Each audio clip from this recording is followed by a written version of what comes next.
Hello everyone, and hopefully this is working and you can hear me. So, today I've got these on, and I've got these on for a reason. Hopefully we're going to be joined by some of the shipshape crew. Now, I've sent out a sort of message to them on Discord going, please join me, so we can talk about our trip coming. However, that did cause fun, because normally that's okay, because I have the YouTube. And YouTube is my, for the Q&A.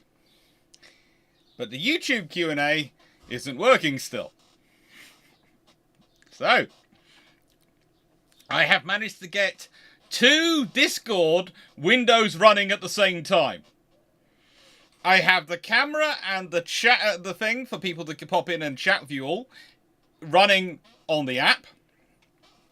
And I have the Q&A running on a Chrome window. So hopefully that works. And I've got this on at the moment. I can take this off for a second until someone joins us. I can take it off till someone joins us. And I can stick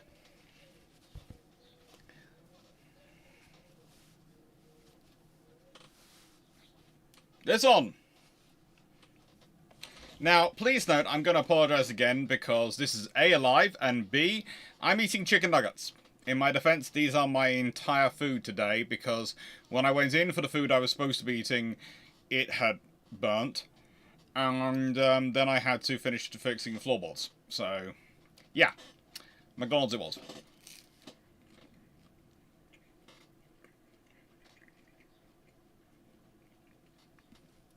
So please, the questions be put in there, in the Discord Q&A.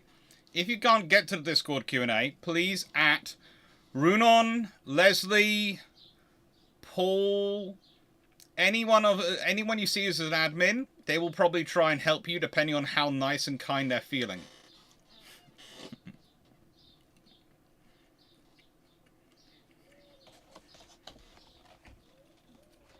Be kind to them. And Stafford's here as well. So yeah, let's be honest. We all know who probably is the nicest of all the admins. Let's be honest. The kindest and softest, most soft-hearted is probably Stafford. So let's see. Questions we have. Steve Clarke. BQ1. In this Battleship New Jersey video, co-starring Drag, they're discussing vibration, but they're also discussing a lot about hydrodynamics. I was wondering if you could please explain this in more layman's terms, please. Ooh.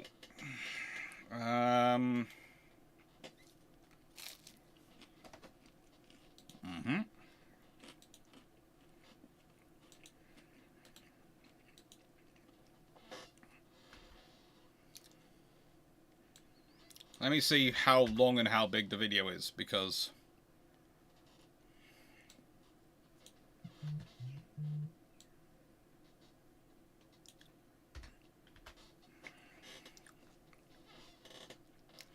that's a 22-minute video.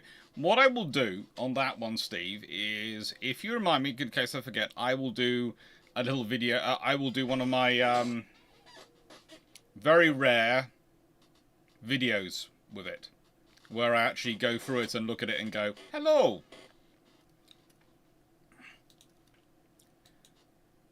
Hello.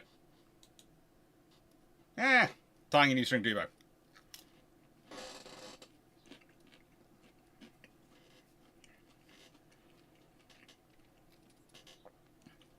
So I only have 2 open.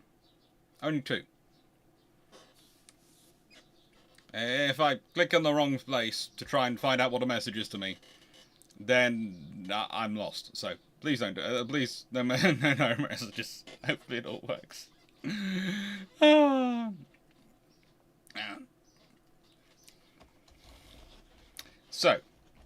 So what I'll say with Steve is I will do a response video to that. I'll go through it and talk about it a bit more, because I didn't get to go there because I am moving house and poor. Speaking of night, Chino is now reopened to general purpose. Will be reclosed at the end of the questions. What type of ship do you think has changed the most since World War I now? Or destroyers? Destroyers by far and away. Thank you for loving the hat, Bichon. It's that was a present from Dr. Dan, the medical Dan. Destroyers have changed. They started off as torpedo boats, as basically as basically we have a heavy weapon, we'll chuck it at you, and now they are the full service assets. Speaking of night, AK Runon, Jim Brown. I toured about BB-64 and learned from my guide that the Westinghouse steam turbines and reduction gear was leased by Navy and purchased. Was this normal practice or just for capital ships? This was not normal practice in any way, shape, or form, and it was basically the US Navy and US Congress trying to save some money. It cost them money.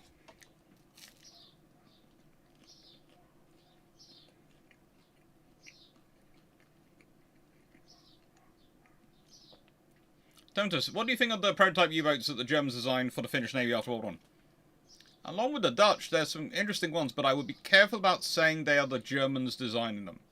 Because whilst there are... there are a lot of German submarine designers and submarine design people going around offering consultations. One of the things about the Finns and the Dutch is both have a strong naval architecture culture themselves, and they do not take purely what is told to them. I realise there are some authors who tend to be the ones who think that the Germans are the font of every piece of knowledge when it comes to submarine technology, who do suggest that, but the reality is, whilst the Germans were very good, other people are capable of having an original thought when it comes to submarines. And often, if we consider the Dutch, they were ahead, and the Finns, and a couple of others, a couple of the Baltic nations, other Baltic nations, were actually a bit ahead of the Germans in some areas of technology, because those were the areas they had someone who's particularly interested in, or someone who's particularly focused on, and where they had a particularly good idea, and they put the money into it.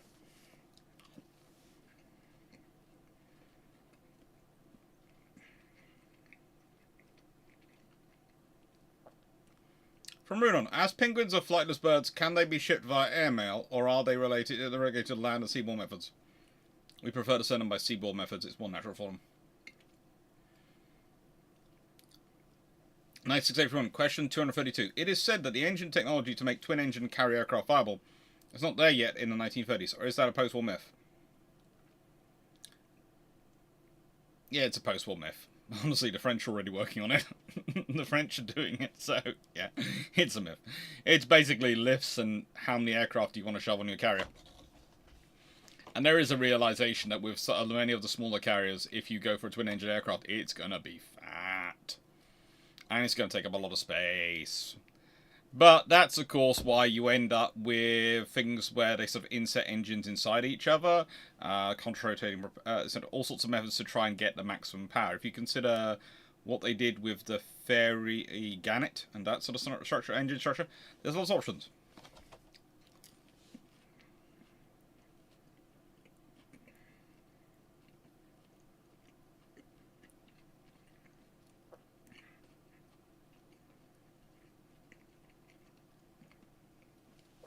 Hello, Royal Bouloir.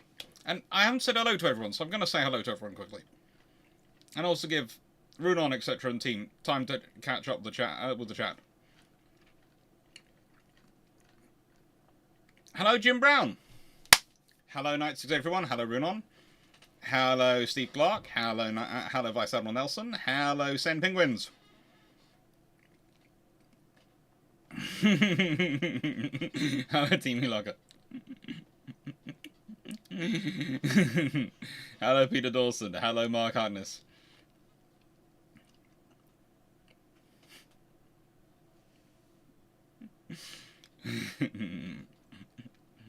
Hello, Michael Cooch. Yes, the penguin chocolate bars are the one. Yeah, every time... You don't understand. That joke didn't start with me. That joke about sending penguins, do you want the chocolate ones or the flightless ones, started with my mum. And every time she sees you, she sends... She now, when she wants me to buy chocolate penguins for her when I'm shopping, she sends me a screenshot of you on the chat, send penguins. That's what she does. She just she has a screenshot loaded in her phone that she just sends me. So yes, we can all be slightly scared. Hello, Frank Barwell. Hello... Leslie, hello Stephen Richards, hello John Shea, hello Paul Amos, hello DG40, hello Stand, oh Salind, yeah, Salind, Hendrik, hello, Verdun, hello, Dave Harrison, hello, Blackbear Maximus, hello, De Brock, hello, Phil Williams, hello, Raptorat, hello, goodness gracious me, hello Team Miloka, hello John Culver, hello Raptorat is back, let's see, have we got any more down here, hello. There are some. James C. Stanley, hello! Abzaski, hello. Megascrow, hello. Rapid Razorback, hello. I'm not sure I've said that already, but I'll say it again. And yeah, that's caught up with the chat. Hello, everyone. Hope you're enjoying yourselves. Even if you're not in the chat, hope you're having fun. And yes, this is a live. And yes, I'm wearing this hat for exactly until time at which someone appears here and I talk with them. They are coming. There is at least one coming tonight.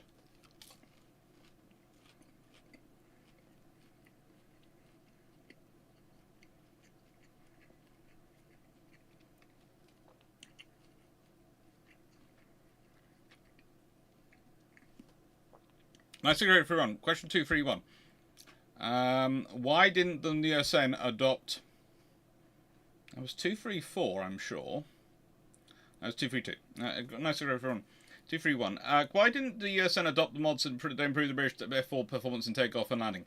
Because it didn't offer them value for money. They had other aircraft, they had more aircraft, they had bigger carriers. For them to do that with the F4s, that would have been an extra cost for not enough improvement for them to justify. It was justifiable for the British in their scenario, it wasn't for the Americans. Mega 66. For each of the World War II navies, which minor ship class would you like to see preserved as a museum ship and why? I'd like to see an R-class from the German, because the Kriegsmarines R-class did so much work and they are forgotten. Everyone talks about the Schnellboats, no one talks about the R's. Or rather, E-boats, as we tend to call them. For the Italians, any of their small destroyers would be really cool. The Spiccas are just cool little ships. Japanese, again. Honestly, there are so many small ships in World War II and there are so few preserved. We talk about the dearth of battleships and etc. being preserved, but let's be honest, if you consider the sheer hundreds upon hundreds of destroyers, thousands upon thousands of smaller vessels built for World War II, and how many of those survived, that's even more of absurdity. You know, they're just as important in the aggregate to represent all their counterparts and all they achieve, but the fact is, the individual vessels have not been preserved. They just haven't been.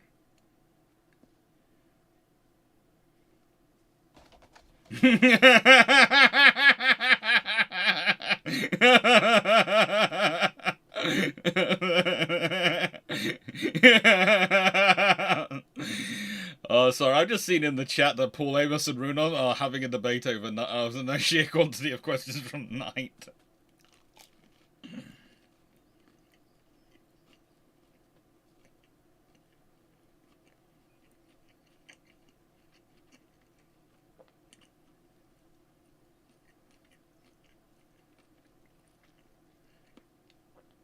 Take care, IKB4472. That is awesome. I'm glad to help her out. You're glad to help her out. Nice way. She's tech savvy enough as it is without her getting even more ideas. And she somehow managed to get my aunt to give her a new phone. This is the one she has the ongoing bets with. I'm not sure what bet my aunt lost, but she's apparently buying my mum a new phone.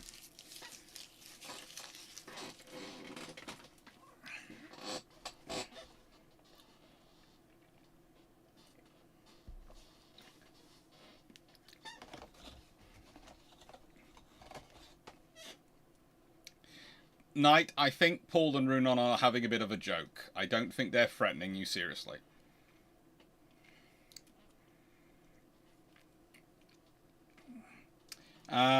Nice to go through.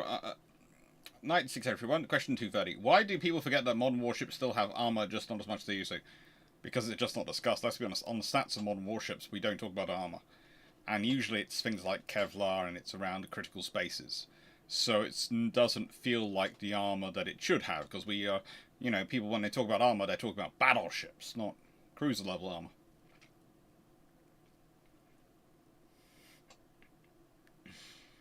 So good night. Let's try and keep the cross chat at a minimum. Please divert to #general or the most appropriate channel. Or better yet, YouTube chat.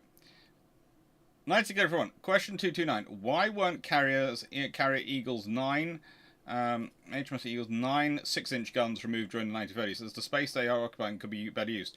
Because she pretty much spends quite a lot of her time doing cruiser carrier roles, especially out in the South China Sea and other Indian Ocean and those sort of areas, and wandering into various spots where she has an escort with her, but she's dealing with counter-piracy ops. So occasionally you have a 6-inch gun on your ship just because you're sitting in harbour, and it makes the point when the boat pulls up on the side.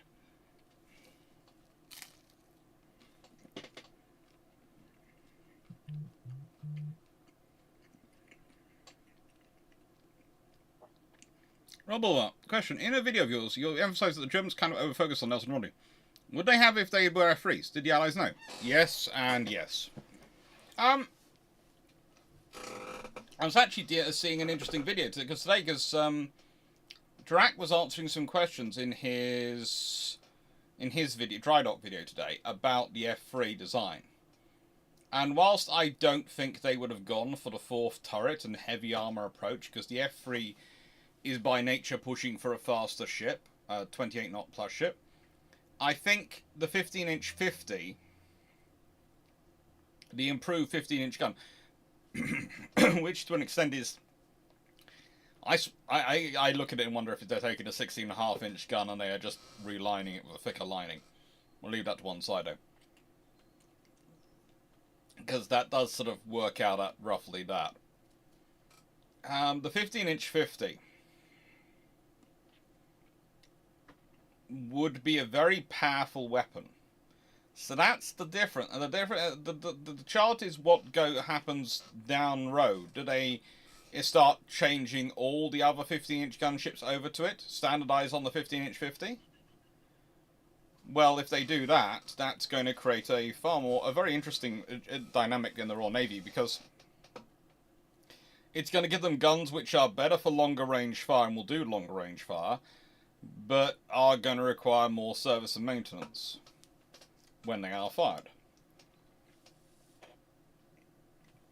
So as we all know, longer guns have higher barrel maintenance requirements. So that's going to be an interesting thing.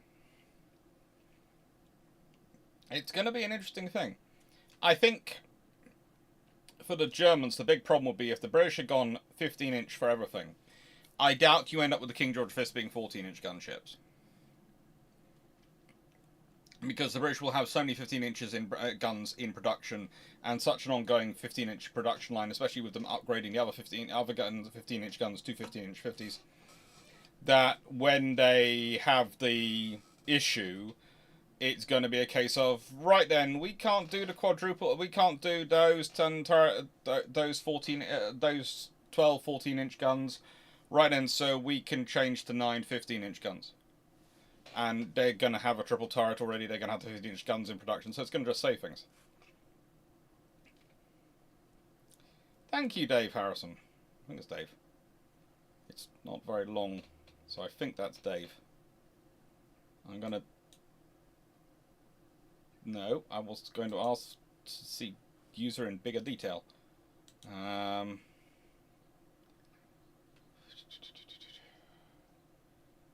I love life.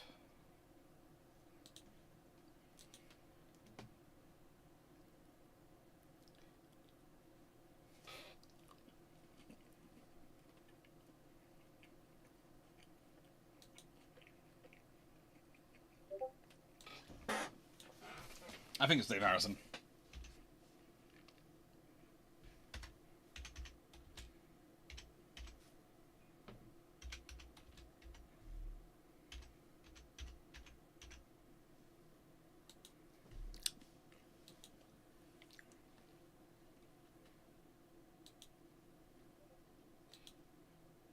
I think it's Dave. It is Dave Harrison. I was right. Thank you. I did a check. I checked to make sure. I like to get these things right. Yeah, but the effort, basically, the big thing I think that would happen with their design is also I do agree with Drac. I think they would improve the 6-inch gun secondaries. I think that probably you'd find 2 going down the centre line, aft, and 2 wing turrets, which would actually be pretty interesting. They'd also add in the air defence, so I think that'd be some single 4.7-inch guns. And I think that wouldn't have really affected many things on them, but it would give them a good line.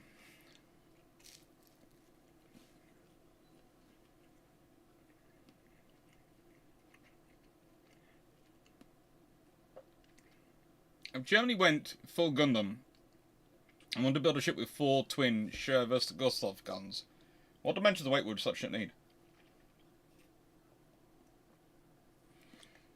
Okay.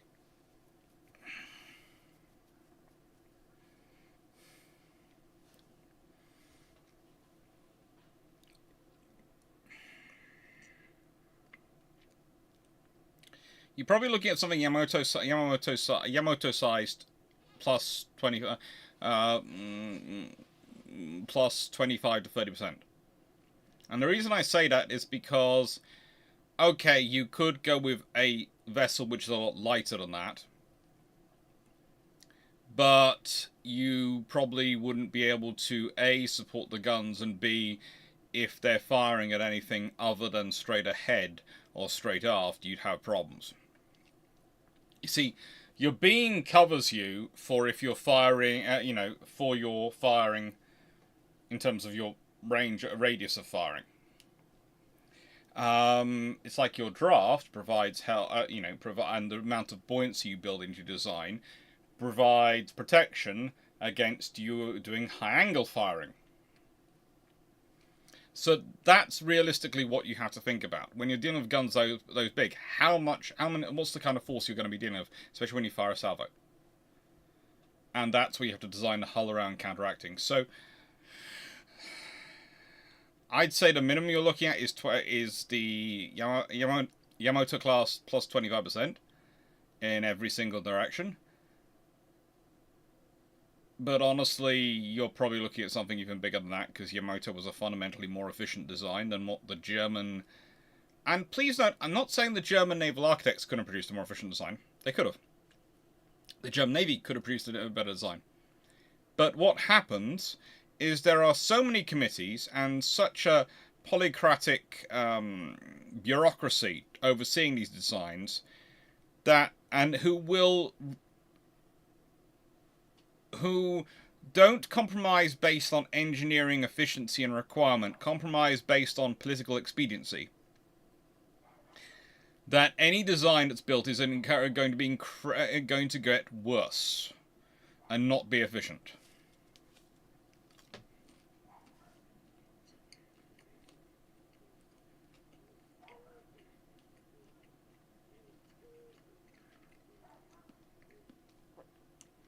It's a lot of lag. There is a lot of lag somehow going on. Yes.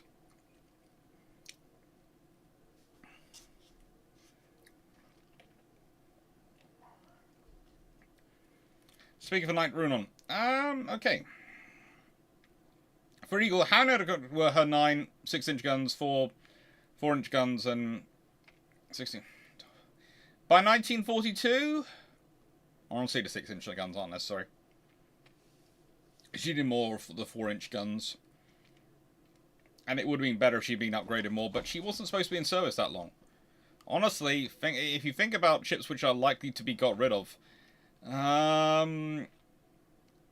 Eagle, Hermes. Hermes might survive a little bit longer. Eagle was probably on the way out, supposed to be replaced by the Illustriouses and Implacables as they come into service. Furious, Courageous, Glorious certainly were. Hermes was probably going to be replaced in terms of force structure by Unicorn. Although officially she's an auxiliary, not an aircraft carrier. And you have to remember again, the Second London Treaty doesn't have cumulative limits, so that's another reason they keep them around, so they can grow the fleet. But they're not really saying that. Naval just uploaded a video on your favourite carrier ever. Will you be watching it? I watch most of his videos. And then I have fun chats with him about them. And he can't get away from me. Because I live close enough at the moment. Stephen Richards, would the Japanese 14-inch shells be better than the Royal Navy's 13.5-inch shells at Jutland? They'd be about the same. They're basically, let's be honest, they're manufactured by the same companies, designed to the same tolerances. Yeah, the Japanese have bought the guns off the British. They bought designs of the shells off the British, and yes, they're manufacturing them in Japan, but they're still it's first generation manufacturing where they basically imported the skills from Britain. So there's not going to be much difference between a 13.5-inch and a 14-inch shell.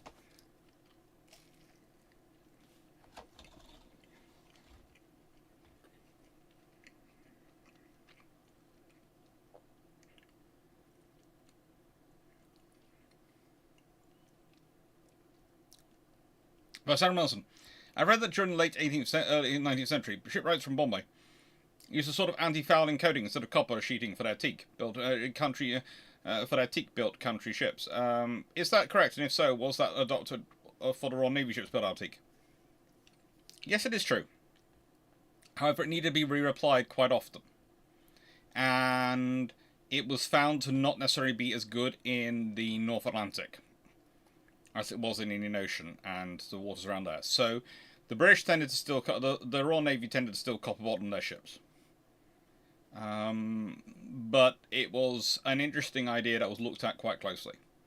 But basically, it's a maintenance thing, and if you copper bottom, you just don't have to worry about it. Whereas if using the anti-fouling paint, you still need to get the ship out the water, apply the paint. Or you do what you were doing with the Royal George when it sunk, which is you try and roll it over. And, you know, people forget that that's when some of the ships went down. They were literally rolling it over.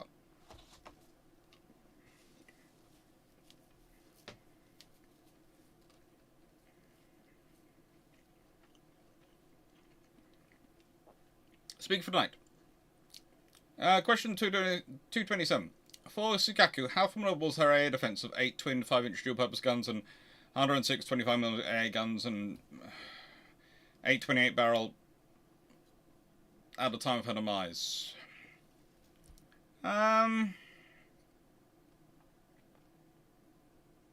It's not a bad fit. It's not a massive fit, but it's not a bad fit. It's, you know, how formidable?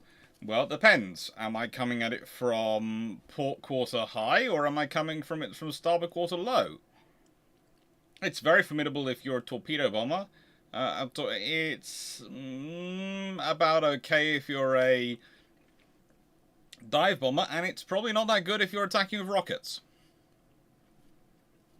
This is the trouble with questions like that. It's a mixture.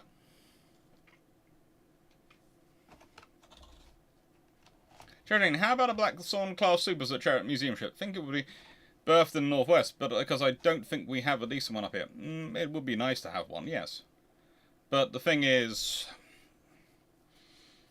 you have HQS Wellington, and that's probably being preserved well enough. And that does, to an extent, represent the sloops. To an extent.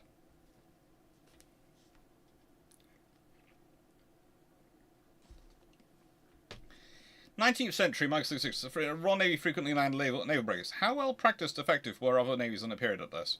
It was quite common for navies in the period to do this, because they had to. Think about today. We can rapidly deploy troops around the world via aircraft. If we don't have friendly places in the area, we send Marines.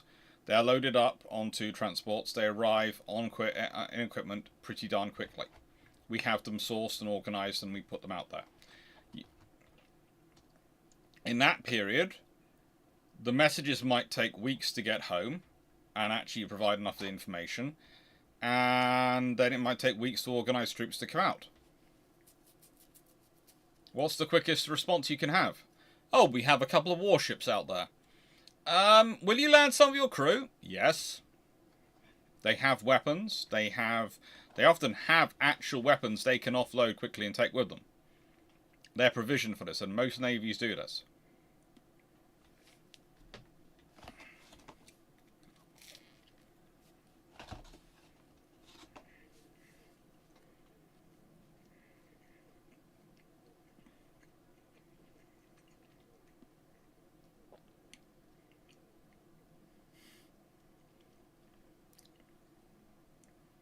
Runon, was it the more terrifying possibility? Actually functioning German infrastructure Model 2 or Mrs. Clarke taking off as a VTuber?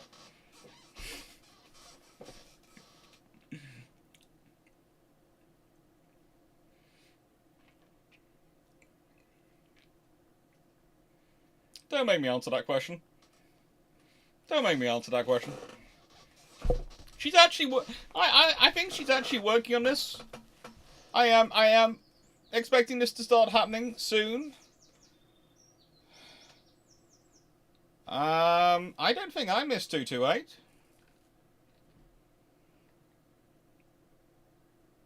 I answered it. Runos ticked it. And 229. I answered that as well.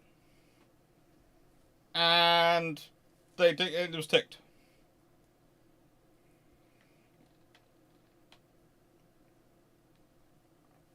I'm not the one ticking them off. That's Runon, so yeah.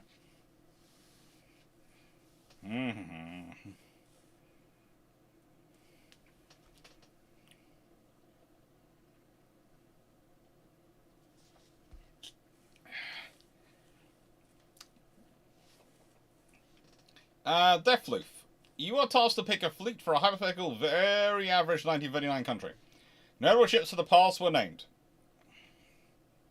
Very average ship. Appropriate, modest, content, and adequate. It must have a balanced fleet and be neither so strong nor so weak to stand out. Which vessels do you pick? Ships must exist, at least a detailed designs, 1st September 1959. If I want to have a perfectly average hypothetical fleet,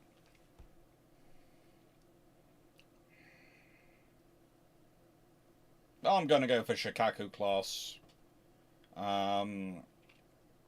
aircraft carriers because they're a bit more protected than their American counterparts. They're okay. For my capital ships,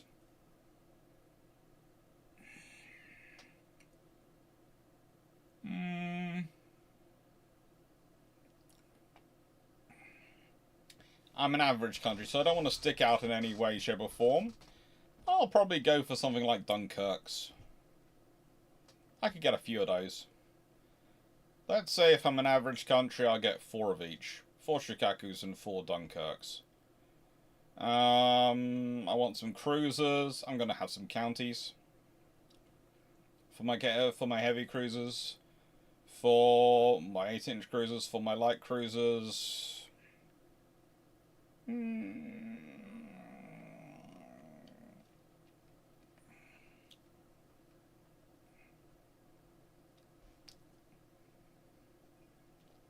can get some Clevelands. And destroyers, you know I'm going to go tribals. It doesn't matter if they're perfectly average or not, I'm going to go tribals. And gearings, because, well, why not have the best? And for my submarines, I'm going to get some Italian subs. They're good subs to have. That's probably my force. For an average country, because they're about average details, details-wise.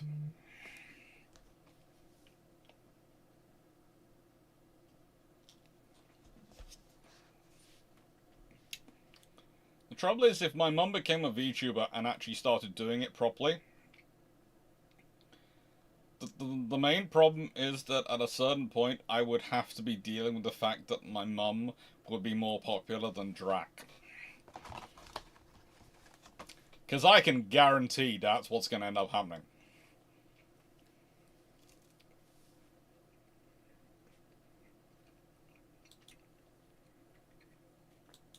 Hank, what happened to the unfinished built for the Greek battleship Salamis? It was just scrapped. It was just scrapped. It wasn't finished prior to World War One, and by the time World War One was over, the Greeks didn't want it, and they just scrapped it. Its 14-inch guns were very useful for the Royal Navy, though. They used them in monitors.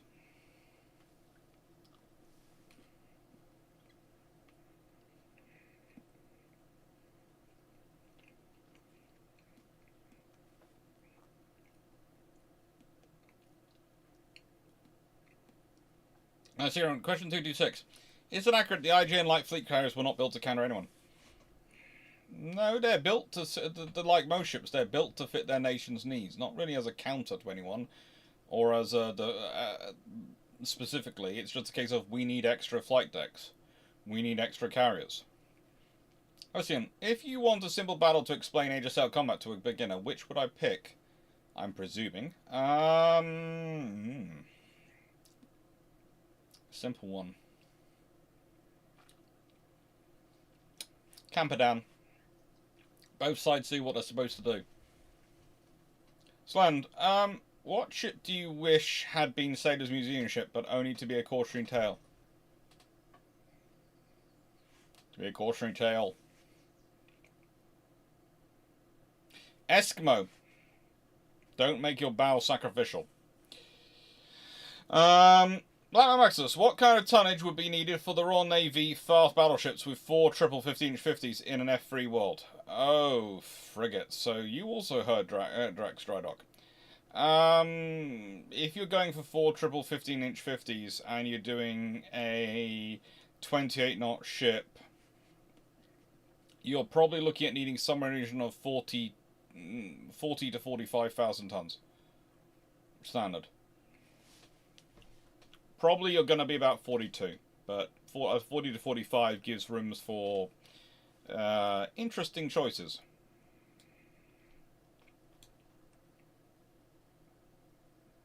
Scuda's GV, explain the carriers being in the port the morning of the 7th.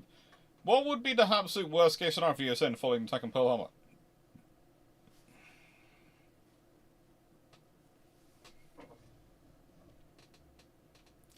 Them landing and taking Pearl Harbor, because I'm not sure how many of their ships which are out at sea could get anywhere else other than Pearl Harbor. If you manage to land and take Pearl Harbor, then that's a problem for the Americans. A massive problem. So if the air attacks were followed up with more air attacks and troops landing, that's the problem. No. They actually have pretty good artillery defense. Just remember, their whole defense being worked out around aircraft providing a long-range attack, which would break the enemy up, but wouldn't necessarily effectively kill them, and then shore batteries and guns destroying them when they get in close.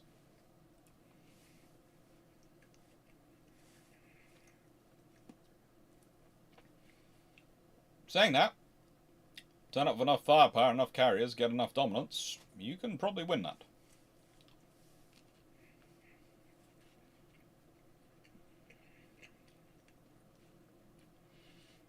If Nelson and Rodney are F3 battleships, what could this mean for World War II?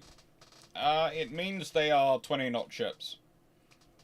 Which means Eisenhower probably doesn't get away from Rodney. And quite possibly, instead of you depending upon Hood, Renown, Repulse, to do everything, you've got those two as well. So suddenly you've got 2 more fast battleships in the mix. And that might also provide an incentive to actually, when you're upgrading Queen Elizabeth class, to try and push them for 28 knots as well. And you could probably have done that.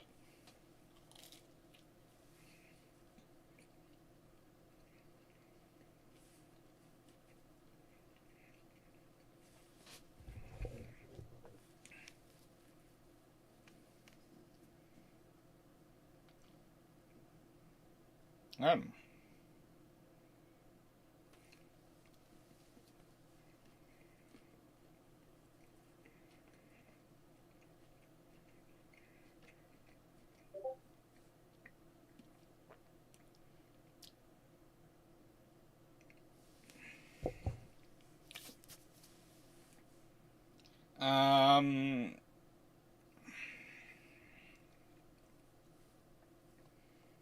to know for thanks to Steve Clarke. Out of the IGN's pre-war carriers, by 1941, how many of them were due for a replacement?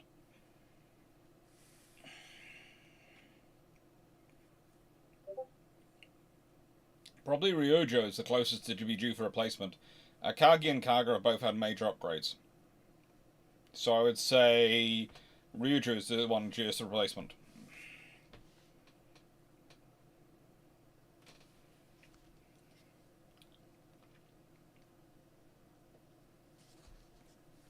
Thank you.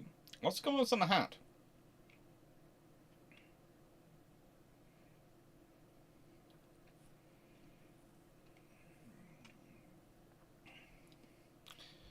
Dynamaxus, did World War I pause on capital ship production affect any of the Queen Elizabeth battleships beside Agincourt?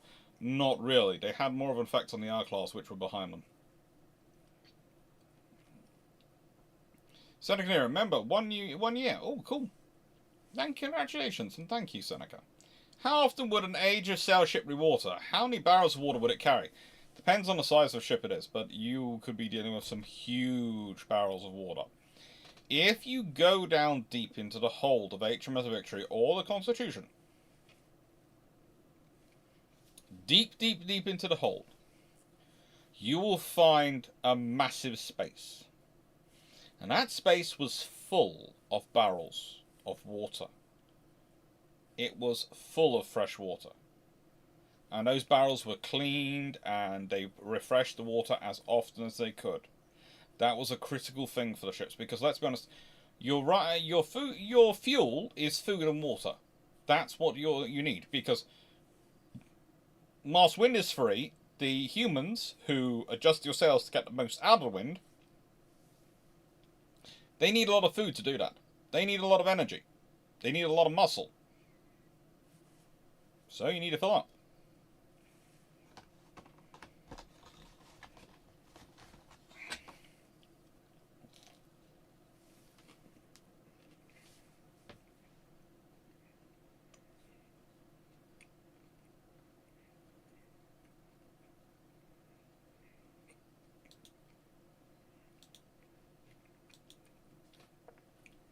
That's pinned. Seneca. Okay. Black Masters. Its Queen Elizabeths were built to HMS Tiger length to beam ratio. And to hit about 26. Hello. Well, I've been joined by someone. Hello, Fleet.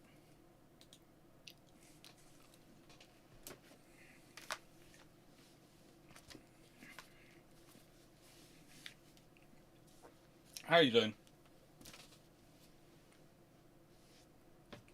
Can you hear me?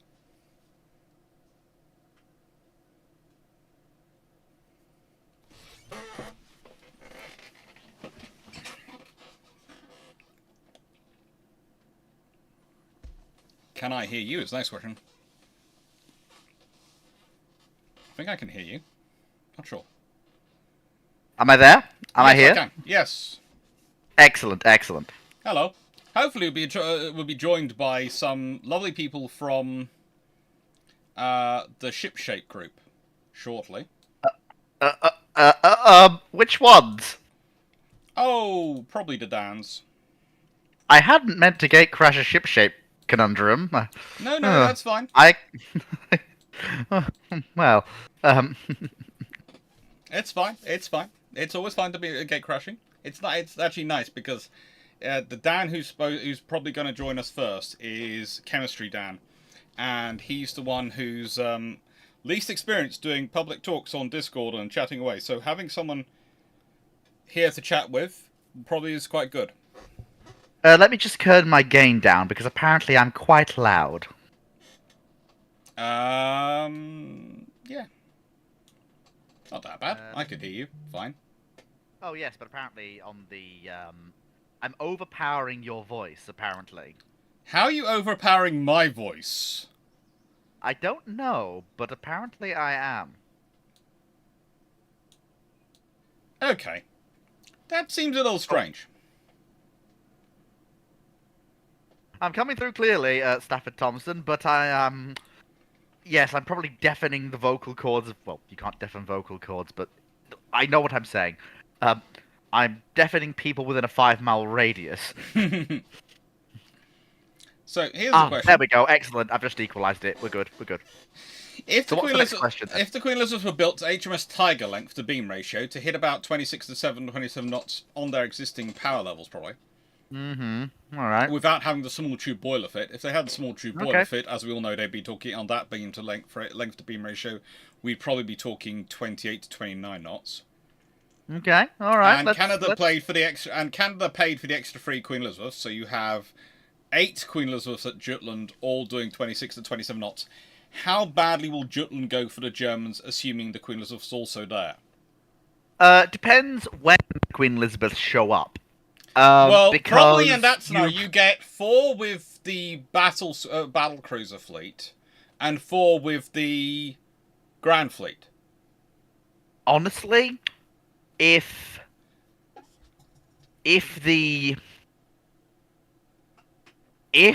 those ships all do 26, 27 knots, and you've got 8 of them, that's too different from battle line speed, as far as I'm concerned, to have them be assigned to the battle fleet at all. Well, that's the fast wing of the battle fleet. That was the idea, and that's why he got them, because Beatty taken all the battle cruisers off. Which Beatty found had shot himself in the foot, because it meant that that the Grand Fleet needed a fast wing, which pre-war exercises and wargaming had shown they needed a fast wing. So by getting all the battle cruisers, he'd actually managed to shoot himself in the foot, by meaning that Jellicoe got all the Queen Elizabeths. True. Although, that's probably if we're splitting them 4 ships apiece. Depends if all of the QEs are with the Grand Fleet normally, and they've just had a rotation of the 4 ships down to BT Squadron, or if they've been with BT for the entire war. If they've been with BT for the entire war, no good can come of that arrangement. There's just not the space in for them to practice properly.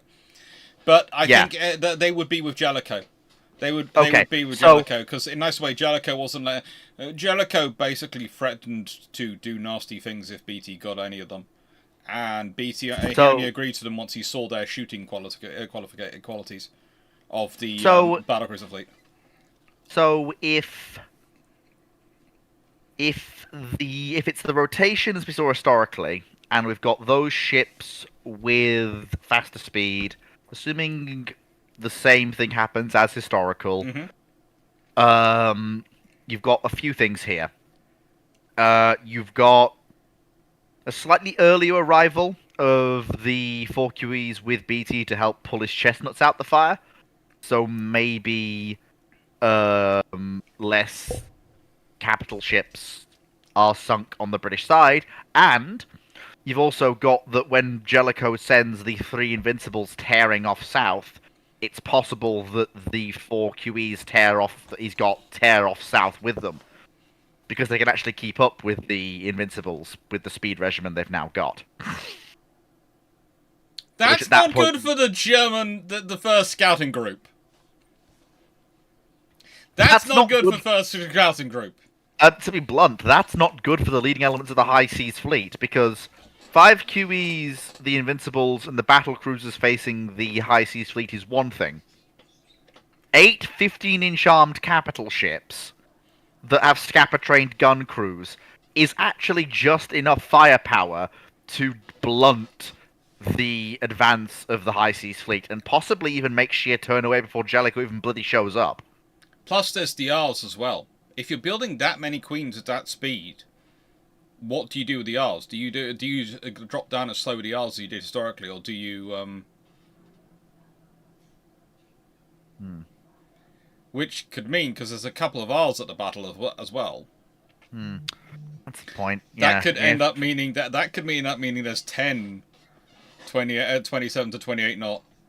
Yeah, that's true. Queen Elizabeth and R's with 8 15-inch guns sitting there. The big thing is going to be the impact post World War II. World War One, I mean. Because suddenly the Americans, etc., you're going to have 2 problems. You're going to have 2 problems, because you're can have people complaining A about the gun size in the Washington Treaty, but B the battle fleet's speed. The British battle fleet will be so much faster than everyone else's because in this scenario it's got 8 Queen Elizabeths with that speed and maybe the R's. And if they were designed as that, they might not have been converted to they might not have converted them to the battle cruisers, so they might have ended up with 16 battleships, all 27, 28 knot, 26, 27 knot. So the entire British battle line, all 16 ships, are 8 15-inch guns and 26, 27 knot ships, which, whilst it's not fast battleship level, because it's not capable to keep up the cruiser speed, which is 28 knots, is still fast enough that that is a commanding advantage over the American fleet. A commanding and terrifying advantage over the American fleet. So, yeah, that would really scupper Washington Treaty. That would scupper it. Yeah, probably. Hmm. Ah, dear. Because you'd be asking the Americans to bake in a scenario where their fleet was going to be, let's be honest, at least an average of 6 knots slower. And also, more to the point that, I mean, there's also the fact that if the RN's actually in a position where they've got that level of, where they're actually consider themselves equivalent to the US, bear in mind, one of the things we're the talking US post-World War One. The nicest way, Oh, the no. US equivalent to Oh, World no. War II, the UK. No, just let me cook. Let me cook. Okay. One of the things the US loved to do during the interwar period was put the screws on the British for debt repayments. Mm-hmm. And it's one of the reasons why the RN was so key. Well, was browbeaten by the government into agreeing to the naval treaties when they really weren't what they had in mind. Because the government wanted to pay down the debt and remove whatever influence the US had over British trade and foreign affairs policy. Mm-hmm. If the RN has a big enough stick to actually go, you want us to give up the ability to protect... Well, this is what the RN will say. It's not true, but this is what they'll say. You want us to give up the ability to protect the trade lanes when we have an overwhelming superiority against the US, and we can just say, we don't care what you say, we're doing this anyway. The government might actually accept... Because the RN can actually go, look, we're actually in a position, given the fleet we've got, that you can actually have. We can give you 2 years for you to just pay down the debt and not build anything. And then come back 2 years later. We'll come back to you 2 years later with ships we want to build. We've actually got enough of a margin to give you 2 years of just throwing what would have been the naval budget at debt repayments to get enough of a leg up on the US that you can then basically say, we don't have to agree to jack shit. We've paid down enough of your debt for us not to care about what you say. Oh, sorry. Jack shit. Sorry. We don't have to care about what you say. We've paid down enough of your debt that we're actually... Well, it wouldn't be quite enough that they would actually be able to say this, but the British government at the time could say that they hadn't. Because if I you've think got you also have the AQEs... scenario that if you have that scenario in World War One at Jutland, if the British win the Battle of Jutland conclusively and do severe damage to the High Seas Fleet to the point at which they can't fight them again, that might well end the war. And let's be honest, the most expensive years of the war for the British, and ones which rack up the most debt, are the latter ones. If you bring the war to a close in 1917 rather than 1918, you've already reduced that debt by a huge amount. Because you think about it, the beginning wars, you're burning through your reserves, you're burning through your stockpiles. It's the late end of the wars that you're living off credit cards. And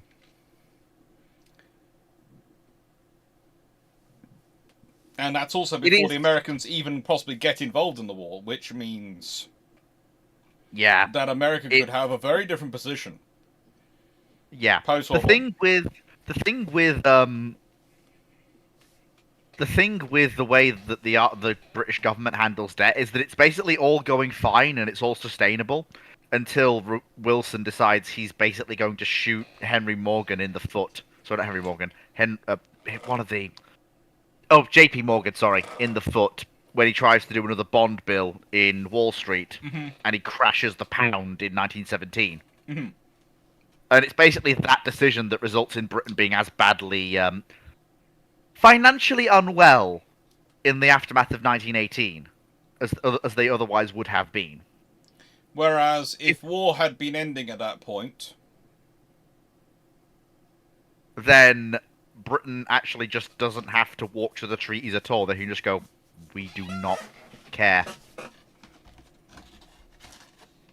Like, this is a lot of the decisions that the British government makes post First World War are made because they're having to service this debt and because the US can actually put the screws into them if they don't play ball at least a little bit.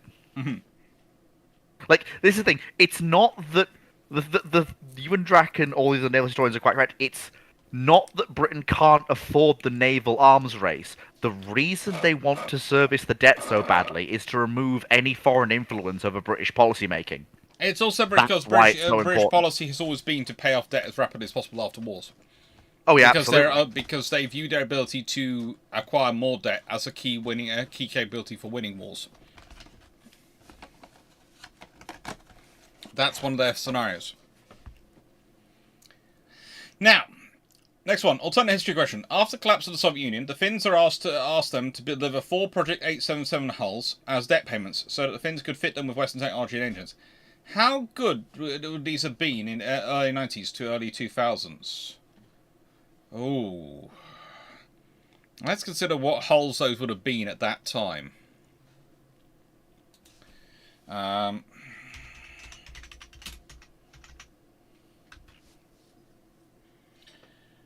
Well, yeah, they're kilos, but which kilos are they? I know they're kilos. Come on, Alex, go through your notes. So we are looking at which ones? We'd be looking at the early 90s to early 90s to early 2000s. So,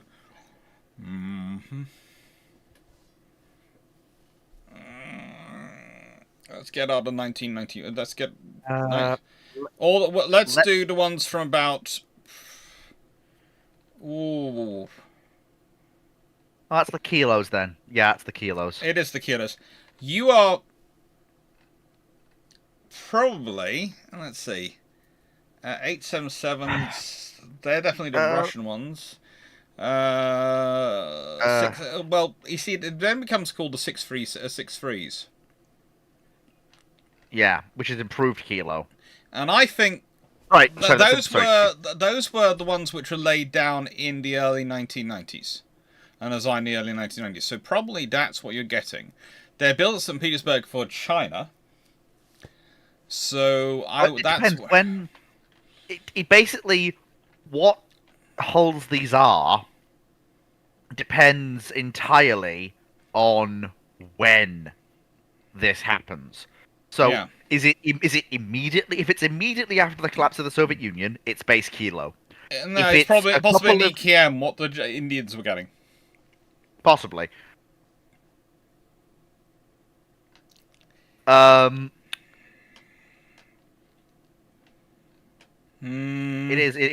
is actually, yeah, that's actually, you're quite right, that's probably what it will be. That's why I'm sort of saying it's either the Project 636 or the EKMs. Yeah. That's what they're probably getting. That's not a bad series of craft.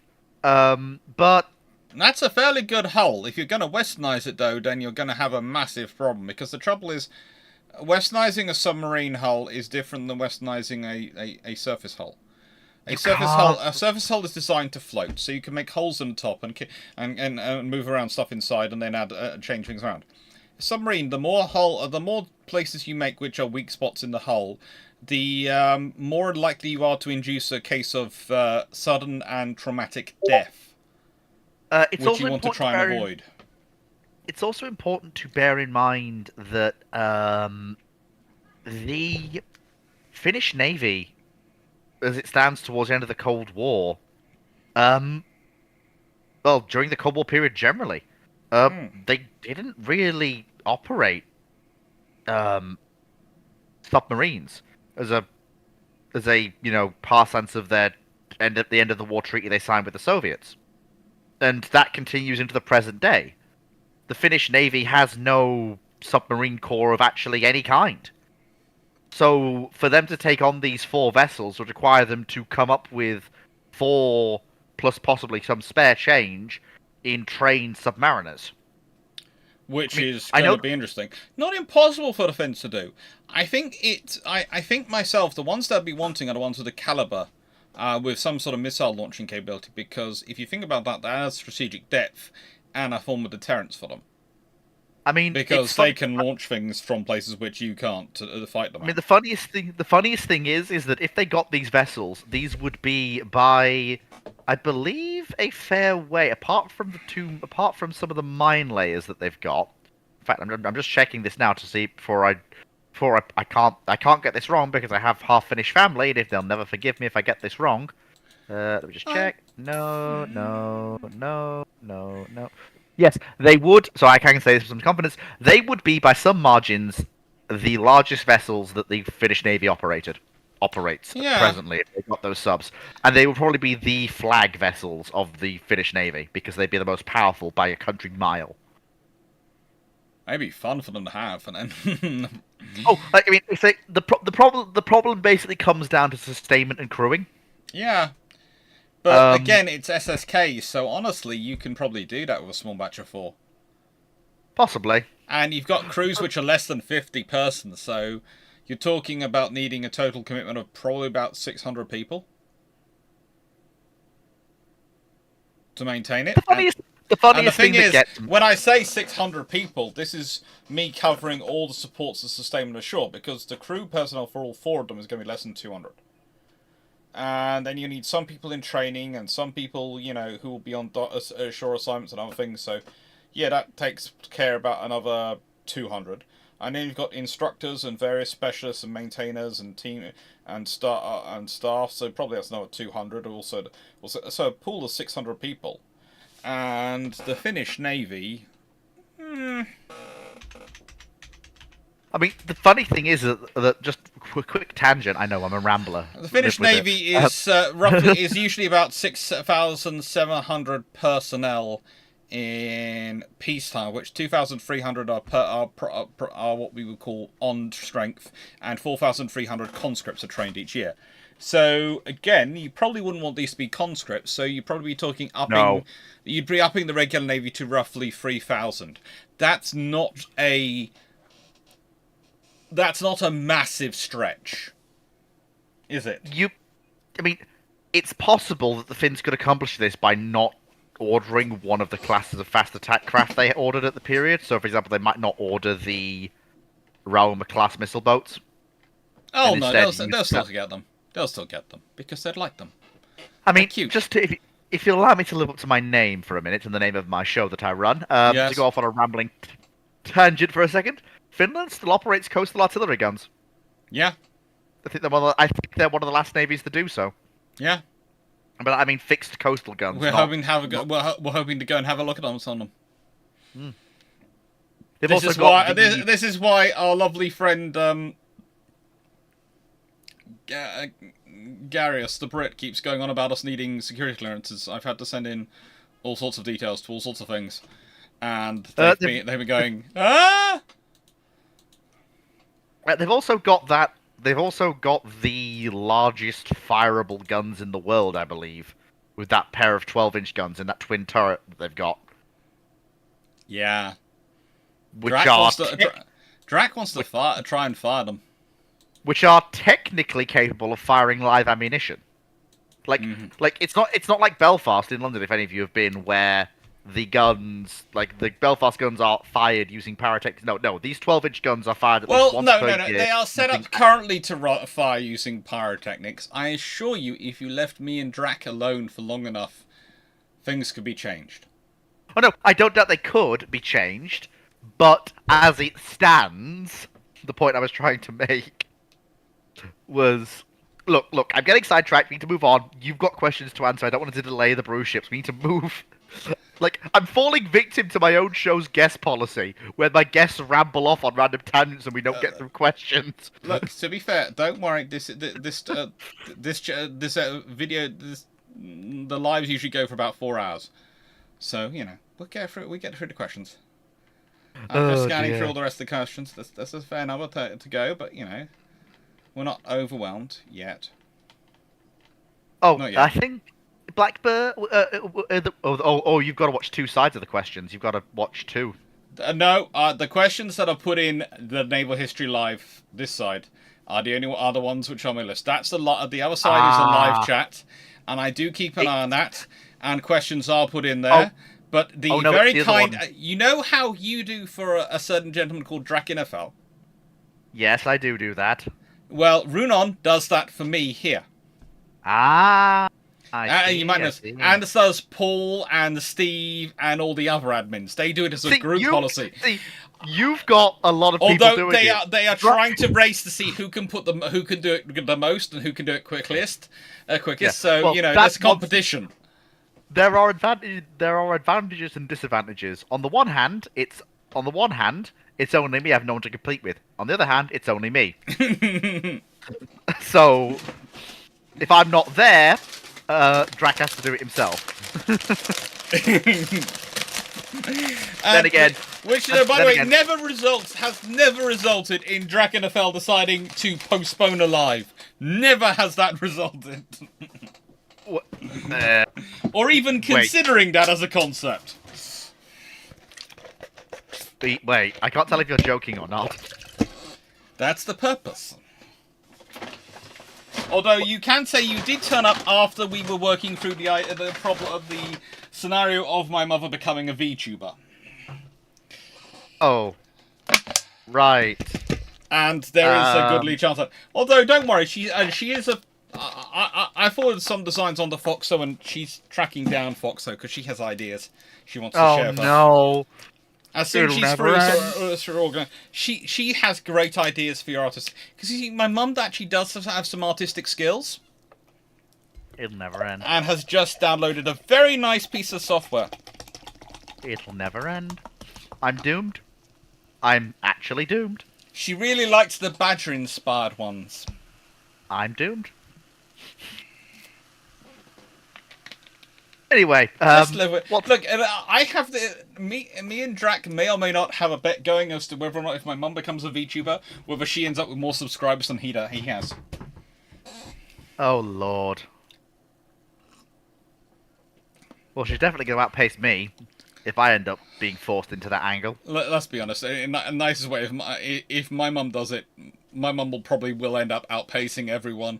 Honestly, it'll be her and Mr. Beast, probably. Knowing my mother and what happens whenever she takes up any hobby. Does anything. You'll end up being the two most famous YouTubers in the world. Mr. Beast and whatever my mum's VTubing name she decides upon is. That's going to be interesting. Where are we exactly?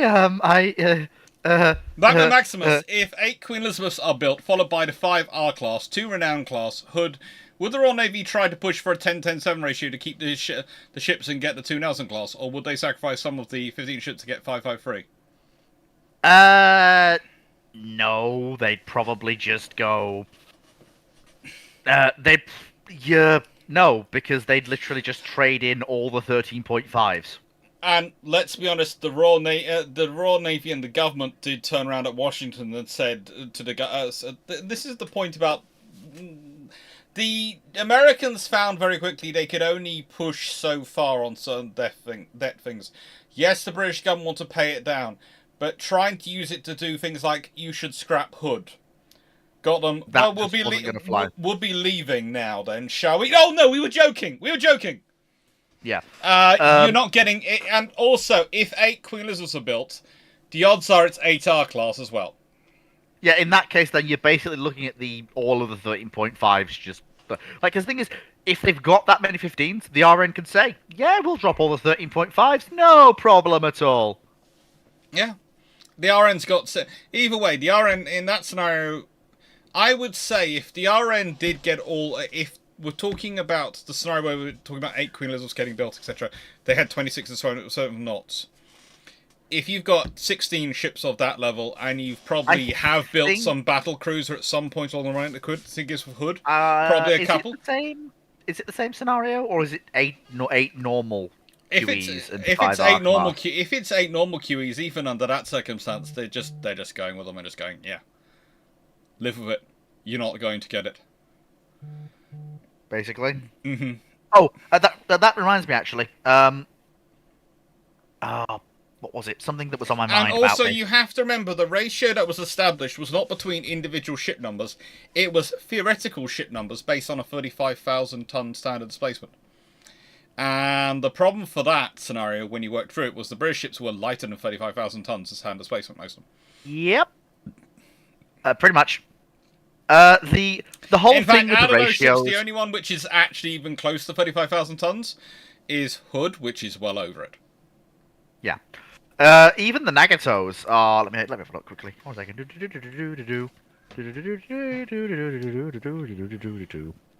Fleet music intensifies. Here we go. The Nagatos are the only things that actually come close to that tonnage. Hmm.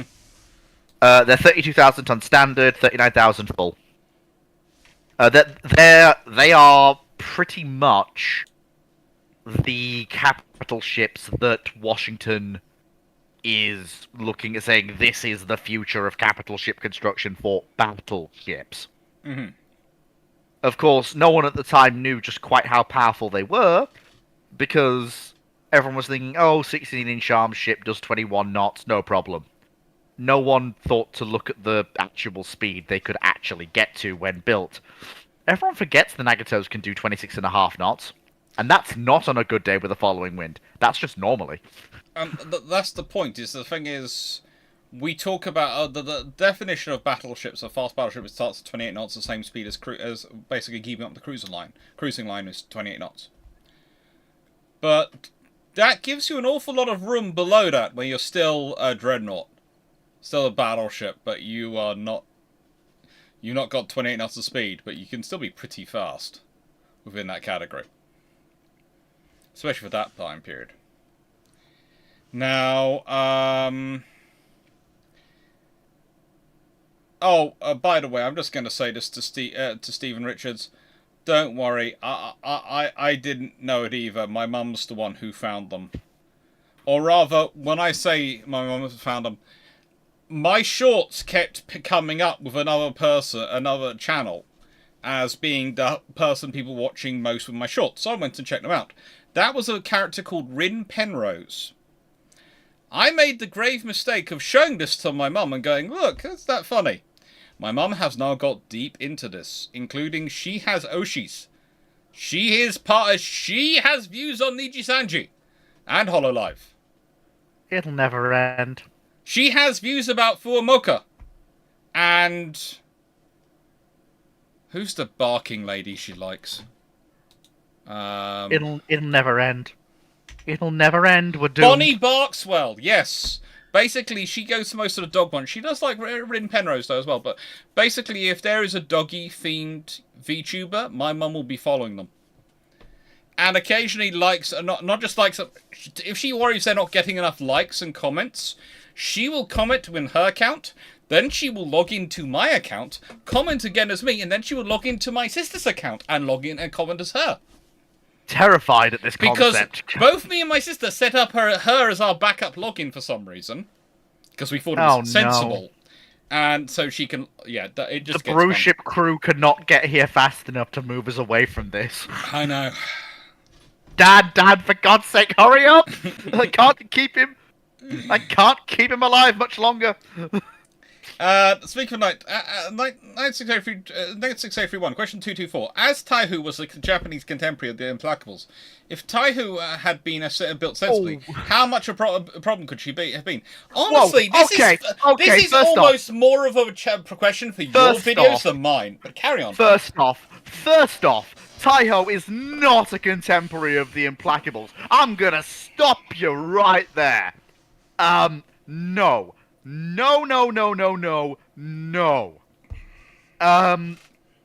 Secondly, Taiho was built sensibly. Implying that she wasn't means the Japanese were smoking crack, which they weren't. Linguistics. Sorry. Isn't that? Oh, fair enough. We usually say chasing the dragon on this channel. Oh, fair enough. My sorry. little cousins haven't yet worked out what that one means, we hope. Sorry. Implies the Japanese were chasing the dragon, which they weren't. She was built sensibly. The problem wasn't build quality or build style or design, it was the... Well, basically, it was the situation she found herself in. The Japanese hadn't had enough chance to digest the lessons of the carrier losses they'd suffered, so Taiho, and because Taiho had been laid down before those carrier losses had been taken, there was no chance to remedy the problems with, removing fumes from the hangar, etc. And how much of a problem could she be? She's one ship. Doesn't matter how good that ship is, you can't change the outcome of a conflict with one ship. It doesn't matter if you drop just to give a hypothetical example, a guided missile destroyer into the Japanese Navy during 1941. There is literally nothing that ship can do to change the outcome of the war. It can sink every US carrier afloat. It can clobber every US battleship that is currently extant. But that one ship cannot stop the tide that is coming its way. Vice versa with the British. The only alternative to this is if you drop a nuclear-powered attack submarine into the ocean in 1940 for any of the powers. That nuclear attack submarine can go where it likes and kill what it likes. But bear in mind, that's how much I have to skew the scale in favor of one vessel to have one ship alone be an actual problem. It doesn't matter if Taiho has full American-style radar and British-style fire control and pom-poms and 5-inch 38s instead of her Japanese guns. It doesn't matter if she's operating super-duper Wunderwaffe jet aircraft, etc. There is not much she can do to change the outcome of the war. Even if she's got a full air wing, which she does have at Philippine Sea, even if she has the best trained pilots in the IJN, which, debatable at Philippine Sea, but she's still got a fairly decently trained air wing, because Philippine Sea, it's basically after Philippine Sea that the Japanese carrier arm is irrelevant. Philippine Sea itself, she's...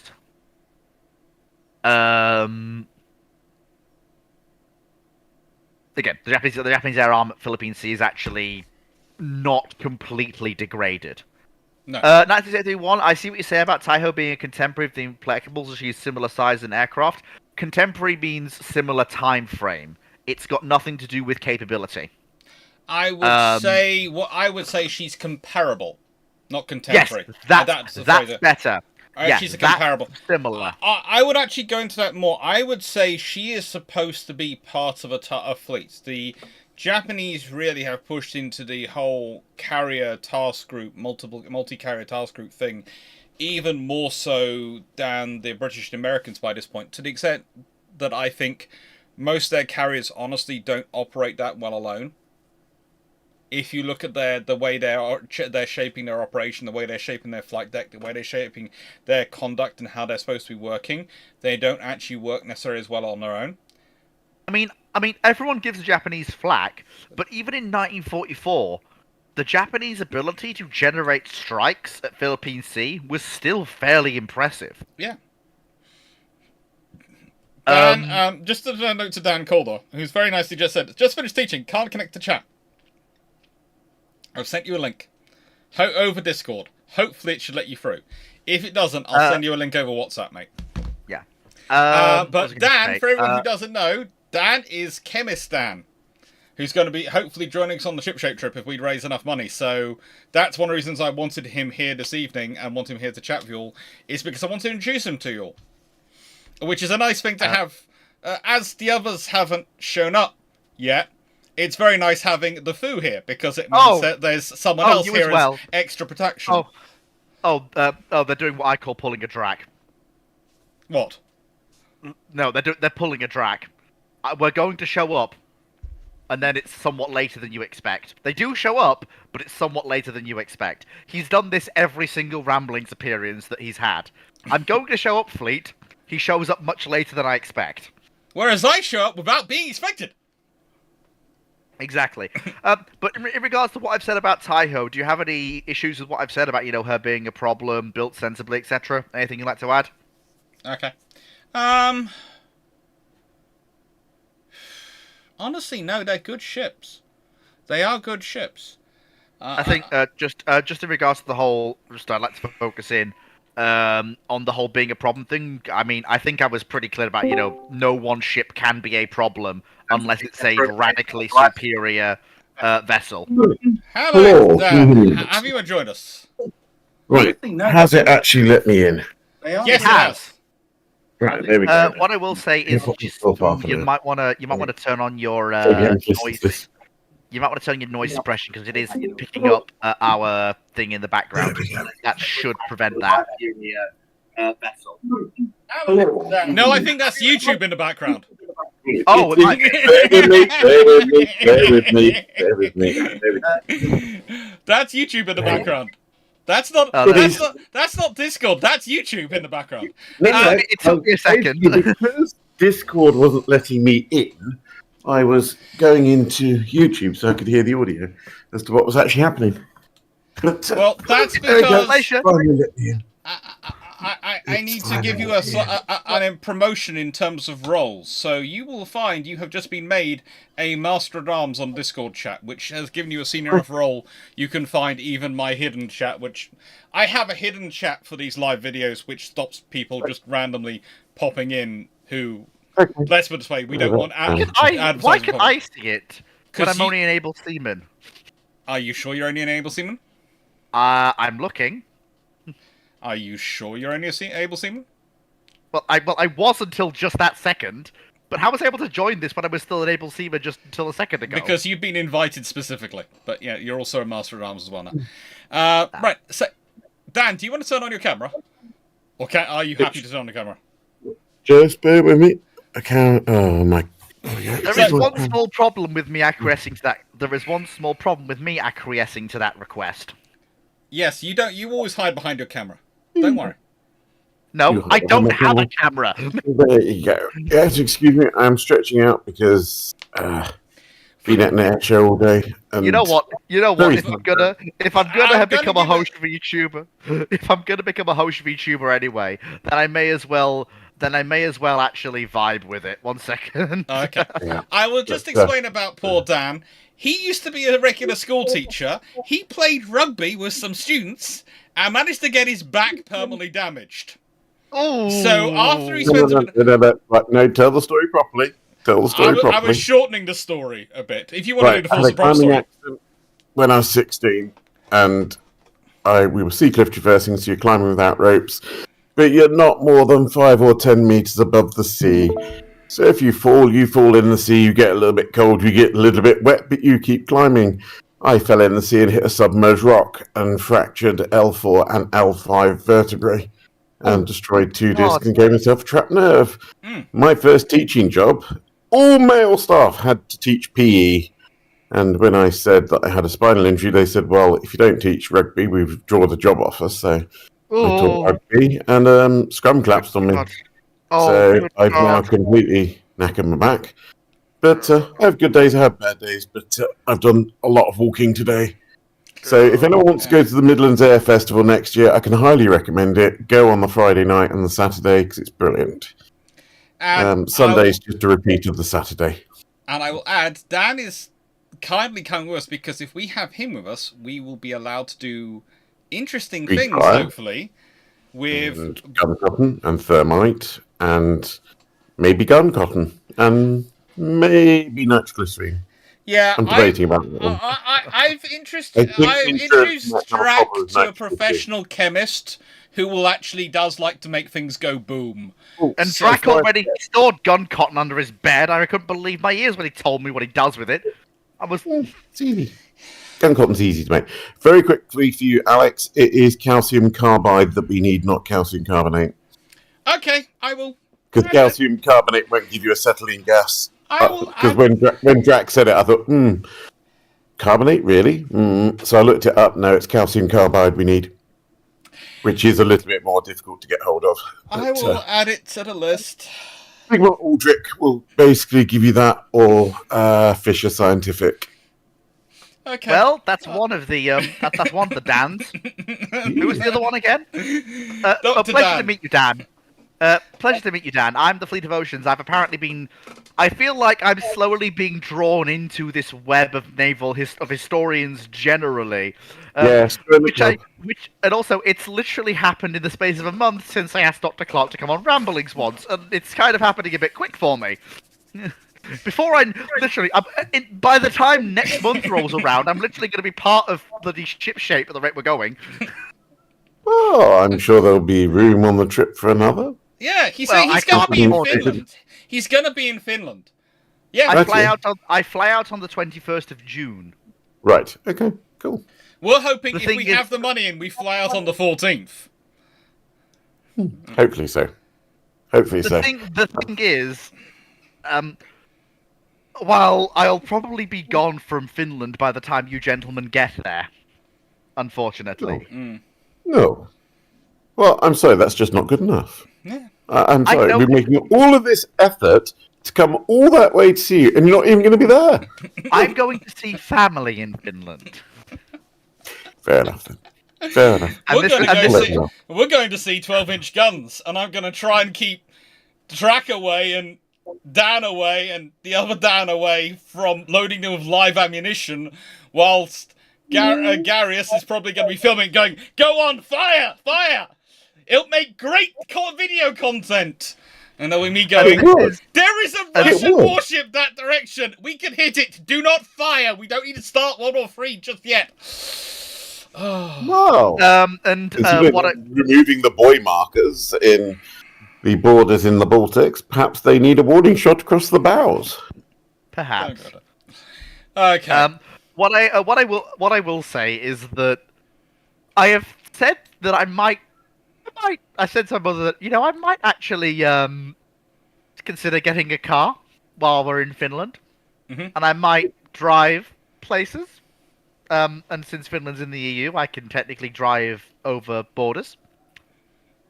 And who knows where I might end up. Yeah. Hmm. Right. So Anyway, moving on. we have a question. How did the USA floating dry dock sections attract to each other to form a larger whole? How steady did the weather have to be for it to work? From what I understand about assembling anything at sea, it's not about attracting them together, it's about making sure they mesh together properly. They can't really attract each other as you're suggesting. They haven't got powerful electromagnets in them. And It's even those basically wouldn't work. it's about ensuring that your tolerances are wide enough that it will work. Here, my engineering, what limited engineering knowledge I still remember is coming in. Your tolerances have to be wide enough to allow for some semblance of movement, but narrow enough to hold the whole thing together once it's docked. And you also will definitely need stable, calm seas for any form of operation to work, because these things are not powered, the tugs are going to have to do all the work. And I will say, chemistry questions are now viable because we've got someone who actually understands them here. It's always useful. Who else are we meant to get? Someone Oh. else you said was coming. Dr. Dan was a strong possibility as well. Remind me again? What's his specialty? I keep Medical. forgetting. He's a Oh. medical doctor. Oh. So proper one. Oh, he is absolutely brilliant on these trips, when we have him on these trips, because we send him to do the interviews. And you have to remember, as a medical doctor, especially a diagnostician, he's used to getting people to talk about everything. And he can. He will literally have their entire life story, and they will talk everything out to him. And he does it in such a nice and endearing way. But he is just so practiced at it. He is just the best person to have doing this, because he genuinely listens to everyone, and that's a skill. That's actually a skill. Because let's be honest, most people, when we're listening to people, there are going to be times our mind's going to wander, or we're going to be distracted by something else, or we're going to get our brain's going to wander down a chain of thought because we're listening to them set off an idea and we're going to go along there. No, he will generally keep listening to them, and then he will start marshalling his thoughts afterwards. and that makes him very, very good in getting in talking to them through the stuff. Next one. Did HMS Unicorn and or the 1942 light carriers use cruiser turbine boilers? Yes, to an extent. Yes, to an extent. There wasn't much of a difference between the turbines at that point for the larger cruisers and the smaller carriers. So they were pretty much the same things. And the boilers were also, to an extent, the same things. However, there are things you can add in to what would be a carrier one you can't add in because of weight differences to a cruiser one to allow it to operate at slightly different burning temperature.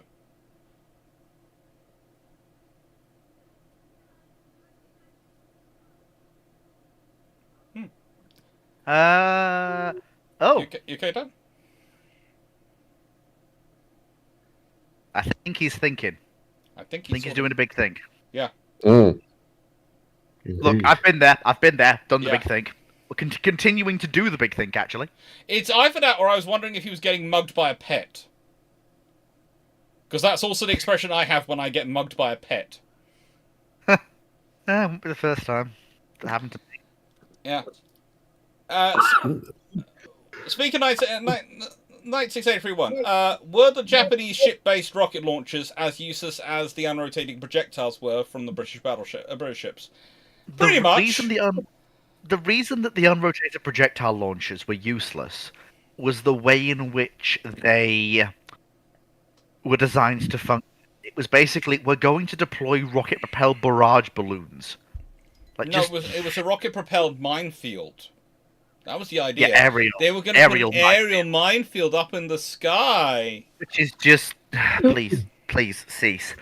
At least the Japanese rocket launchers were designed to lob explosive downrange and explode either on contact or on timed fuse, which makes them actually more useful than the unrotated projectiles were. Mm-hmm.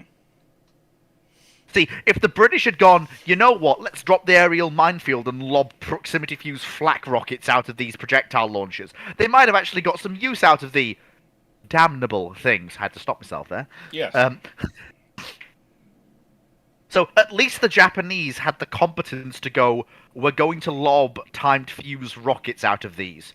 And to be fair, given the Japanese propensity for occasionally not having the best anti-aircraft suites in the world, using very cheap to produce rockets to blanket an area timed fuse explosive projectiles is not the worst idea I can think of to solve that problem. In fact, it's actually not. In fact, it's quite far above the worst idea I can think of.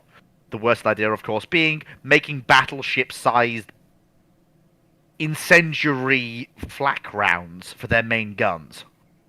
To be fair, for HMS Nelson, considering her odds of actually hitting aircraft and how often she achieved it with her 16-inch guns, that might have been a sensible thing for the British to invest in. The problem is that the... But there again, let's be honest, Nelson was doing quite happily with high explosive rounds for anti-aircraft work. Yeah. She's the one who... there is an ongoing debate as to how many times she managed to do it, because now I've read 3 different Italian accounts of different strikes where it happened, where it seems to be the aircraft literally collapsed. So it's basically, it's flying along and suddenly its wings go up and the fuselage has disappeared. And that's a close introduction to a 16-inch shell. Oh dear. So how was the air show today? What did you get to see, Dan? Well, Red Arrows were there. Sally B was there, the B-17. There was a B-25. There was a DC-6. Loads of aerobatics and acrobatics. Dan, your voice... Sorry, Auto gyro. And what else did we have? Oh, and the Rolls-Royce Spitfire, because Battle of Britain Memorial Flight were supposed to be there, but obviously due to the recent tragedy, The entire fleet has been grounded until they find out what the actual problem is. Yeah. What recent tragedy? I feel like I've missed the news. Oh, basically, the Mark 9 Spitfire crashed and killed the pilot last Saturday. Oh, God. Basically, he managed to bring the aircraft down and do a forced landing. He managed to avoid houses near the perimeter, but unfortunately, he was tragically killed. So the entire Battle of Britain Memorial flight is grounded. They're not doing anything for D-Day 80 at all. So that means if he was able to control the aircraft and bring it down in that manner, It would appear he suffered engine failure on takeoff. Well, that could happen to any aircraft. Absolutely, absolutely. And I mean, yes, it it's is an entirely- 80-year-old aircraft. Yeah, it's And entirely yes, the that right could be- decision. It's entirely the right decision to ground the fleet. Like, that is not up for debate. That's entirely the right call to make. But that could have happened to any aircraft, and credit to the pilot for thinking of, the wider consequences rather than Absolutely, bailing out. because if you look at Coningsby, there is accommodation very close, and also I think he couldn't actually get enough altitude to bail out. So it happened pretty shortly after takeoff. Well, So- at least she looked. Well, I mean, despite the tragic loss of the pilot, Yes. at least the Mark 9 doesn't look unsalvageable. He does look salvageable, and claim to fame, my uncle was the first pilot to write off a Seafire 9. He suffered catastrophic engine fire on takeoff and actually flipped and had to be dragged from the burning wreckage. And I've seen the photographs, and I just think, how on earth did you survive that? You see, please don't. When I was tasked with trying to find someone with chemistry skills who had chemistry qualifications to back up Shipshape join the Shipshape group for this trip to Scandinavia, hopefully more for future, because we're hoping to also take Dan along with us to Japan if that comes to plan next year. I don't think I could have found a more perfect candidate for a naval history infused group than, my uncle wrote off the first Seafire. There are how many? What's the odds? This this group kind of comes together quite well. Yeah. Now with the Tragedy, that tragic. I remember seeing that aircraft as well. I actually put hands on it. Well, that was actually 10 years ago now. Yeah. The Mark 9 is the most beautiful Spitfire, in my opinion, and it was my uncle's favourite one to fly. Because once he was recovered enough, he actually worked with Winko Brown, basically evaluating all the captured Japanese, German, and Italian aircraft. And your uncle worked with Eric Winkle Brown. That's just wow. Actually, it's what even an better. honour. Go check Winkle Brown's book. I might actually need to do that, see if he's actually mentioned in there. So, because you gave me the name and I went and looked. He's name checked in it. He's name checked in both his books. At least two of his books. Right. Okay. Isn't that weird? Last week we were actually talking about. No, sorry, it wasn't last week. It was when you were first on Ramblings, Dr. Clarke. We were talking about the skewer. Yeah. And we talked about Eric Winkle Brown at that time. Another interesting fact is, so that's uncle who married my dad's older sister. Middle sister married group captain in the RAF regiment, and my mum's dad, he was in the Royal Engineers, and his records are still sealed. Oh, I see. He was a map maker. Oh, I see. Yeah. That'd be interesting to see, because in fact, I should think it's next year they get unsealed, I think. That'd be interesting. For everyone to know how me and Dan first met, we were both tutors with Justin Craig, the A-level GCSE revision company, and then I was course director. He's chemistry, so he's in far more demand than history, so he never really gets to be course director, but he was often my deputy course director, because I need someone who would basically take over if anything happened to me or act as extra team, especially on residential centres. And yes, so we've known each other now for over a decade. 16 years. 16 years, yeah. Sorry, no, sorry, 18 years. Yeah, 2006 we first yeah, worked together, I think. yeah. That was the year that would fit. Oh, good lord, Right. I'm old. Now, Now, next question we have is one which actually chemistry could help, because we have on the Discord, because that's where all the questions that are fine are being put into the Discord server, which are appearing on the screen, and they're allowed them to be longer, so people split them between two in the YouTube chat, etc. They all get grouped together in one.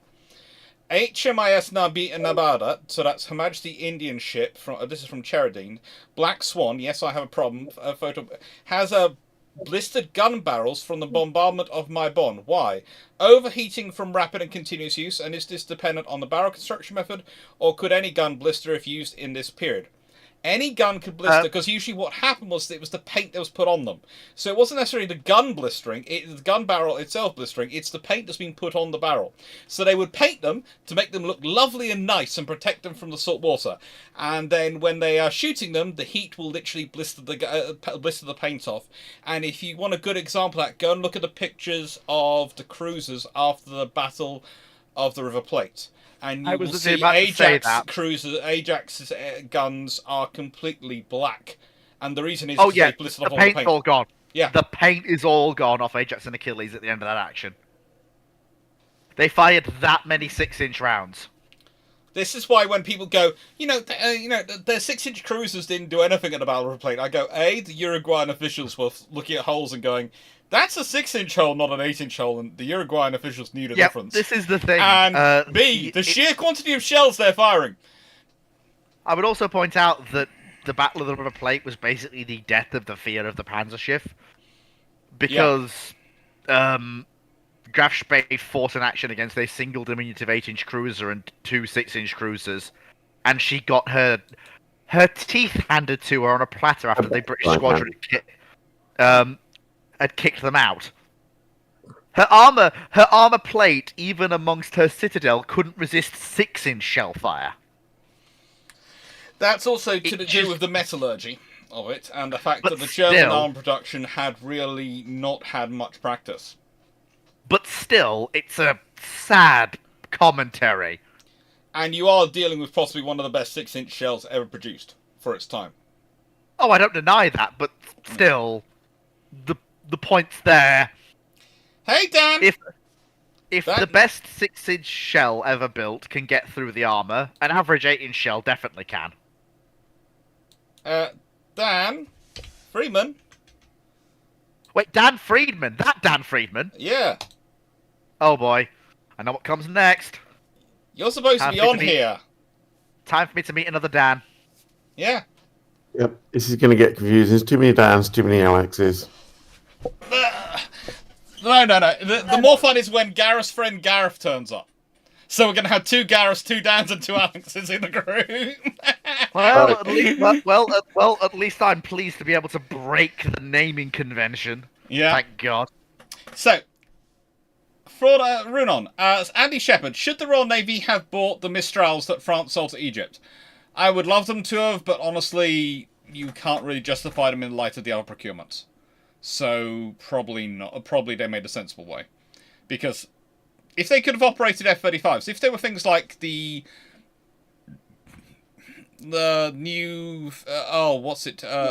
Trieste, the Italian LHD, then yes, definitely they would be sensible. As I keep pointing out, that's what really would be sensible for the Royal Navy to have had. Knight 6831, would I be wrong to think if Shokaku hadn't been sunk that she'd get the same refit as her sister Zukaku? She probably would have got a refit. Pretty much, yeah. There's no reason for them not to. Question 221, is it not fanciful that the Japanese could build Honshu Shokaku, then retire, convert and rename, or just rename her and rebuild historical Shokaku? You'll have to fill me in on that. I have no idea what he's talking about. I am completely lost in that question, Knight 681. 221, can someone please get Knight to rewrite that one so you can actually follow it? Sorry, Knight. Ron Rubaka, if Bismarck, after sinking Hood, had then managed to chase down and sink Prince of Wales, Bismarck then returns to Germany for repairs. What happens next? Well, first of all, if that occurs...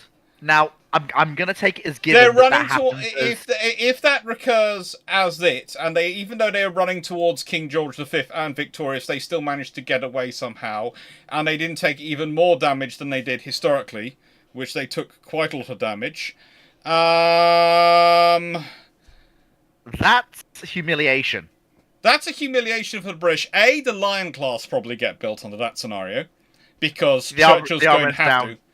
The RN's down to capital ships. He's got no choice. Yeah, he's got to build the Lion class and also he's got to recapture the honour of the Royal Navy, and they've just lost his ships. And B, you know those things called the Royal Air Force? This very strange organisation that was rather obsessed with heavy bombers.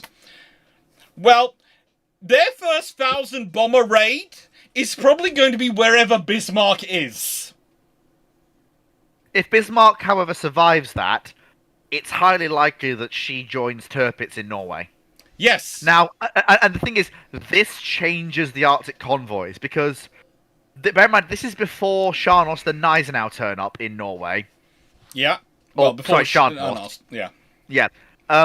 If you've got a task force centered around Bismarck and Tirpitz, probably with them in separate fields, so that they can't be both killed by the same strike, which isn't really a problem until later on in the war, that creates a real problem for the Arctic convoys.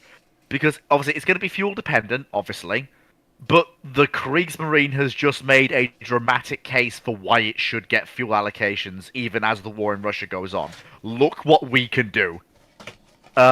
So, if Tirpitz and Bismarck can be given fuel, if they both go out together with destroyer escorts, that can be a problem for certain Arctic convoys. Not all of them, some of them will have heavy escort, but for certain convoys, that will probably result in most of them being sunk. Ironically enough, not by the ships themselves, but by the fact that if Bismarck and Tirpitz come out, the convoys are ordered to scatter. That's not even an if.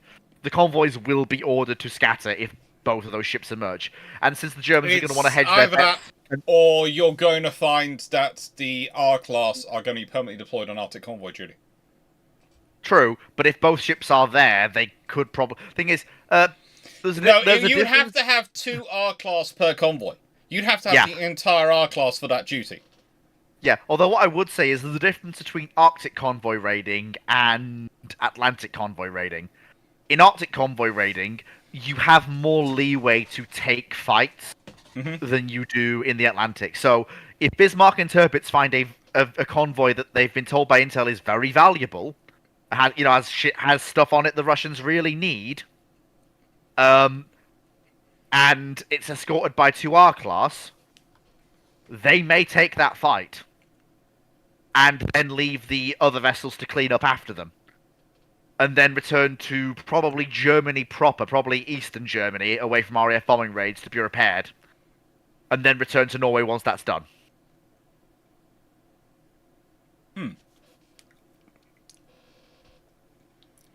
Okay. I think I agree with that to an extent. And it'd be interesting to see what would happen. I think you would find it very, very... I think you would have a lot more... The only thing the British could do is build more carriers and more capital ships. That would be the only thing they could really do. This actually leads to a scenario where...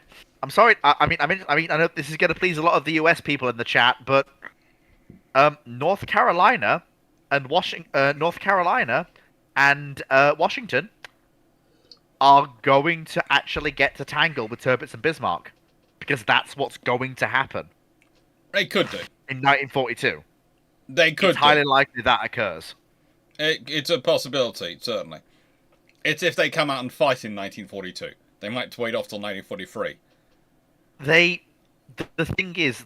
Because, let's be honest, Bismarck, if she gets back after that scenario, is going to need a lot of work. Oh no, and look, the Germans are very lucky in 41 to 42 that the 8th Air Force isn't in play, and the RAF doesn't have large numbers of 4-engine bombers, so the Germans can actually go, we're skedaddling into the Baltic to repair our ships, and there's nothing you can do to stop us. Right. What I'm also going to ask, we have had this explained from Knight. If I believe Knight is referring to if the second Hosho class, planned to be named Shikaku, was built, if there was any likelihood of this ship being renamed so the historical Shikaku is named as such. No. Basically, No. if Shikaku has been, if a ship's already got Shikaku, then Shikaku, whatever it would have been called, something different. Probably Zukaku, and Zukaku would have been something else. Well, we know because the next thing the carrier naming list was Taiho. So it'd be Zuikaku and Taiho. Yeah, Zukaku and Taiho. That'll be it. Right then. So Blackburn Maximus, next one. Is it a good one? Let's have a look. With this, question 2. IJN carriers at night. IJN develops carrier night doctrine tech on par with the Royal Navy in 1939. Ooh, with torpedo parachutes to belly flop. Yamato class built as carriers. As my patron question for August. What is the IJN landed and took Hawaii? Could they raise the sunk battleships for reuse or a modern version of block ships? All right. Now okay. then. I would point out you have asked this for August, so I'm going to keep quiet and I'm going to turn this over to my two guests, lovely guests. Let me tear this to shreds. Because I could be doing a full video about this. Yeah, my opinion on the Yamatos is very clear, and Drac actually agrees with me on this. And so I'll answer that first. The Yamato class as carriers is a waste. The Japan has no modern capital ships. Nothing. Their most recent capital ship is the Nagatos. I know Dr. Clarke doesn't agree with me on this one, but they need the Yamato class as battleships. I would agree they need a battleship. I don't think they need the Yamatos. They need a new battleship. I'm not sure I like the Yamatos as the option. If the option is the Yamatos or nothing, then the Yamatos. Yeah, but if I could build a 12, 16-inch, 16-inch, 28 to 30 knot gun battleship, I'd be far happier with that than I would be. I'll have to disagree with you there. I think the extra potential firepower and armor is worth it over a 3-knot loss in speed. But that's just me. Yeah, I see. The thing is, I think the speed gives them an advantage. They're not slouchers. They're 27 knots. If they'd been 3 knots faster, they could have kept up the battle with the carriers. That's only a knot slower than a KGV. And the thing is, if they could keep up the carriers between them and the Congos, that's a very nasty surprise for anyone going off the carriers. True. But that's still only a knot slower than the South Dakotas, and North Carolinas, also, when you've got if you've got the 16-inch guns, etc., and all that sort of standard, you could probably have built more of those more quickly than you could have what they did for the 18-inch ships. True. If the IJN develops carrier night doctrine, let's see, Dan, what do you think? Yep. Which one? The last question, Dan. What do you think about that? If the IJN landed and took Hawaii, could they raise the sunk battleships for reuse or modern versions of block ships? Is that the one you're talking about? Yeah. Because Dan is the chemist here, and Dan has knowledge, and he's quieter than you or I. So I'm going to make sure he talks more. I mean, I know Dan's the chemist, but there's no way the IGN's gonna raise the battleships. They're foreign ships for one thing, and I think the only thing they do with them, if anything, is block ships. That's it. I think the thing is they might not get just the ones which were sunk. Anyway, we're trying to get Dan to talk, so I'm gonna shut up now for a bit. No, that's an interesting one. If you look at the amount of resources needed to raise the ships, what do they actually gain from doing that? Because, and the fact that depending on how long it's been in salt water for, level of corrosion, it's going to be pretty rapid. If you've had a battleship or ship sunk, and you've got various amounts of residual amounts of explosives still present, that is going to accelerate corrosion and oxidation of the metal. So yes, you can raise it, but it's going to still have ruddy, great big holes in it that are going to deteriorate as soon as you bring them into contact with the air. So I There's think the idea of also, block ships is interesting. but also, That what are would they be a blocking? possibility. What are they blocking against? Because if the Japanese have somehow, by waving the MacGuffinatron wand, have taken Hawaii, Hawaii, what are they blocking against exactly? an They're invasion of going to Hawaii. use it. Yes, but See, now what I took it as, in nicest way, what I would take it as, if I was going through the scenario, is floating them enough to position them around Hawaii as basically fortresses, as extra defenses. I suppose, but you're basically using them as bunkers with no access to their armament, and basically mounting machine guns and small cannon on them. No, you could use their armament. I'm Because unconvinced. where is all amount the of- where are the ammunition stores? Where are all those things? A lot of those ships are not in a state where their guns are workable, Dr. Clarke. Yeah, Pearl but there Harbor. are some which are. Some, And yes. it doesn't require they have to have all their guns workable. If you go through them and you look for one turret workable, two turrets workable. I suppose, but even so, the Japanese have no experience working these ships. They don't know how the systems work. Do they care? It's the same in thing. a nice way. You have those sitting around. What are they going to be? They're going to be targets which are going to draw any American fire, which the Americans are going to have to presume you can use. I suppose. It adds a level. It's basically it's a very cheap method of making it look far more expensive to retake the islands. To make it True. far more, the Americans have to bring far more force to retake. And let's be honest, they will have, by doing that, they have made the entire American war effort and focus around retaking Hawaii. They may actually have enough.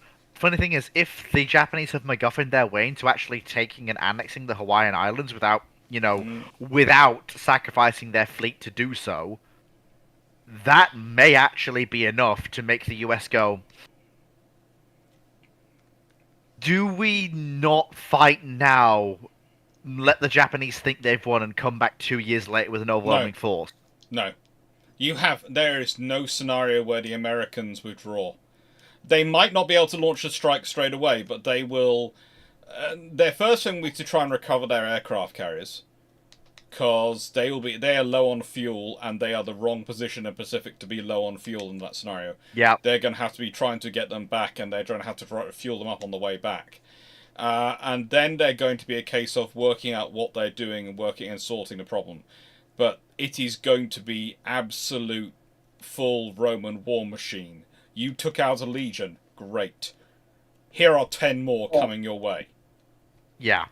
The thing is, the way you do this is not through what Blackburn Maximus suggests, which is IGN Night Carrier Doctrine and Yamato class built as carriers. That's not how you accomplish an invasion of Pearl Harbor in 1941. The way you accomplish that is a massive investment in seaborne logistics. And fuel their explosives. If you give... Because the thing is, with the way the Japanese hit the Pacific Fleet in Pearl Harbor in 1941, if they had landed a sizable enough force, there is a chance the island could have been contested, if not outright taken, if the logistics had been in place to support such an operation, given the surprise of the attack and what damage was inflicted. Yeah. But I think I think we're now going off enough that I want to leave it, because again, he's question for August. So next one is I think so, King George V. The 15-inch L45 was supposed to be lighter than the 15-inch L42 Mark 1, and the 15-inch 45 cal. How heavy was the 15-inch 50? How heavy would the 15-inch 50 have been? The 15-inch 50 would have been heavier than the 42. The 15-inch 50 is built with the latest and greatest of 1919 technology. That's basically when it's being designed and put together. And so it would have been it was heavier than the 15-inch 42 Mark 1. So you're looking at something which, if I remember correctly, is about 15% heavier overall 16% heavier overall from memory. Then we've got Henk. SMS Wartburg was laid down on the 4th of January 1915 in Hamburg at Vulcanwerft, to my knowledge. But at what's the... Wait, I have no idea off the top of my head. Anyone here have an idea off the top of their head? It's probably in my book somewhere, Hank, but the trouble is the books are in these most of the books are in these boxes. And I want to answer your question, really, but I also am not opening up these boxes. It's taking me a long Don't look at me. There are like 60 boxes of books behind, around this house of mine. Don't look at me. I'm not a historian. I just do this for fun. I've been inducted into this group of historians, but I still don't think I am one, although they're trying to convince me that I am for some reason. We like history. You know, we're trying to convert Dan the chemist to a historian. We're getting there. What's next? He voluntarily spent the day at an air show. He likes to go around steam trains. Honestly, you know... Oh, wait, did you say steam train? Yes. Yep, and I was at a steam fair yesterday as well. Yes! Excellent, this will go down well. Which steam fair were you at? It was the Hertfordshire Steam and Country Fair. It's a shame the weather was so shocking. It was bloody freezing yesterday. You lucky devil. You lucky devil. Well, apart from the weather being awful. I'm going, hopefully, to the Bedfordshire Steam and Country Fair, which is 13th, 14th and 15th September, because then they've got all the steam fairground rides there as well. Very, very nice. And that is the Old Warden, or the Shuttleworth Collection, as it's more commonly known. And you can actually go around the Shuttleworth Collection. That will all be open the weekend of the Steam Fair. So there you go. They're getting free advertising out of me. Perhaps I ought to ask for a free pair of tickets. You should do. Marvellous. Right. Deathloop. Let's suppose that the US know with enough advance that they will have to face off with the IJN in the slot off Guadalcanal. They don't know when and exactly where, but see it coming and also broadly know about the IJN capabilities, like roughly accurate torpedo stats. What could they do with the existing fleet, and what might they build specifically tailored to their operation? Oh, and where might I get a fluffy torpedo for my common naval bunnies to play with? Okay, for the fluffy torpedo, that's World of Warships. If you go along to any of their events, they tend to be giving them out. I also find asking for one in the chat works quite well. I've seen quite a few people do that. They do produce them, quite a lot of them, and I like the fluffy torpedoes because they're useful for me to demonstrate naval warfare. It stands in for both missiles and torpedoes on a regular basis. If I may jump in quickly with the second point, in regards to what they might build specifically, nothing. No, I think what they do is they send in on some of their battleships because they'll do the long-range kills.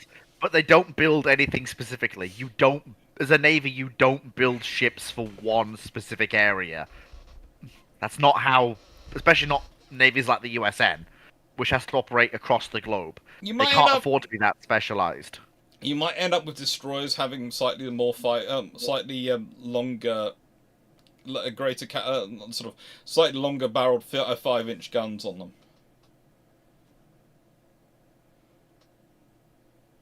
Oh. Right then. Right then. Would you... Okay, what else we got? Would you agree it's very easy to make Honshu Shokaku work with the original timeline Shokaku? Yes, you could have it and it doesn't really affect anything.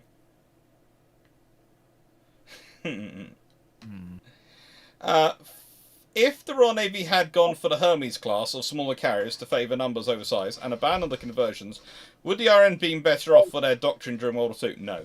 You do need a certain size. You do need at least, for the British to really put their doctrine through, you need carriers which have at least the capacity of 54 aircraft. You need 18 for each role. So you do need those conversions.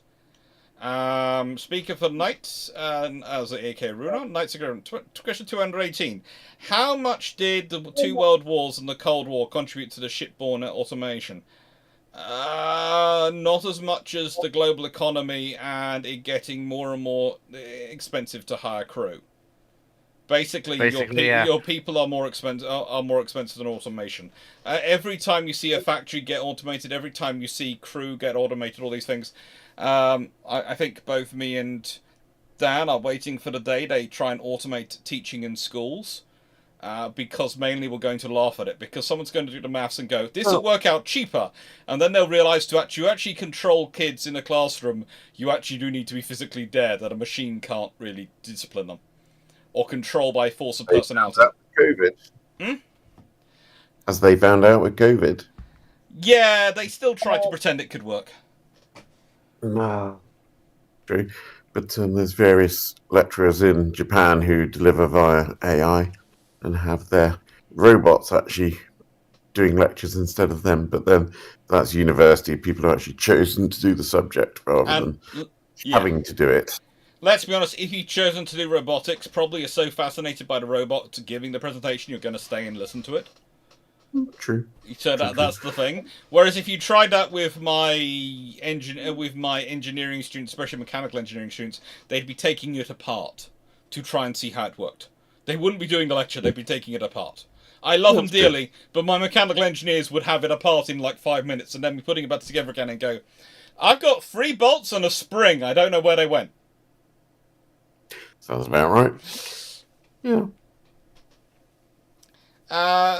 So, if the Royal Navy had at the treaty 25 capital ships, i.e. 5 Queen Elizabeths, 5 R's, 5 Iron Dukes, 4 1911 King George V's, 1 Orion, 1 Hood, 2 Renown, 2 Tigers, equaling 656,950 tons.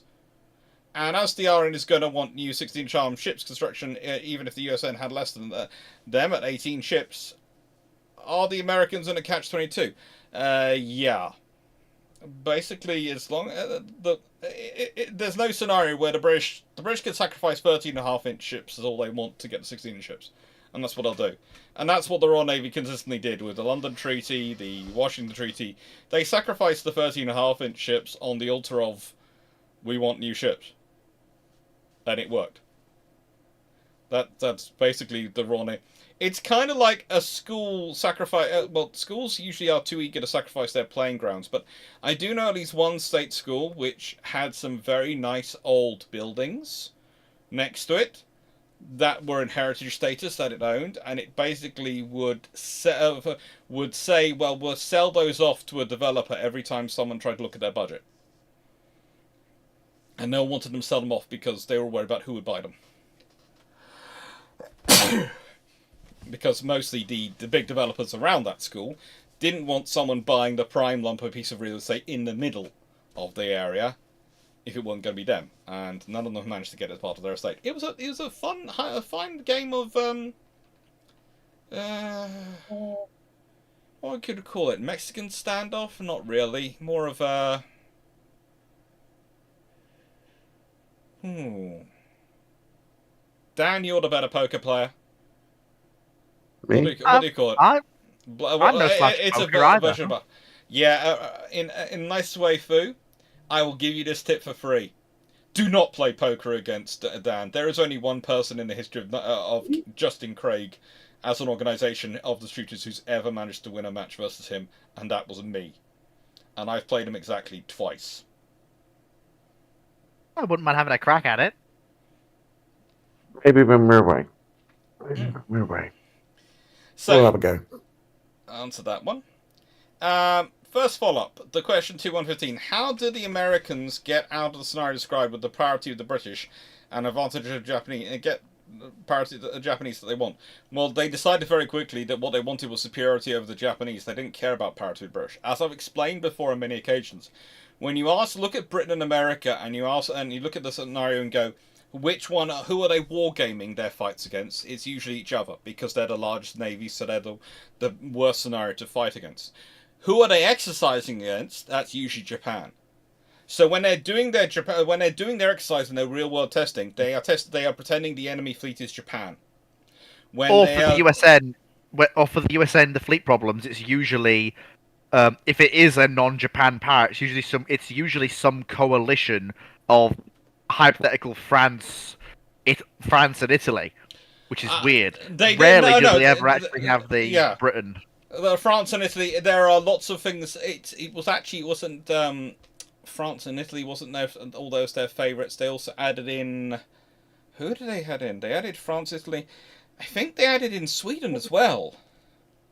Didn't they also throw in the Russians with Ganga-alikes at one point? Yeah, they did all sorts of fun things, but it's very rare they do actual exercises where they're fighting each other, because it's not really... The wargaming, it's great to fight each other, because it's the biggest test you can give people on a theoretical level.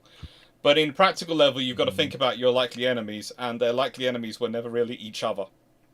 And the two navies acknowledge this, because, honestly, how do I put this politely? For Britain and America to go to war, they have to start. There are too many levels of relationship going on. Quite simply, we have to stop the policy that so it seems to be every other British ambassador to America and every other American ambassador to Britain ends up married to a British or an American, depending on which way they're going. And it gets worse once you start going through it even more. Once you're at levels of people who actually have the ears of politicians directly, i.e. we're talking major merchants, financiers, etc., there are so many intermarriages going on that there are so many backdoor routes to solve diplomatic problems. And of course, let's not forget the whole interwar period where it was either interwar or pre-World War One, where numerous British great families and noble houses were saved by marriages to Wall Street families. Yes, and also you have to remember the great fun of that the American governments also found when they tried to use their debt as the weapon of the British, the problem wasn't always just the British. There was also often quite a bit of pushback in America as well. It's when you start to realise just how connected the British government are and how many very well-to-do people in America feel upset when the American government start, "Oh, you've upset my uncle. You've upset my buddy." And it's when you're president of the United States and you think, "Ah, yes, I've scored one against the Brits," and then you realise that whilst the anti-British group are a loud and vocal group, they are a small number compared to the pro-British group who will just make your entire legislative plans for the year disappear in 5 minutes. Presidents only need to learn lesson once. And that's the problem. It's usually the thing is, we talk about the German-American lobby, we talk about the Franco-American lobby, all these things. Do you know the interesting thing about it? You listen to all the descriptions.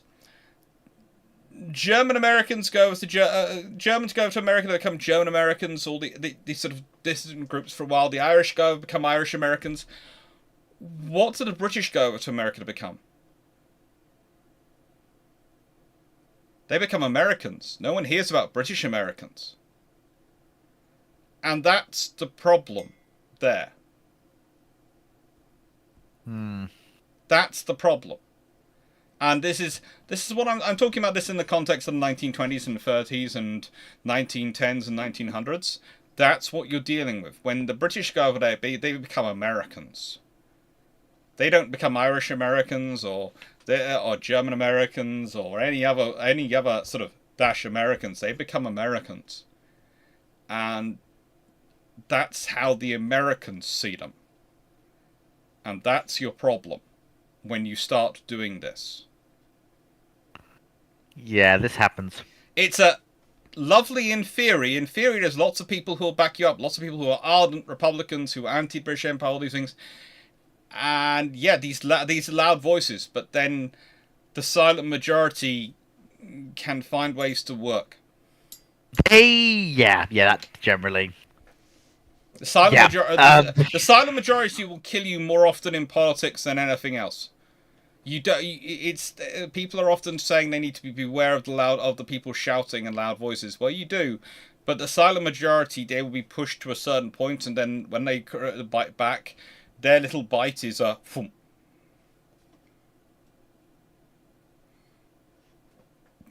Now, okay. Frank Barmont, Dr. Clarke. A judgment was Admiral Beatty near treason, inept, or just didn't like to talk to Admiral Jellicoe? No, inept. He just didn't... Let's put it this way. Beatty was the kind of guy who was an excellent captain. Unfortunately, he forgot he was an admiral, and he needed to talk to the people above him and the people below him. He was trying to run his ship in a battle. And that's the worst thing an admiral can do. An admiral's job is not to run his ship. He's not fighting his ship, or their ship, or her ship, or whatever they are. Doesn't matter. They're not fighting their ship. They're fighting their fleet. They need to forget about their fleet. There was actually a really interesting discussion once put forward that admirals should be removed from the largest ships in the fleet, and they should be put on small ships and stuck out of the action. So they could have so they wouldn't be tempted to fight them. Because they wouldn't be on anything which could actually influence the fight. So they would have to sit away. And this is one of the reasons why eventually the British really like aircraft carriers. This feels like a bad concept to begin with. What? If you don't mind my saying so. Throwing admirals outside of the actions that they're involved with on ships that can't influence them. Well, basically, the idea was that they would, instead of wanting to fight the battle, so let's say you put the admiral, this happened on D-Day as a good example, they used some destroyers as their command ships. So instead of them trying to run around the battleship going, I want you to bombard that, bombard that, bombard that, they had to actually think and coordinate. I want this to be bombarded, or that to be bombarded, how's the air support going on, etc. The idea is you put them on a ship which is survivable, but is not the primary weapon system, so they don't get associated with going, I want to hit that, I've got guns here, hit that. Because the trouble is, with a naval officer, with anyone in the armed forces, you spend years training them to command a company, or to command a ship. And then suddenly you're expecting them to command a whole set of them. You know, you think about a company, or a department within a ship. Those are roughly the same things. They're all doing one thing, their skills, your specialists, da-da-da-da. Then you have to go to battalion command, or regimental command, and commanding a ship. You're commanding a whole set of departments. Okay, right, and you've got to wrap those skills up. And then you go to multi-ship command. You're a commodore or an admiral. You suddenly have got a lot of ships made up of a lot of departments. And you've spent the first 2/3 of most of your career being trained to run a department. Not a ship, not a group of ships. And this is one of the reasons why destroyer captains tend to do so well in getting fleet command. Because if you consider it, what does a destroyer commander in this era automatically start doing? Earlier than everyone else. I see. They're in charge of flotilla. So basically, from the beginning, destroyers are taught to work cooperatively and think what else is going around them. And then, if you're a lieutenant commander, you're in charge of a destroyer. But then if you're a captain, you're in charge of a flotilla. So instead of a captain being in charge of a ship, they're in charge of a flotilla. They're coordinating 9 ships, including their own. So they get that experience earlier on. Which is why, if you look at the admirals who run World War II, think about where they come from. Cunningham, Vian, Destroyer Admiral, Destroyer Admiral, Destroyer Admiral. Yeah, go through them all. People talk about the battleship mafia running World War II. It's not. It's the destroyer mafia. Well, fairly apparently. You know, you go through them, and it's pretty much every other officer is a destroyer officer. And an admiral rank. This is unsurprising. It also explains why they have so much aggression in their command style. Because the legacy of destroyers are trained to be incredibly aggressive, because their survivability depends on aggression. On hitting the enemy first and hardest, on taking the risks. Mm-hmm. Okay. So, second follow-up. Question 215. If the British give 134,000 tons from the Lance, i.e. the Lone Orion, the 4 of 5 1911 King George V for new construction, would 3 35,000-ton Naval treaty ships be what the Iron would likely go for? No, they go for two. They go for 2 Nell rods and basically shoving the US in the side, going, "Let us keep Hood or we walk." Well, no, they've already got Hood. Follow up to that question. They've still got Hood. Oh, in that case then, if they're getting 3, they... I would be surprised if they get an F3 variant. No, No. I think they go. I think they go for a battle cruiser, but they go for 16-inch guns in 3 twins and speed and armor. Probably. Basically, that will be my thinking. Like, if you've got the caliber raised to 16, you go for 16. But if you're getting 3 ships, then you go for 3 battle cruisers, because then what you can do is you can rotate the battle cruiser squadron like every half a decade. You can have Renown, Repulse, and Hood be it for 5 years, then they go in for refit. I don't think they're going to think like that. That's very modern approach to it, and that's not really what they'd be doing. They'd be thinking about putting ships in ordinary and those sort of things. So, and I think they'd still get 2 Nelrods. I think they'd still get the 2 battleships. But I think the third one is the interesting scenario, and I think that could be the 9-15-inch gun, because they could want to go for 9 guns, or they might go for the 16-inch guns, but they're not going to go for 3 battle cruisers. Not in that scenario. Unfortunately, you've got people like Churchill going around shouting about the unsinkable bulwarks of our battle line. They're not that kind of person is not going to accept you going for a battle cruiser. Oh. Does he not see Hood sitting there? No, he doesn't. This is Churchill. Churchill is good in so many ways, and look, Churchill is very good because he has indomitable spirit and has complete focus on what he believes will be true. Churchill is also terrible because he has indomitable spirit and will complete focus on what he believes to be true. If he's right, he's going to keep going and keep going. If he's wrong, he's going to keep going and keep going. This is the problem. You need that personality at certain points in time. Other times it's a blooming handicap. True. The pros and cons to the RM building 2 classes of super sloops for AA and stronger convoy defence during the interwar on the first half of World War II. Does force define super sloops. I'm presuming they're about 1,500 tons, and they have 3 twin 4-inch guns or something like that, plus a whole load of 40mm. I've talked about that sort of thing before. I would say that would be useful. That would be very useful. And it would certainly give you a lot of firepower. It would give.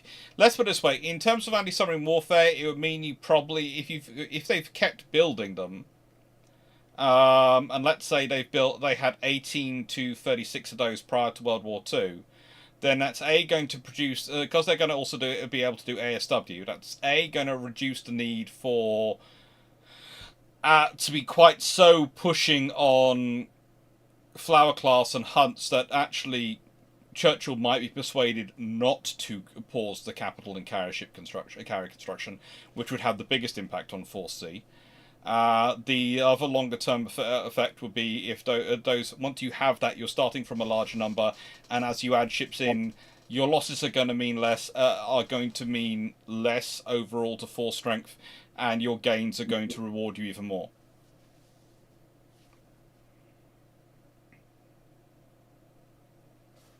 Makes sense to me. Okay.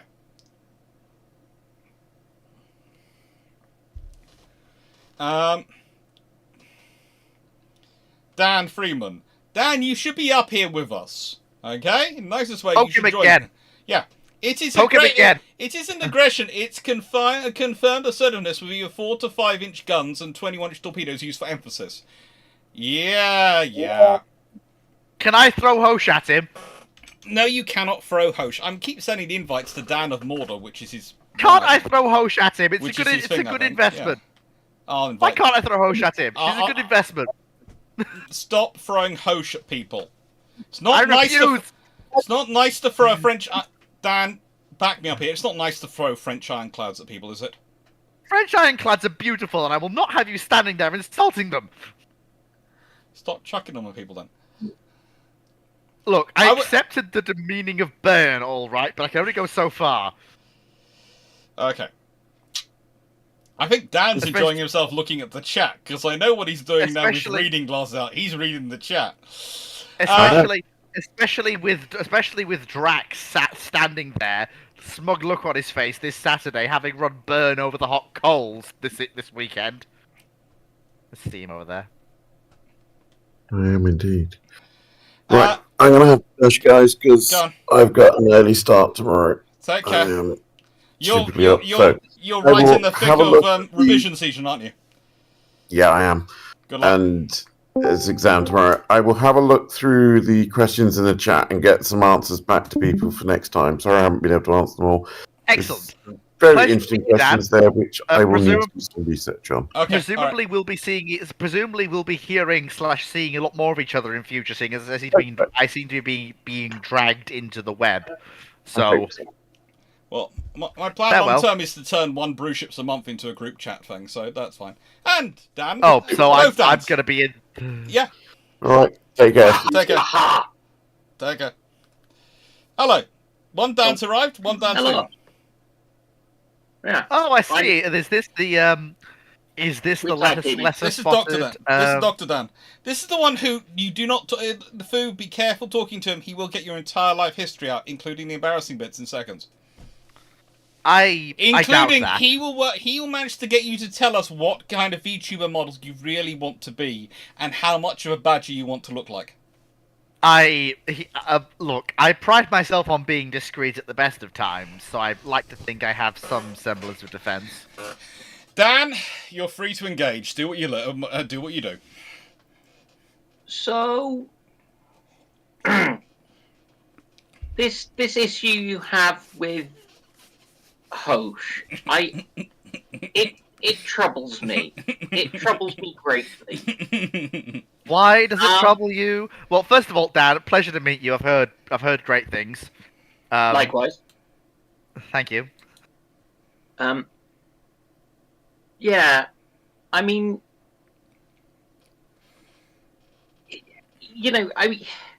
the only thing that really surprises me is that she doesn't have Vickers 14-inch guns on her, because they clearly listen to every single other arms salesman going. Well, Hosh was a product of her time. She's in this weird transitional period between the all-steel battleship, the ironclad and the all-steel battleship.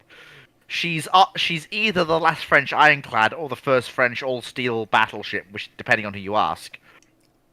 I tend to lean more towards the last French ironclad, since the barbette ships that follow her are more accurately able to claim the title of France's first all-steel battleships. That being her half-sister in the Marceau class. Mm-hmm.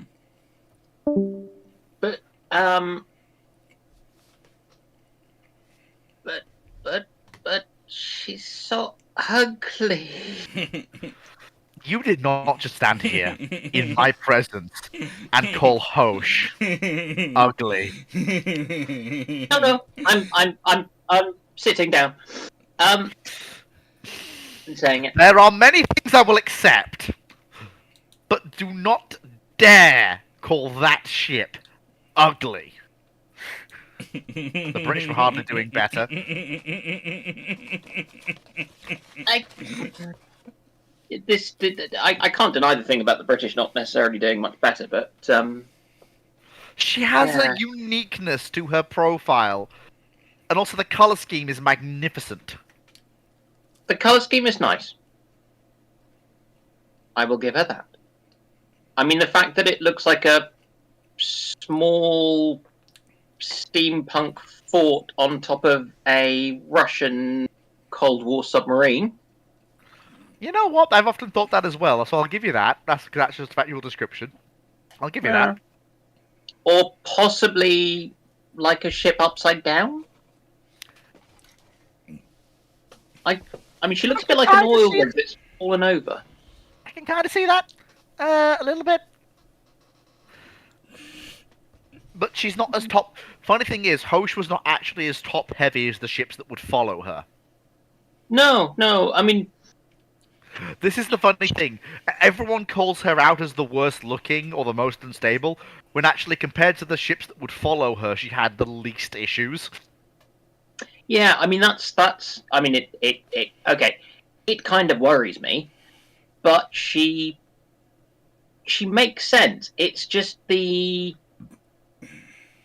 There's a reason why her sister ship was cancelled and folded into the Marceau class that followed her, which are technically her half sisters, because they realised that by raising the freeboard, and still working with Tumblehome, they could get 3 guns of the same caliber on Yeah, a higher deck level, which made sense. I mean, I assume with that sort of level of freeboard, she's mainly designed for operating on the French rivers.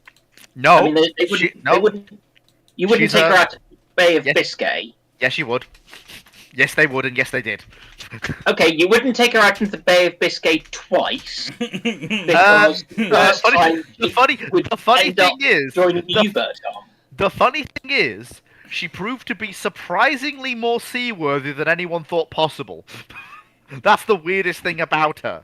She did survive the Bay of Biscay multiple times. I mean, if you built her for the Mediterranean and for bullying the Italians, that would be one thing. She did serve a lot of her service in oh the Med, to be God. fair, but she How did also could serve you in do the that Atlantic. to a crew? No, actually, mean, no. Let's just. The crew are lucky. They're the That's ones just who don't cruel. have to look at it. What about the rest of the fleet around it? Alex, Please, you're gentlemen, muted, I think. Dr. Clarke, we had an agreement not to tear Ocean New One. I don't think I muted because I I can't Googling. hear Alex. Have you muted me? Can anyone hear Alex? I can. I can hear him. Anyway, I feel I like we're still getting can't most. hear I anything. feel Can like you I hear feel me? like we're getting. Can you hear me? I feel like we're This is getting very somewhat strange. I'm sidetracked. quite used to hearing, various Alexes through the TV or my computers, but nope, still not being able to hear anything. Really? No, my computer's probably fucked up. Right click on him. Is he muted at all for you? As he's turned down sound wise? It'll probably be a Discord issue. If you will excuse me, I am going to check my volume settings aren't buggered because that's normally what happens. Sorry, build? I don't know. Apparently, I am being shanghaied, by the way, into both ship shape and possibly bilge pumps as well, apparently. Maybe. You get If some of the rumours I've been hearing of. I'm Shanghaiing people into everything at the moment. Anyway, so right. Anyway, So, moving but on, we that's need me to and go Drax forward. plans. We do have about 48 questions to go. You're going to drag me into. I mean, I'm honoured, but. Me? Who knows what we're getting to? Without a pause on British capital ship construction World War One, how many R-class battleships could be ready in time for Jutland? Probably 8 and 6 Queen Elizabeths. Which is hilarious amounts of bang. Which is also very scary amounts of boom for the Germans. Nice to go through one. If it wasn't limited by money and technology limitations, how far would the RN automate? How far is a piece of string? Basically, they'd automate as much as they could. As much as they felt was viable to do so. Basically, yeah. If you were attending a dinner with Billy Mitchell, Admiral Beatty, Admiral King, Admiral Yamamoto, Admiral Donitz, who would get along with best with, and what would the dinner conversation be like? First of all, I'd be taking King and Yamamoto away for dinner elsewhere, and I'd leave the other 3 to have dinner with each other. Because frankly, yeah. why should any of us have to listen to them? Besides, between the 3 of us, King, Yamamoto, and myself, whilst I might be British and be having Kings create legends on here, I'm fairly sure, because thanks to this, I could work with King. I could go, you're called King, I'm from Kings. Let's go have dinner. Those 3 are idiots. Do you really want to hang out with BT? No, you don't. Let's go. Yamamoto, you're with us.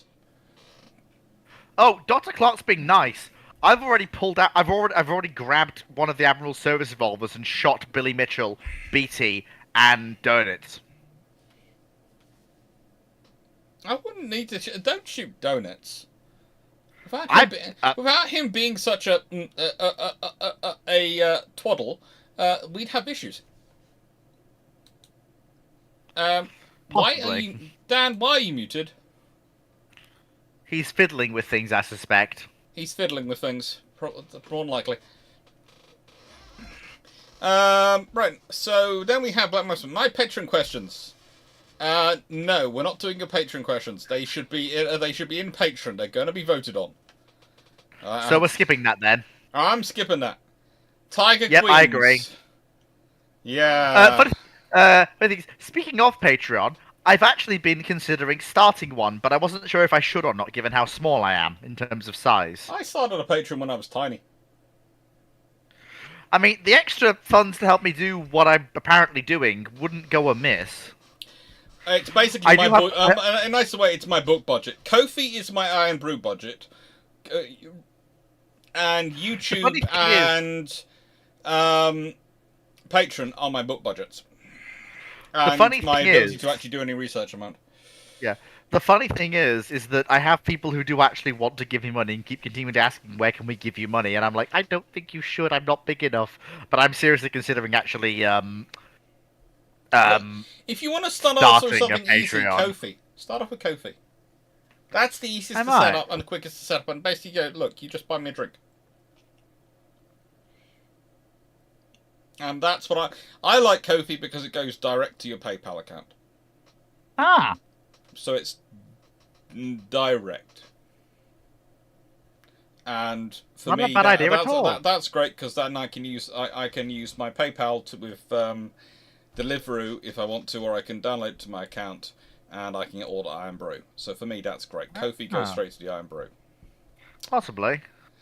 Dave Harrison, if Canada did buy 3 Queen Elizabeths, how much impact would it have on their shipbuilding infrastructure for World War II? Could they have been building full-fat warships rather than just flower class? First of all, they weren't planning to build them themselves. They're planning to buy them from British yards. Secondly, they would have been the flat deck QEs, which would have been different to what we consider a QE to be.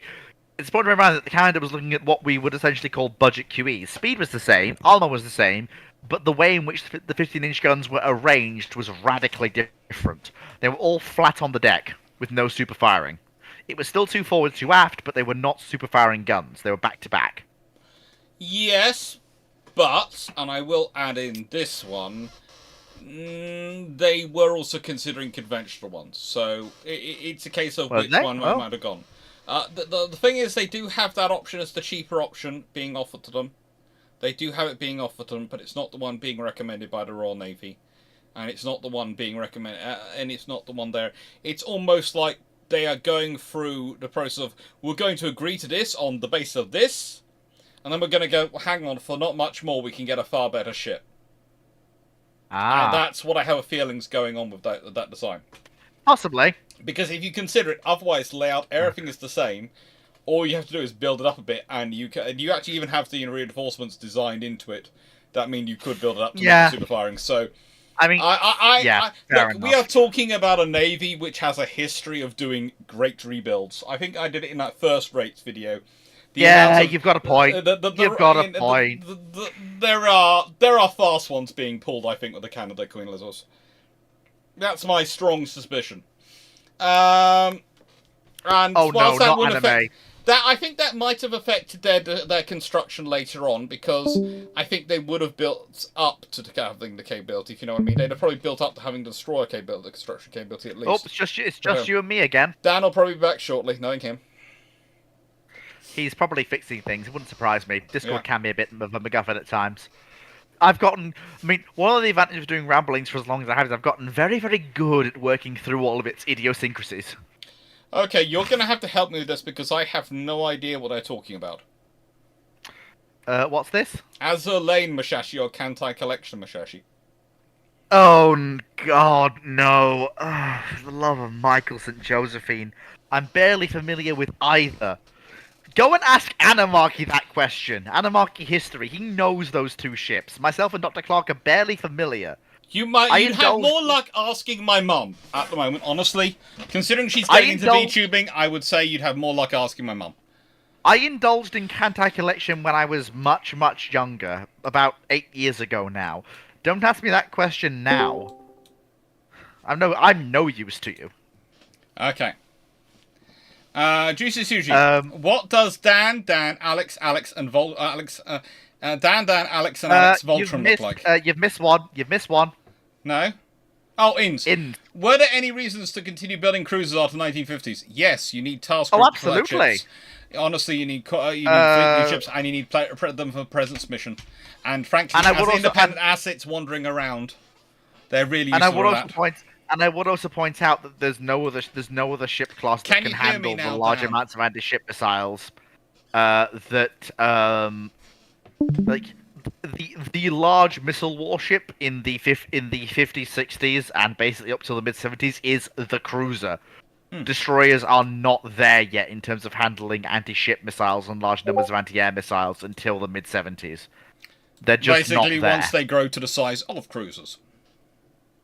Yeah. So, I think it also helps that the missiles stop being the size of aeroplanes. Oh, Dan, can you hear me? Can you hear myself and Dr. Clarke now, both? Oh, yes. if I could. And it's decided to go again. Oh, for the love of Michael, Can you hear me still? Can you hear me? I Hello? don't know what's going wrong.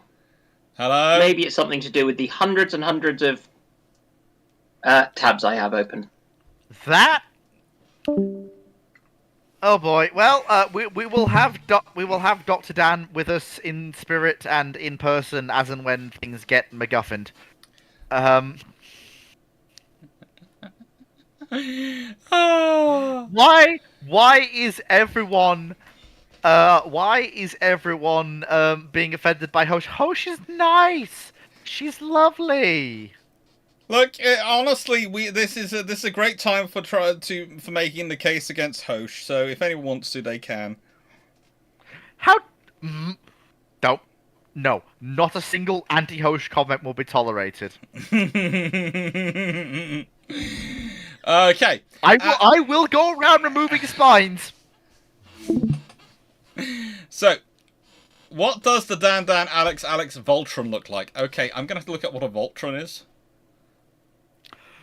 Basically, it's slang for those Japanese massive combining robots you've seen in things like Power Rangers, etc., where multiple different parts come together to form a single vehicle, robot, etc.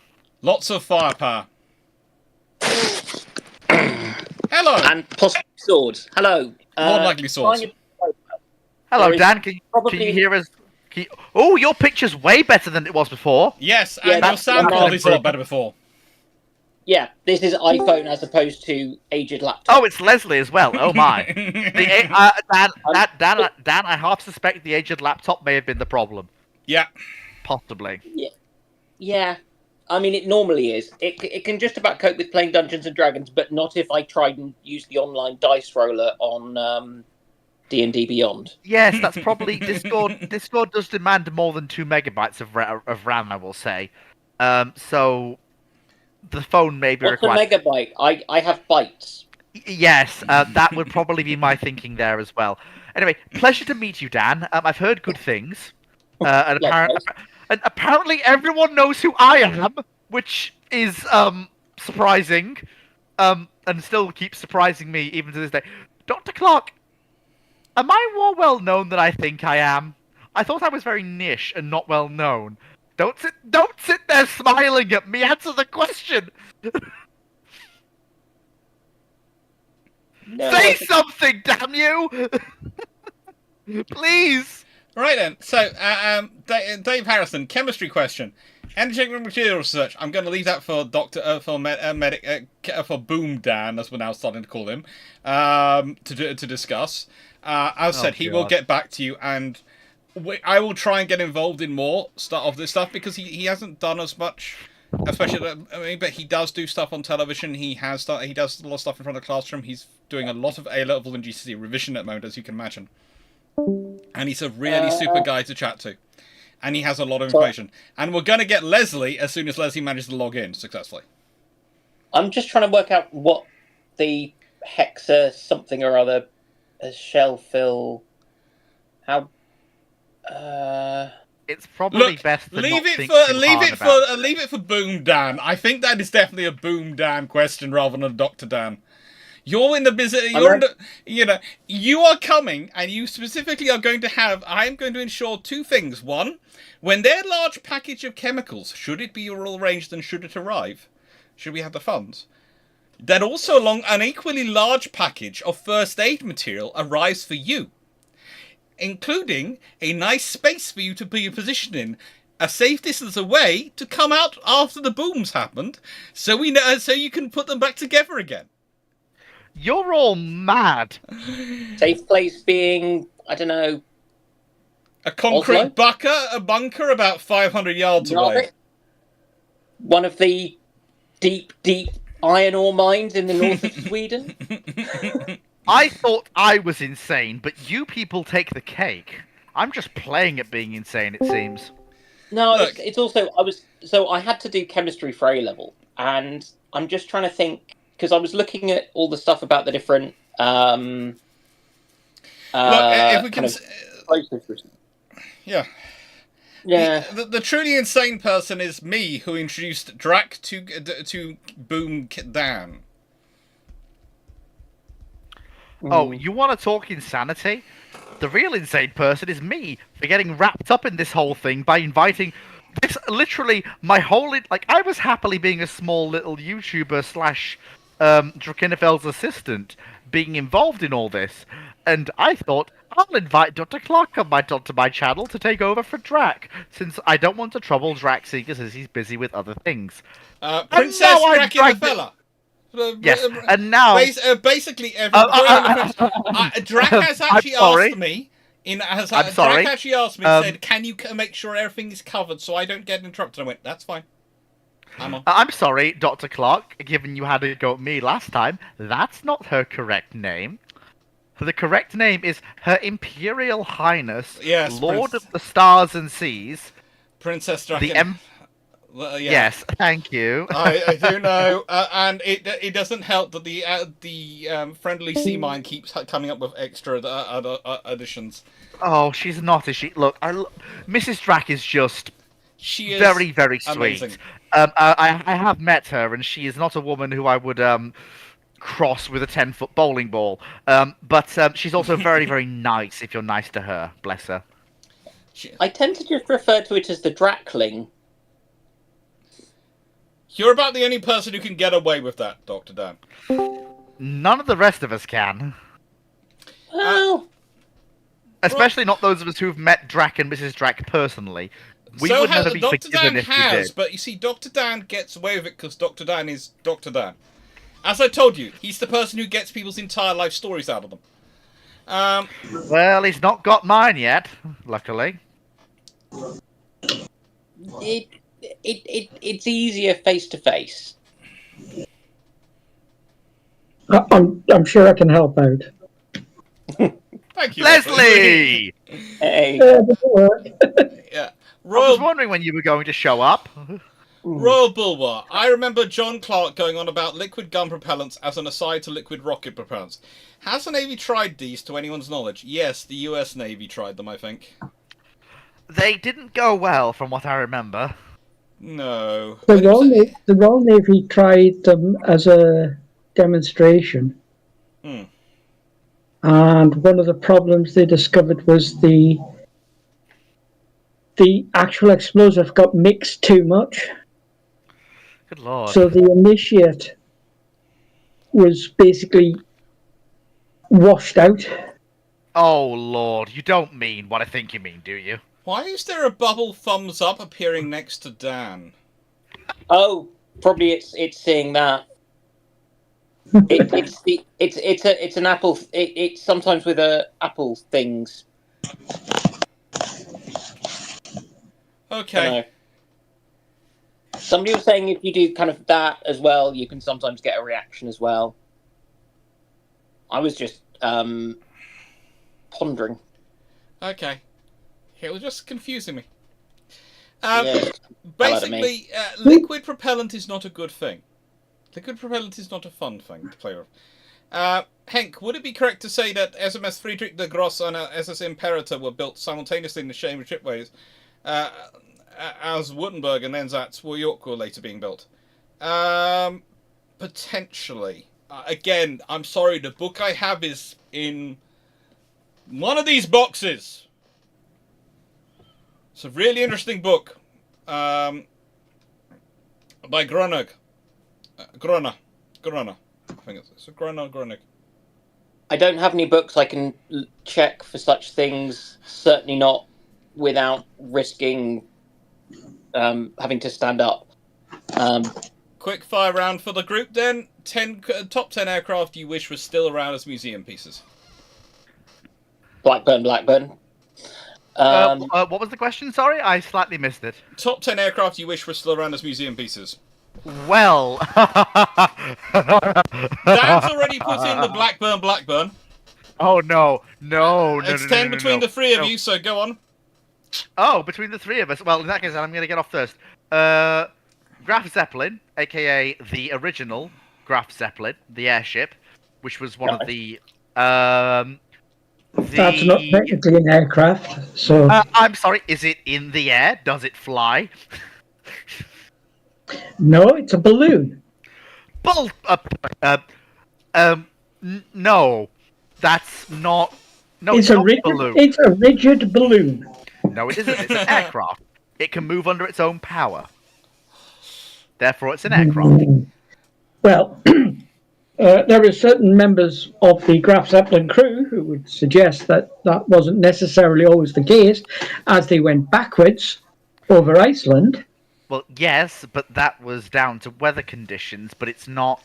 So therefore, it can't. It relies on the weather to move around. Well, if the weather is too bad, it goes backwards.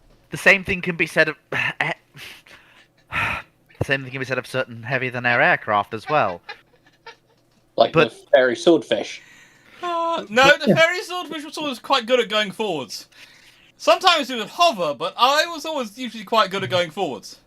But the point I'm making is that you can't sit there in good conscience, Leslie, and tell me that the Graf Zeppelin is that airships aren't aircraft when they very clearly are.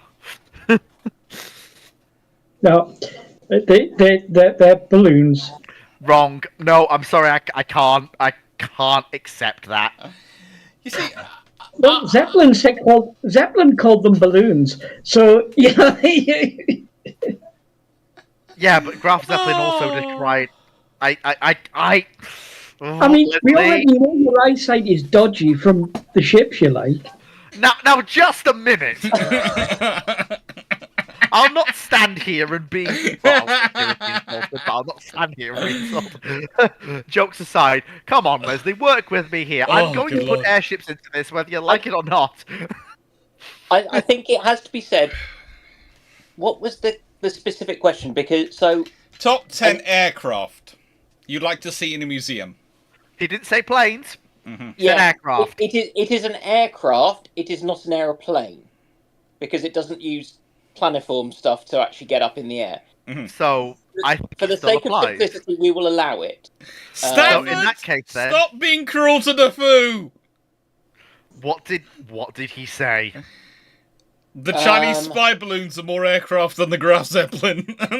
Right, that's it. Stand still. I am approaching your location rapidly at several thousand miles an hour. I have a sharpened trowel in hand and no anesthetic. Your spine will be removed and added to my collection. It will not be pleasant for you. Hey, I've just set up my bow, so I'm happy. Not you, Leslie. You're fine. No one's silly enough to try that. I'm gonna protect my friends. I'm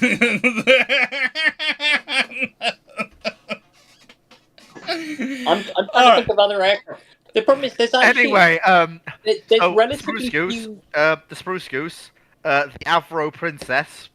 So I've got the Graf Zeppelin, the Spruce Goose, the Avro Princess. The Spruce Goose is still around, isn't it? Well, yes and.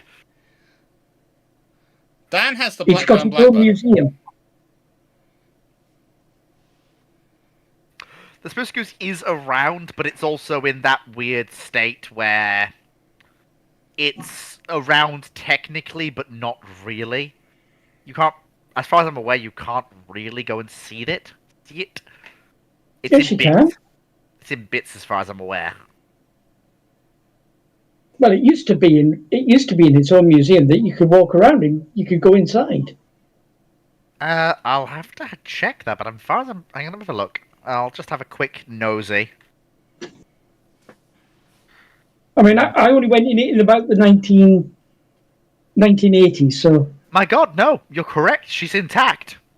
She's intact. She exists at the Evergreen They had to Aviation and Space Museum. She They had to actually. They She had to take her wings exists. off for a bit. No, Linguistics, but her wings are back. Defoe. Her wings are back. Mm-hmm. She Yeah, I know. exists. She lives. My God. Sorry, forgive my surprise. Don't I worry. thought she was gone. So, I mean, somebody said Goose isn't flyable for sure. I mean, was she ever? No, she did. She did fly. Yeah. I mean, there's flying and there's flying. Look, You know, she was I mean, airborne. That's the point. She wasn't on the water anymore. She was entirely in the air, supported by the power of her engines and her wings. And I will point out that that was with barely a slight pullback on the elevators. I don't doubt that she could have flown properly if she'd have been allowed to. She wasn't certified for flights. That's why Howard Hughes put her down. He claimed it was an accident that Yes. it flew, Yeah. Yeah. and then never got. And then didn't he have a problem with the? Didn't he crash the test plane shortly after, before he could get back in the air with it? I don't know. I think he did have his accident. Yeah, not long afterwards. yeah. I mean, Right. So I'm going to add on next question. Has a large caliber ever built up so much heat that the heat treatment was compromised? Yes, in testing they've done that quite a lot. Yeah, I think isn't that one of the tests that they do when they're proofing? Yeah, they Can you- fired them enough Can to you break the barrel? yeah. I know there's parts of there's meant to be parts of a barrel off Blythe, which apparently it was described as the front part of the barrel left at the same speed as the round. But I don't know what size of barrel it was. It may have only been a 6 or 8 inch. You're not. They're supposed to be repeating use things. They're not one shot, are they? Correct. Yes. Slight That's why may have occurred there. I'm sorry to say. That's why when you get a barrel, you normally put a proof charge in. To see if it works or not. Yeah, and if it works and it doesn't look like it's damaged it's given its proof mark. Mm. However, I mean, I know in smaller scale, it's a typical failure of 1 in 100. It's not unusual for Lee Enfields.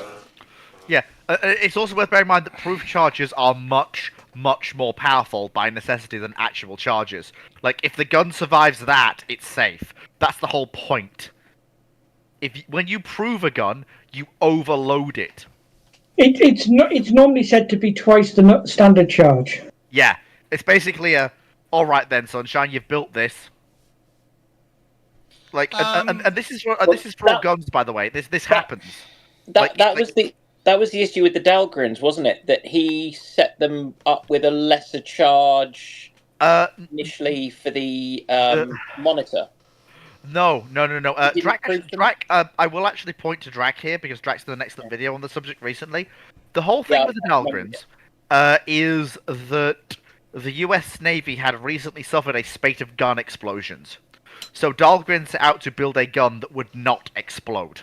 So he massively over-engineered these weapons. And so when Monitor went to sea, she went to sea with a caliber of gun that was actually with a charge that was perfectly acceptable.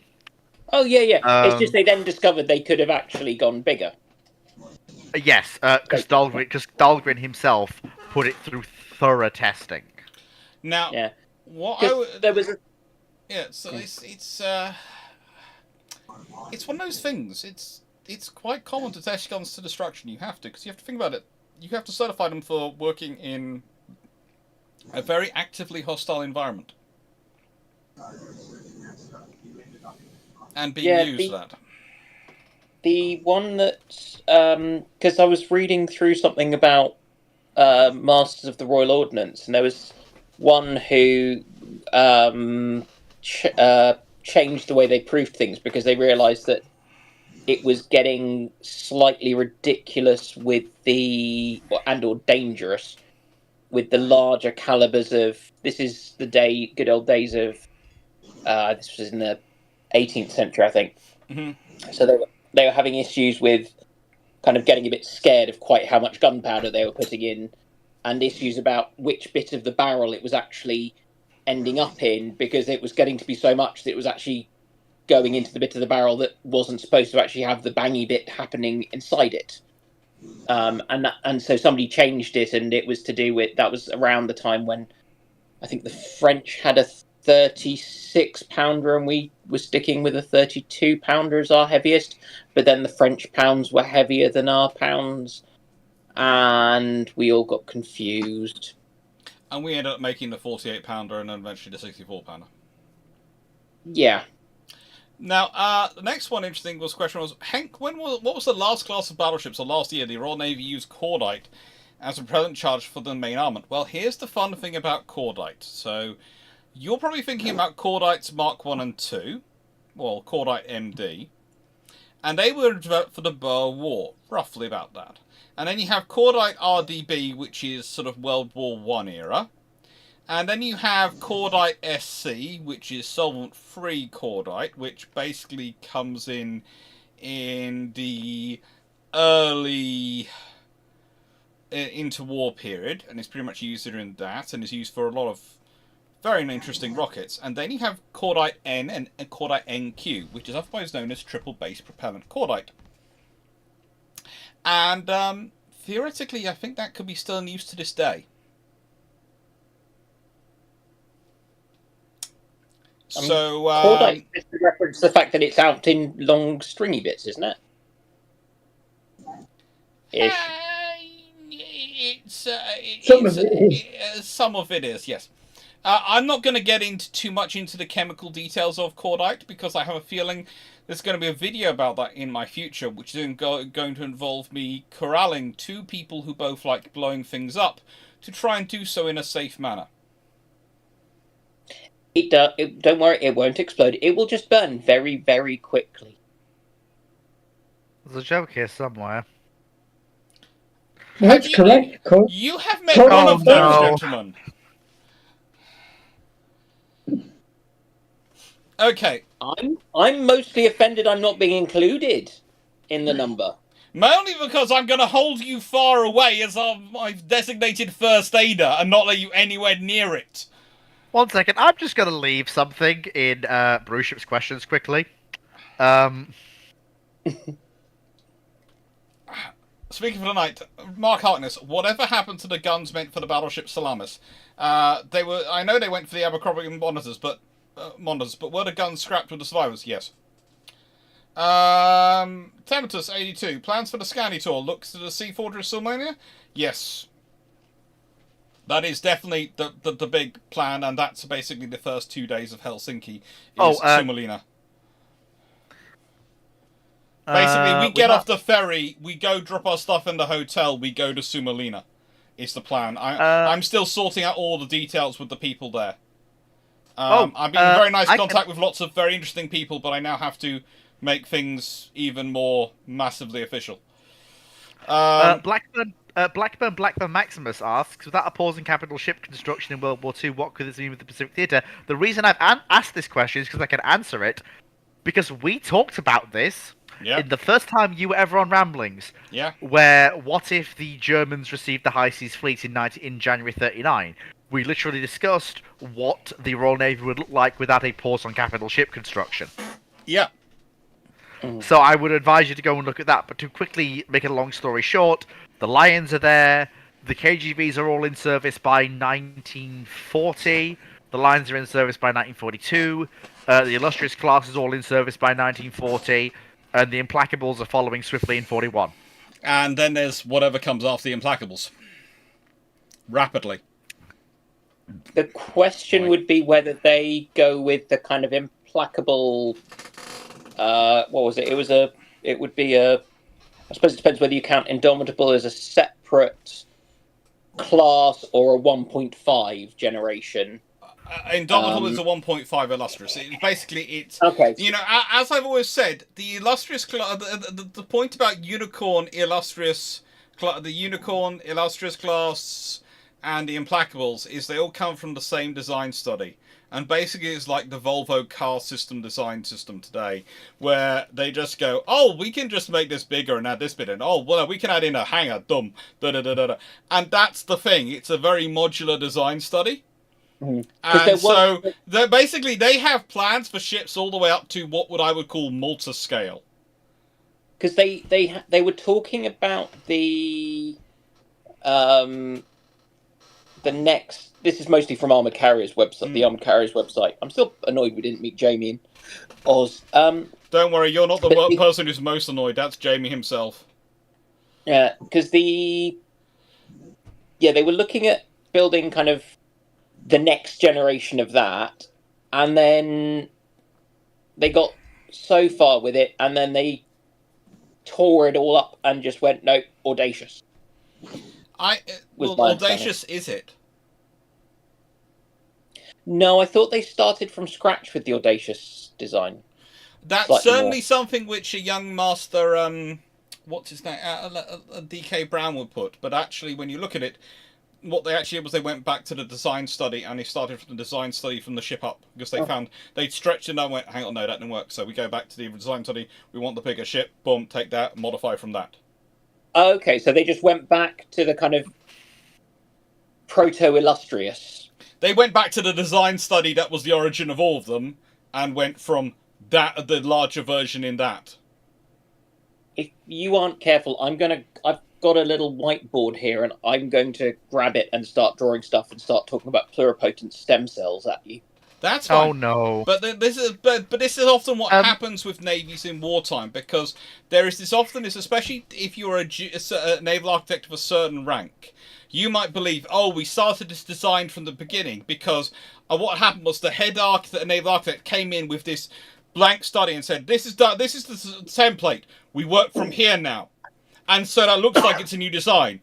But actually, when you go and look into it, you find out that the architect had a meeting with the senior constructor, and the senior constructors were looking and went, oh, frigate, so we stretched this design as far as we can. It's no longer meeting our needs. Okay, so we can either start from scratch and have to do all the calculations, everything again, which is going to take months, if not years, to do, especially with all the people going off and designing all the ships we need to do for World War II, with our design team not having grown massively, or we can go back to the study we already did that's only a couple of years old and has a larger version in it, in fact, 2 larger versions in it, and we can go, which one of these works? Also, the naval architects are only ever so slightly busy trying to work out how to, cram more AA onto everything without them falling over, and how to fix them, how to refit them a bit more, how to fit more radar on, it becomes more AA. It becomes a thing where you have, so if you're a certain level as a naval architect, you might perceive it as, oh, they produced this new design we work from. But it's like when I'm talking about people jumping off HMS Cossack for the boarding action. Well, yeah, probably the destroyer crew, I doubt, would have had any swords with them. But the cruiser personnel, the reservist cruiser personnel, who had come from a cruiser who were providing extra boarding crews, well, those are the exact side of the people who are going to have a sword with them. So if someone says they saw a sword in it, all the notes come from them. So you have 2 groups who are both right in their sourcing. It is a new design, but it's not a new design. It comes from the design study. Which of the historic ships we saw still had a whole load of cutlasses? Warrior does. You and I were no. One of the World War II ones on either our Canada or Australia trip. I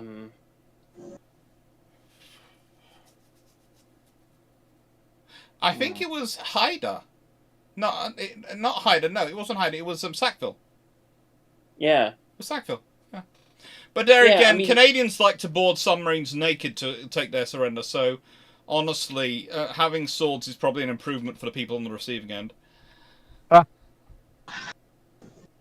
Yeah, we don't mess with Canadians. No. But let's be honest. There's you're thinking, hang on, we're being boarded. I should fire up. Oh God, I don't want to look at that. Then they're there, We're not that- in front of you, in we're- your U-boat control room, 3 huge We're not- Canadians naked.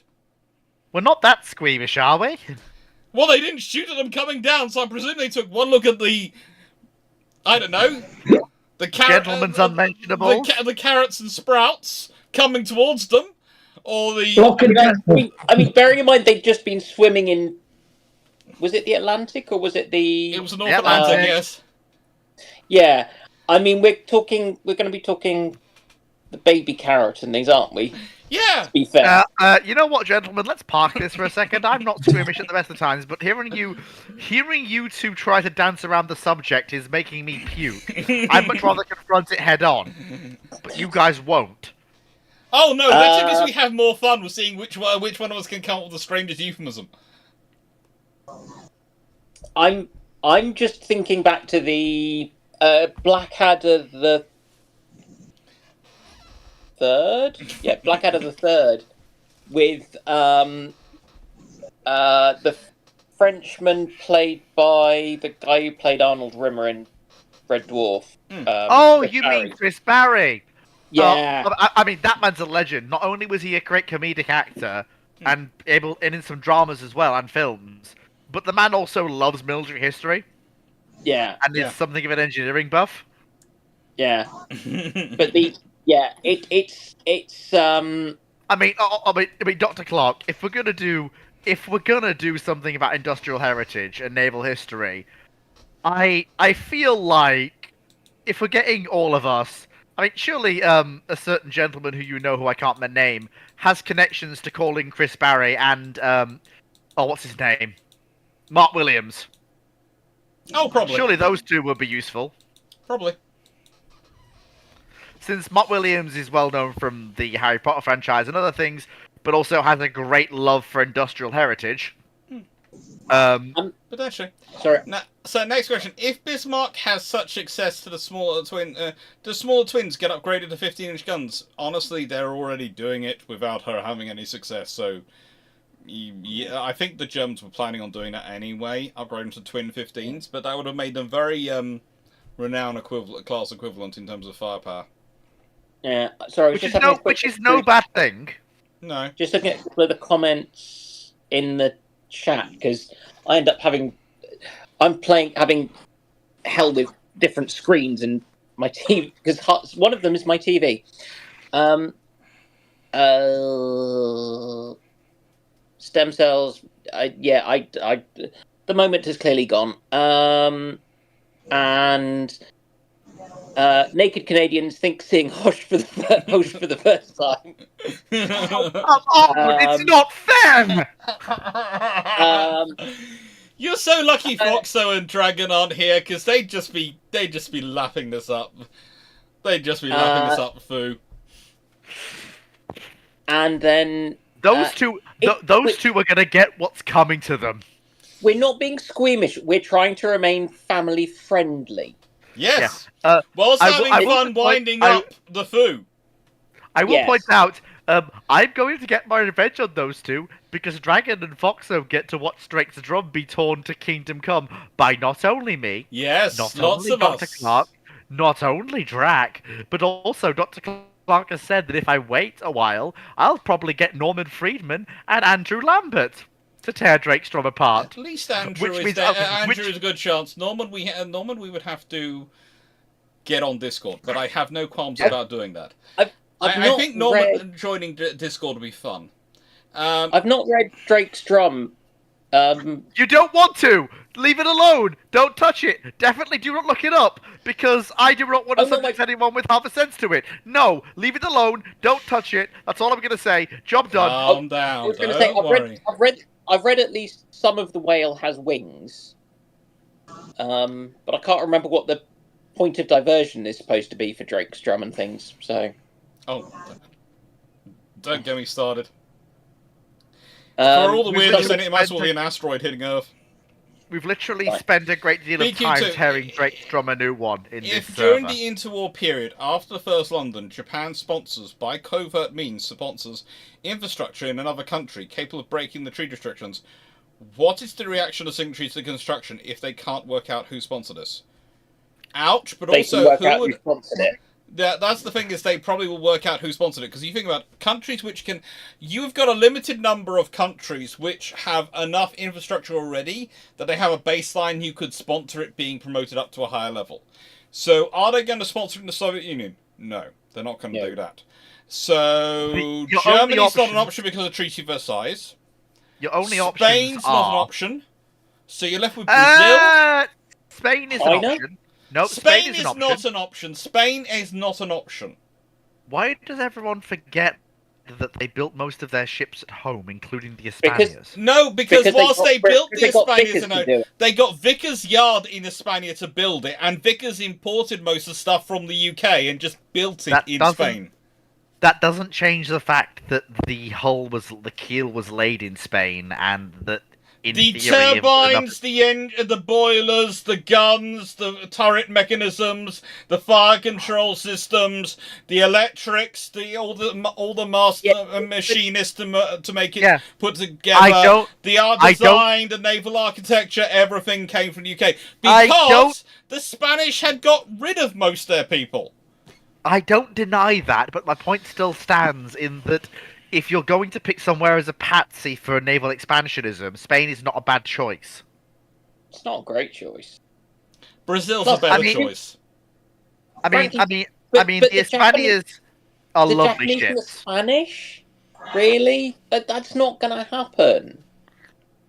It isn't. They're just such a country doesn't exist, because if somewhere had the resources like that, they'd be included in the treaty. Not. Soviet Union's not part of the treaty, and theoretically they have the resources as Russia does theoretically. I mean, there's only one nation that really enters into this category. Brazil doesn't have the foundries, armor rolling plants, or technical industries. There's only one nation hang on, they that do falls actually into have, this category. They do actually have some steel. Yeah. They do have foundries. They have things they can build upon. Yeah, but there's only one nation that fits this one-stop shop for upgrading into a power that could construct capital ships. Well, one and a half. One that's easy, and that's Sweden. One that's hard, and that's the Netherlands. Yeah, but neither of those can you actually financially control if you're Japan. Yeah. But the other nations you're suggesting don't actually fit into the whole. And let's be honest, Sweden, if they wanted to, would do it themselves. Sweden is the only country which could build an actual dreadnought battleship, which didn't build a dreadnought battleship. Which is funny if you think about it. You would have thought with the Germans and the Russians going big, they would have done, but they didn't. They chose to go with the Spherias. It's one of the things I never quite fathomed. They don't need to. Why bother? Because you can build forts to defend stuff, and then you want torpedo boats. So you then got the balance. You've got a multi-layered threat, but without the outlay of something that they can sink. Because you're not going to be trying. Because if you're Sweden, you're not trying. You don't have an advantage in trying to go to Germany or go to Russia. And you've built enough railways going out through Norway that if anyone tries to blockade you in, you're still trading normally, and you can still blockade them because they're trapped in the Baltic with you, not you're trapped in the Baltic with them.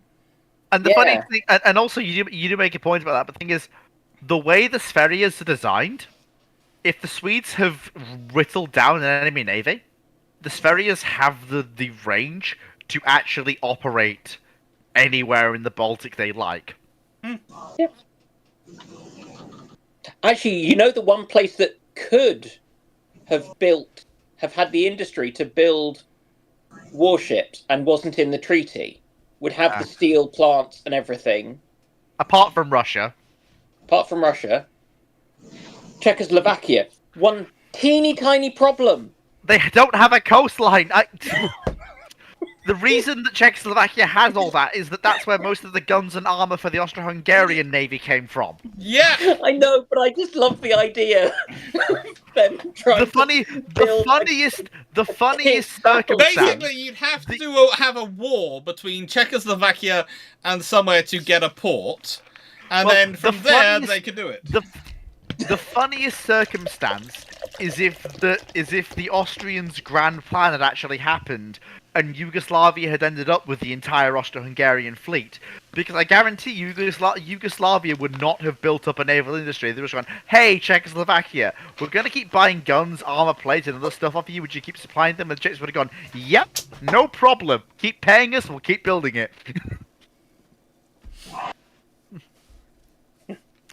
And then you would have ended up with the Czechs basically having the Austro-Hungarian fleet, which is basically 2 squadrons of 3 battleships each, which is 3 Tegetovs, 3 Radetskis, and then a bunch of older ships as well, along with all of the cruisers and destroyers, etc., which is going to absolutely piss off the Italians, but which is utterly hilarious otherwise. Right.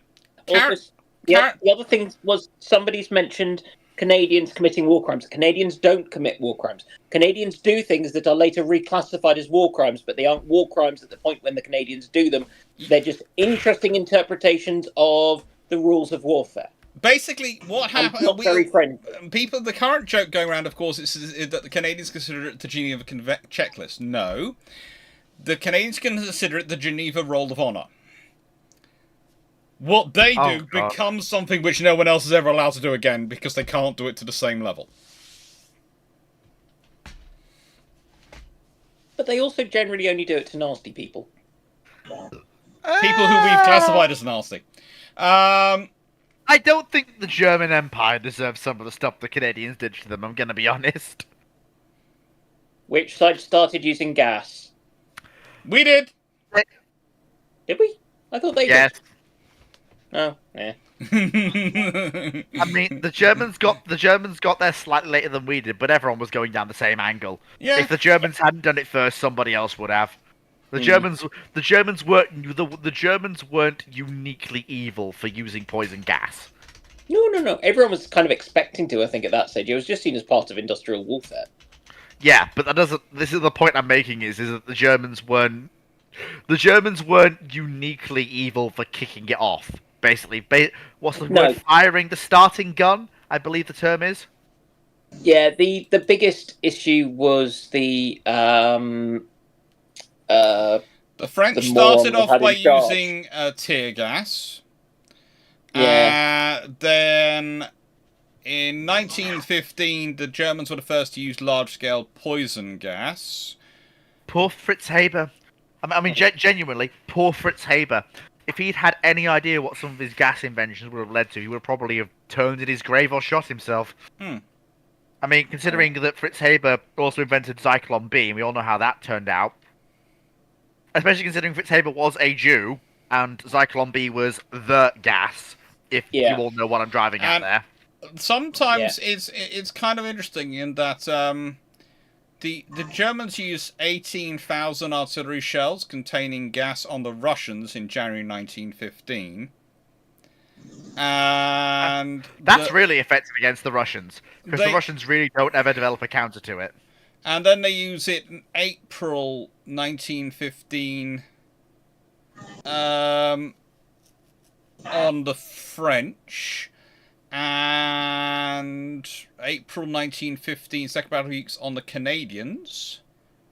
And then also in August, the British respond. The technical thing is we developed in rapid thing, but by we tried to use it in September 1915, but we managed to gas ourselves. Yes, and then we got more deadly gases, including phosgene, which was made by the French, and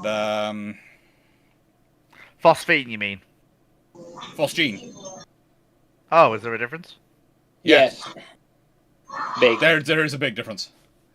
Phosgene is very, very, very, very, very nasty. Phosphine is I can't remember. We need the chemist. Yeah, we need Dan. But it's not anywhere near as bad. I'm not sure it's actually I mean, it's probably poisonous, but it's not something you'd use like that. No, because the problem is that a lot of these things you develop this was the big issue with things like Libya in the 80s and Iraq and everything, they're pesticides or they're industrial byproducts or they're part of the processing of doing stuff, and you make them. And then if you want to make it kill something bigger than an insect, you just have higher concentrations. And whoopsie-daisy, you've suddenly got a war crime, as opposed to a pesticide, so that you can actually just have nice crops or can grow the cotton for the European, for the Western industries that the World Bank want you to. It's a little bit tricky. It's just, it's the whole thing of kind of a glass of water is nice. A whole ocean will drown you.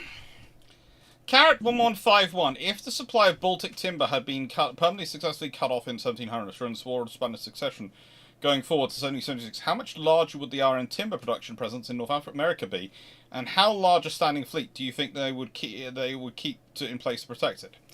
Now, here is the thing. This is often put forward as a huge thing. Now, yes, the Scandinavian timber supply is important, but what's important too is the tops of masts.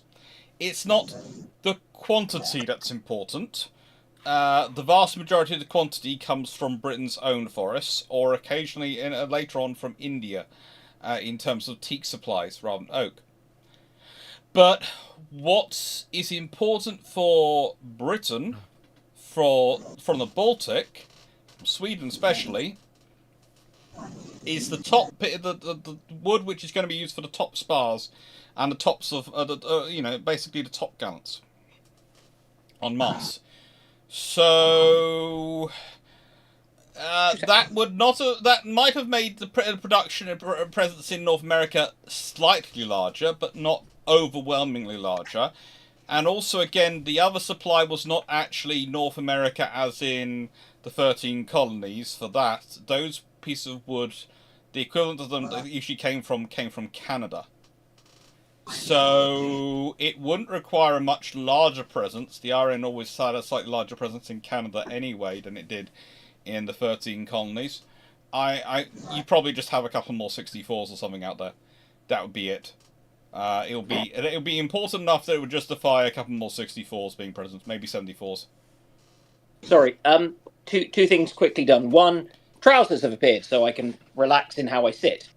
That's good. It's good to be wearing trousers. We like you not be going full Canadian boarding party. Wait a minute. Hang on. 1 second. Let me just very quickly go back. I'm just trying to find the masts stuff. It's a good book. Anatomy of Nelson's Ships is a good book. It's in... Oh wait, you're Dan Friedman, aren't you? Yes. Yes. As in that Dan Friedman. Dan Friedman is in the one you've been telling me about. Yes. Apparently. I have wondered. It has... Oh, good lord. Help! Help! I have a huge fold out of a rigging plan. Oh boy. Steady on, Dan. Steady on. Ugh. Hold on to your hat, Jim. These bits. Yes, basically those bits. So it's a case of it's one of those things is they are where you can get the best quality timbers for masts, but it's not a vast quantity of wood. Sorry, I just picked this up a couple of months ago from local National Trust place. It's a good book. It is a good book. Along also things like this in Morden Hall Park, which is part of the estate that Nelson lived on. Yeah, with Lady Hamilton.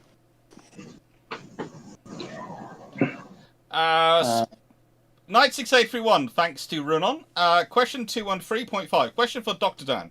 When IJN Tao was torpedoed, which cracked the avgas tanks, causing the leak, which makes it flooded forward elevator well, how long did she have before she went up in a catastrophic blast? I think you meant that for Boom Dan, the chemist, not Dr. Dan. And the answer to that is not very long. The answer to that in any scenario is not very long when you have that mixture. Avgas floating around and stuff like that. It likes to go boom. It's it likes to start burning, and that will tend to set everything else on go boom, because it tends to build heat increases the pressure of things, and pressure is what makes things go boom. If it's very high octane, which means that it's fairly lightweight, so it kind of rapidly combusts. I mean, this is the issue, and why aircraft. The big thing is the superchargers, and that's how they get the engine so much more powerful over the course of kind of just before World War II. It's not the engines, it's not so much the metallurgy, it's the superchargers to ram the air in so that they can actually make best use of the fuel. So when you're at basically sea level, as opposed to 20,000 feet, you have lots and lots of oxygen. And oxygen plus carbon, like that, equals... And, The combustion triangle. Yeah. Fuel, oxygen, and heat. Yeah, very, very quickly leads to your ship. Just a quick question. Yes. While we're talking about this, now there was a steam-powered aircraft flown with a Besler steam engine which burned oil to generate steam, as in very light oil, and was about as power to weight ratio efficient as a equivalent kerosene or petrol engine. Yes. In an aircraft in the 20s. Mm. They literally just ripped the radial engine out and put the radial Besler engine in. Steam engine. Now, if, just hypothetically, let's say, a certain steam-powered nation was to decide that it wanted to create a massive flying wing driven by numerous Besler steam engines powering counter-rotating propellers and operate it at many thousand feet in the air, would it have to have superchargers to feed yes, oxygen to the boilers? Yes, and Fu, we do realise this. You're referring to your massive steam-powered fleet. We do realise this is becoming. No, not at all. The fact that you have triple expansion engines and you're trying to operate modern radars off those ships is just amazing. Look, no, that's not the look. I'm trying. The only way you'd get enough steam for a steam engine at high altitude is to have your heat source not burn, i.e., nuclear. Mm. I mean, you could supercharge the air going into the. Yes, but you're going to lose all your. You're going to lose. The problem is at high altitude, the percentage of oxygen goes down as well as the amount of oxygen. I mean, to be fair, by high altitude, which is why you have turbochargers as well as superchargers. You're going to need everything. I'm not talking about airliner altitude here. I'm talking about equivalent to. Let me think. 10,000. Not 10,000 feet. Sorry, like 5,000 to 8,000 feet. So not 10,000 feet, you wouldn't see an advantage with superchargers on a steam engine, I don't think, because you're not going to get enough extra oxygen in to make it worth taking out the power of the supercharger. I think you would, because I think in a steam engine you're going to need that much extra coming in. I mean, because what I'm saying is, I don't think you're going to get that much. To get that much, you're going to have to literally divert an awful lot more power. But this is like the forced boilers and things you get in everything from about HMS Warrior onwards, don't you? The weird. I've been looking into. Yes, but you're looking at altitude. Like I've been looking into these Besler steam engines for a while because I've had to look into them given certain shenanigans that have occurred given the way my nation operates. I've had to look into them in great detail. From what I understand, the Besler steam engine is as close as the steam engine as a concept has ever come to competing with the internal combustion engine in terms of power density and ease of use. The thing is, the boilers that it uses burn oil that's so close to internal combustion engine fuel that it's not even funny. And it burns it in a way that it's basically almost burning it like an internal combustion engine would. But the thing is, with that, No, because it seems to be like The there's in- not a lot of the- information on these engines, which is the thing that it annoys me. I've been trying to get actual an specifics. And I internal can't. combustion engine works on a small amount of fuel rapidly turning into a gas by explosion. I'm aware. Yes. Yeah. Now, steam engine works on building up pressure over time. Yeah. No, I'm aware of that. So the difference between the two is you build up pressure that you can then use. So if you start off at low altitude, you probably could get it, and the superchargers work, but you'd have to run at low altitude for a long while before you started climbing. You'd have to build the pressure before you got to the altitude. Basically, the aircraft would launch and have to circle any not task actually- group before they actually managed to sort of slowly circle their way up. They that's wouldn't be able not to do actually- that. They'd have to do that. That's not actually a detriment, to be honest with you. That's not actually a It's detriment. going to burn up a lot of fuel in operations. Anyway, let's it is, move on but to the given- next question about the Japanese Navy, because it's going to be fun. Because this is going to really put the cat amongst the pigeons. Am I going to If- get angry again? If the Japanese had built 4 to 5 smaller battleships instead of Yamatos, No, would that have no, been you more didn't. useful? No, absolutely bloody not. No, because the doctrine would have meant they'd have been fed into smaller engagements piecemeal.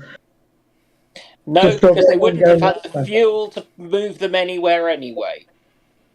No, Even- actually, no, they've got the that's a mistake. That is a mistake. The problem the IGN had wasn't fuel.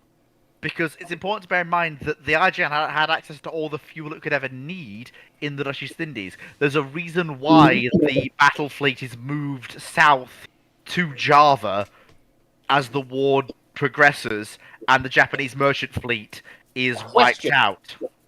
Would the They Japanese didn't have been get that much better? oil from the Dutch East Indies because the Dutch East Indies engineers destroyed a lot of the refining.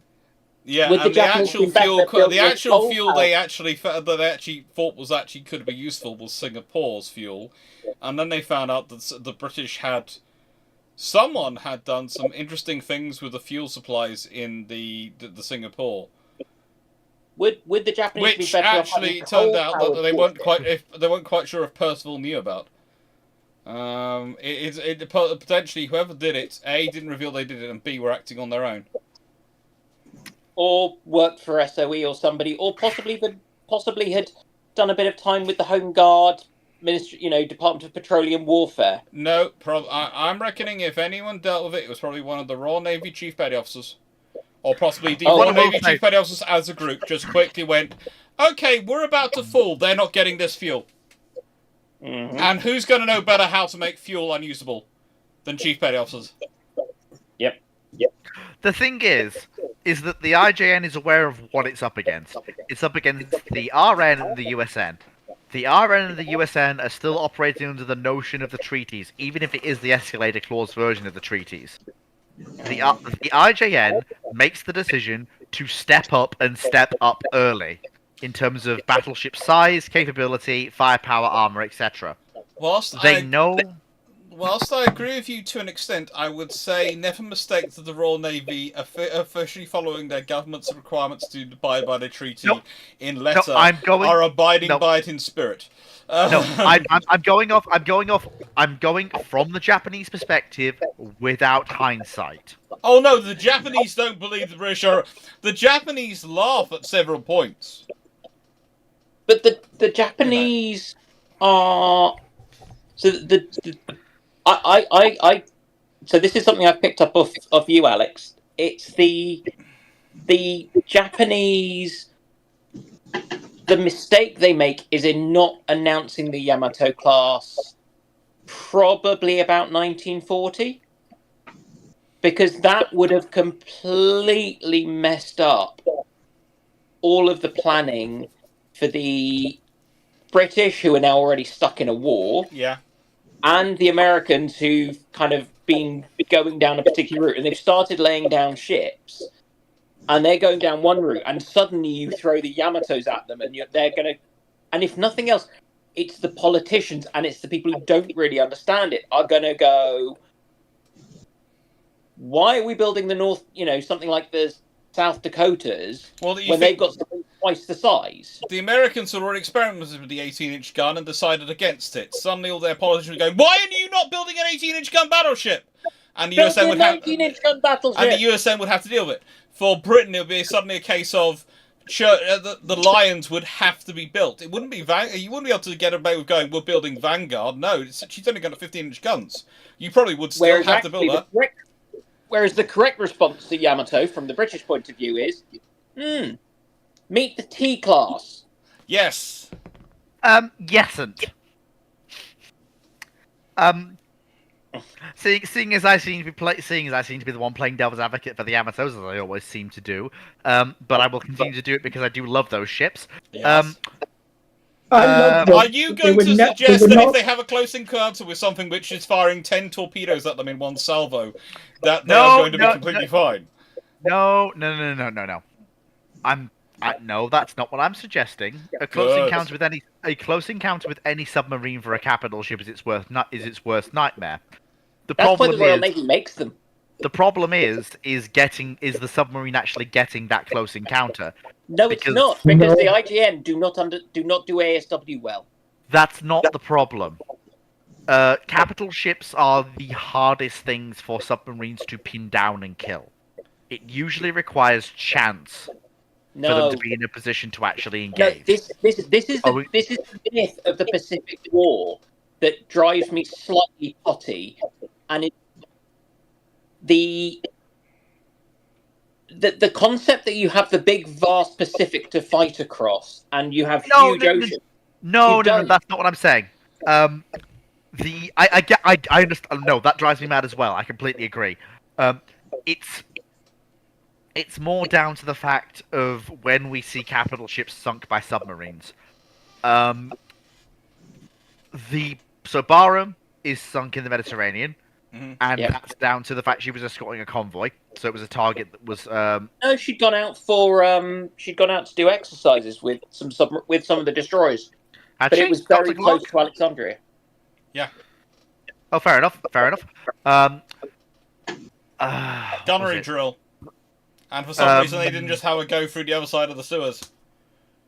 And you had Ark Royal. I mean, no. But the point is that the Royal Navy's capital ship losses to submarines, and for that matter, the German cruisers and significant ships which were torpedoed in the North Sea on the approaches and have coming in and out. You're going in the confined waters because that's where you need to be to actually have your effect on the overall conduct of the war. It doesn't matter where you are. And you've also got the R-class that gets torpedoed off the car by the French. You've got just all of them, because it's no use having a capital ship sitting thousands of miles from where anyone gives a monkeys about it. That's the whole point about the Japanese capital ships. I mean, they are completely useless in the Pacific campaign. Captain Gasberg, it's not a bunch of dud German torpedoes. Please get this is one thing I'm going to say about Narvik and Warspite. It's not dud torpedoes. It's that the torpedoes don't work completely, not because they're duds, but because no one's tested and they've decided to put magnetic torpedoes into waters which they don't understand the magnetic anomalies of, and that's mucking them up. Yep. But just to answer Dan Friedman's question slash comments. You can only call the Japanese capital ships useless in hindsight. You can't call them useless during the actual conduct of the Second World War. No, I'm sorry. I'm thinking about the initial 2-3 months of the fighting. Oh, there's no use for them. That's the initial 2-3 months of the fighting is the period where you need ships that can do 30+ knots. That means Japanese cruisers, Japanese carriers, and the Congos. And No, which is why can't Yamato class, if they built smaller, larger, more numerous, and faster, would have been better because that would have helped in the Yeah. first 2 to 3 months. no, because the Japanese should have sent them to the South China Sea to counter Force Z, because that's the whole point about it. Is that if it hadn't been for the if Force Z, if things hadn't gone quite as badly as they did, you would have had capital ships, and all they had down there were 2 Congo class. Had the Royal Navy- the Japanese not sunk Force Z, it's highly likely that you would have seen Nagato, Mutsu, Fuso, Yamashiro, but they were too etc. far away. They were too far away. away. Not given the They'd have took at speed least of 2 the- weeks to get down there. Plus, at the time, the Mitsu, I think, was still working up. Oh, Yamato didn't commission until about 2 weeks into the war, I think. Yeah, I said I said Nagato Mutsu. yeah. not- Yeah. But I mean, Mutsu's. Look, I think what happens if Force C survives, let's say they have a carrier with them or something. Let's say it's HMS Eagle or something like that. Or the Royal Air Force speeds them accurate intelligence, so they know they have they know they have air cover, It's and not B, they accurate don't go intelligence. too far north. It's a communication. It's a miscommunication because the Royal Navy ask, "Is there air support?" And to the Air Force, that means a strike capability, and they go no. To the Navy, that means fighters. And the Air Force presumes the Navy knows that there's fighters by some sort of means of telepathy. Sorry, let me rephrase that. If the correct questions are asked and the correct answers are given, and the RN uses that information correctly, and that then means Force Z survives basically intact, Dr. Clarke, then you were going to say what might happen after that. Well, if that, or they have a carrier with them. Either way, that means they survive intact. Because honestly, when you consider how running on fumes the Bettys were, if there'd been any full Mars or anything in that scenario, let alone hurricanes, good lord, that would have been massive. I would love to beat Fox over the head with one given last week's shenanigans. That would have just been. But the thing is, if they'd survived, then you would probably see the Japanese probably send their battle fleet down because they'd have to send something down to kill them. But the trouble is, you'd also have a scenario where probably the Saratoga, at least, would be racing to join up with this force, and ABDA command would be formed around Force Z. So you could end up with a very interesting fleet action. You could also end up with a scenario where Warspite could be racing across to join them. With there would be a Consider it's the loss of pilots. But The size of the British losing all those pilots. Yeah, but you also end up with HMS Enterprise in the Indian Ocean, USS Enterprise racing across with no, not. There is no. Not, I'm sorry. The Japanese war is Yorktown. over. There is too much plot armor there. Look, The plot armor will defeat all comers. Not even Yamato. Not even the most. USS Enterprise is. I get the joke / meme you're making, but I think he's saying the USS Enterprise plus Warspite plus HMS Enterprise, who all three of these ships seem to have plot armor. I'm aware the war's over. Yes, I'm aware. I know what he means. But just for the benefit of those who might not understand, the USS Enterprise is not going to be steaming over to join that force. Dr. Clarke is correct that Saratoga might, but Saratoga none of the would. Yorktowns will be. Under that scenario, they would bring Saratoga up to it because let's be honest, you've got a force big enough for them to join up with. Because let's be honest, if you've got a carrier plus Prince of Wales and Repulse acting as the cornerstone of ABDA command, then it's worthwhile Saratoga coming and joining up with that force, isn't it? Because that's a major strike capability. Depends on whether Admiral King will release her. You know what he's like about the British. Yeah, but he doesn't always win those arguments, and Roosevelt might well say. And let's be honest, for the U.S. Navy in concern, they might also think it's safer for Saratoga to be part of that fleet. If that's the case, then you're probably looking at a And force they already were sending destroyers to it. Yeah, Mm. considering If their what destroyers the- are already there, their crews are already forming up to it, the safest place for their carrier is going to be with their cruiser and destroyers, which are already there.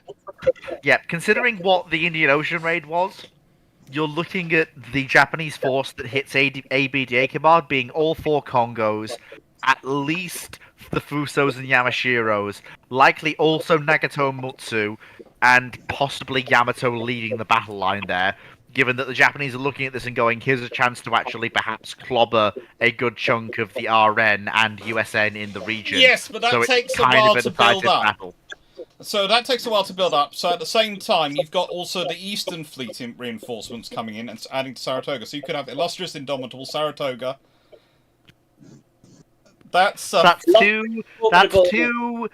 two armored carriers and Saratoga versus plus whatever carrier was there to begin with. Let's say it was Eagle. Yep. So versus at least 4 Japanese full-size carriers, plus probably 2 light carriers. The thing is, what about the T classes that would have been brought in to act as pickets? I understand the T class's reputation, but given the fact that the IGN didn't lose any heavy or light cruisers to submarine attacks during this period, Destroyers and light cruisers are the hardest things to hit with a torpedo because they are the most agile. I mean, I Battleship also isn't as agile. And also, The Japanese to be haven't got fair, any SWs you don't. with them. A battleship justifies a 10 torpedo salvo. A light cruiser does not justify a 10 torpedo salvo. Because you firing all 10 torpedoes, you are leaving yourself defenseless. So what kind of target justifies you leaving yourself defenseless? It's got to be a carrier or a battleship. What's a kill worth? What's worth killing enough that you could do? You basically killing yourself, or leaving yourself defenseless. I see your point. It depends how many T class they move in, basically, and where they are. Like, the other thing is that because you don't have anything to reinforce, you don't send the T class, so you don't see them. The T class are operated in the Med in a much more hostile environment against the Italians who do have some idea. Oh no, what the they're T doing. class are deployed, but eventually when they're deployed, they're part of the British forces deployed and operating from Perth. Remember, the British have quite a decent submarine flotilla operating from there. Yeah, but that's not till substantially later in the war when there's... No, that's the same. This is the thing that's often forgotten, is that a British submariner is not the same strength as the Americans deploy, but that's because the British are also fighting in the Mediterranean, fighting in the North Sea, and having to do submarines all over the place, whereas the Americans are basically sending their subs to the Pacific. Sorry, what I meant was that this isn't... Because we have a really warped idea of what of the early war submarines in the first 12 months or so of World War II with the Americans involved, that because their torpedoes don't work, and so you just don't have an idea of what the effect would be. And the British aren't deploying T-class in that very early phase. They're not dashing across the Indian Ocean from the Med. They're operating in the Indian Ocean. They're actually operating in the protective line in the Indian Ocean. Yeah, that's what they're doing. But if you've got Force Z, and you've got a target, you've got something coming to attack Force Z, then you would be sending the T-class. Plus, if you have that much force operating out of Singapore probably doesn't fall. It doesn't take much for Singapore not to fall. I mean, that's a real butterfly flaps its wings.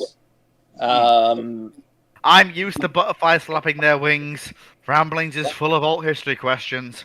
God only knows I've had to have them flap a few times. You pretty much end up with a fight taking place where probably what you're going to get is the British carriers doing a night strike and Saratoga doing a dawn strike on the Japanese forces. Just imagine well, the Americans. It depends. That depends on. We don't know what the battle situation will be. No, depends entirely on who finds who first. Who's going to be running into? Who's going to have the assistance of long-range land-based air reconnaissance? No, who's going to have nighttime carrier aircraft that fly That- and carry radar to find, track, and maintain a lock on your targets so that you can then hit, not send off to go and start hunting at dawn, but actually launch your strike at or probably just before dawn from the Saratoga, which has the big strike, something that has either been found and just tracked and probably doesn't even know it's been tracked because it's on radar, or has had a really, really irritating night being bothered by small detachments of swordfish climbing along and going, "Hello, we have 18 It's inch not torpedoes. even- There are flares over there, and It's now I not. can see you." It's not a small detachment of swordfish, and you have to remember the British do this long-range night strike. That's what they spend the most 1920s and 30s practicing. And multi-carrier operations practicing night strike. That's what Henderson starts to Rear Admiral aircraft carriers. They're doing night strikes as a multi-carrier formation. They have the doctrine written down. And basically that's also to make up for the slightly smaller numbers in terms of their numbers of aircraft per ship. And the point they would do is they would probably be launching pretty much all of them. So you'd have all those strike aircraft. So that's probably about 48 strike aircraft across Indomitable and Illustrious, plus other aircraft around along with them. And those combined, and Eagle as well. So Eagle strike aircraft, let's be honest, that could be another dozen or so. So that could take it up to 60. And 60 strike aircraft hitting in the dead of night. That's not a good scenario for the Japanese, because they don't have AA radar at that point. They don't have a lot of the things they need at that point. Combine that with the Wildcats, which could well be doing something nasty with their cannon in the strike, etc. You have a problem for the 50 cows. You have a problem for the Japanese in that if the night strike goes through, it's going to do significant damage. It might not take out everything, but if it takes out enough, you then have the scenario in the next day that Saratoga follows up with a dawn strike, and the British fighters are going to be doing air defence over that fleet like you've got there's no tomorrow. Here's the thing. Dr. Clarke is entirely correct. If the Allies are smart, that night strike and the one that follows at dawn is purely focused on the Japanese carriers. And that is pretty much their doctrine. Once they're dead, and the thing is, it gets better because whatever's not dead by the night strike is going to run into an SBD and TBD strike escorted by all of Saratoga's Wildcats. Because the British would have told the Americans, we can handle fleet defense, you go escort that strike, make sure it bloody lands. Honestly, we probably tell them, we can handle fleet defense with our eyes closed. Bog off and go do your job. Yes, your fighters are uncontrollable. They're clogging up our airwaves. Please make them go away and stop annoying our fighter controllers. They have better things to do than tell Americans to shut up. But Some of them may have been ex-RAF and been learning to say "shut up" in Polish, but then they realised that the Poles were just working out how to slaughter more Germans than they could ever hope to. So they were like, "Yeah, whatever." Dan, you've gone to a terrible voice time. That's because my phone ran out of battery, and so I'm back on laptop. Turn the game down just a tad, if you can. Sorry, I'm going to have to sign off now. Thanks. Take care, Leslie. Thank you. Lovely to see you always, as always, Leslie. Yeah. So, I'm a bit of a long day shooting arrows. Actually, trying to teach people how to shoot arrows, which is harder. Absolutely. What was I gonna say? Oh yes. I've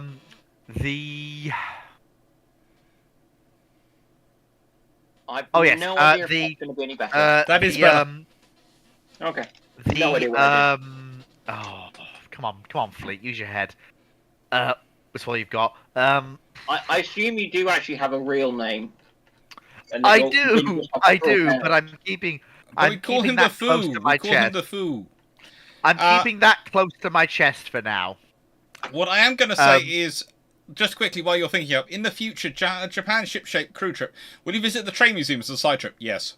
And what are the top 10 naval-related places you want to visit in Japan? I'm not going to give you the top 10 off my head because I'm going to mispronounce on them, but we are definitely visiting the last remaining British-built battleship in the world, and memorials, and possibly trying to visit a certain special tea room, or at least the size of it.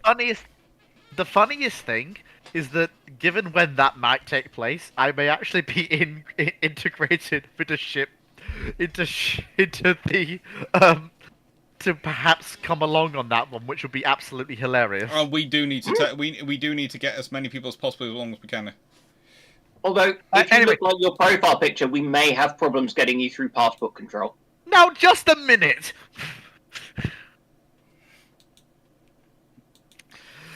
Anyway, before I lose my mind, if you're a multi-thousand-ton lump of iron, I'm not sure you're going to fit on the plane. Now, I can steam there. Anyway, what you and the second Pacific Squadron? Now, don't make me bring up because I'm tempted to bring up the Kraken. Okay, does a fire? Nice to go through 212. Does a fire detection and automatic flooding system for the magazine sound like something the British would develop? Yes, and it's something they were actually working on.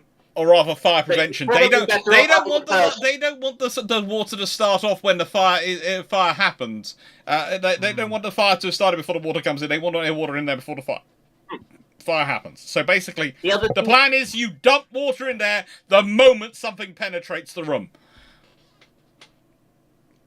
No, you dump the water in there when you think that it might happen. Yeah. Most. Hank, your Sean...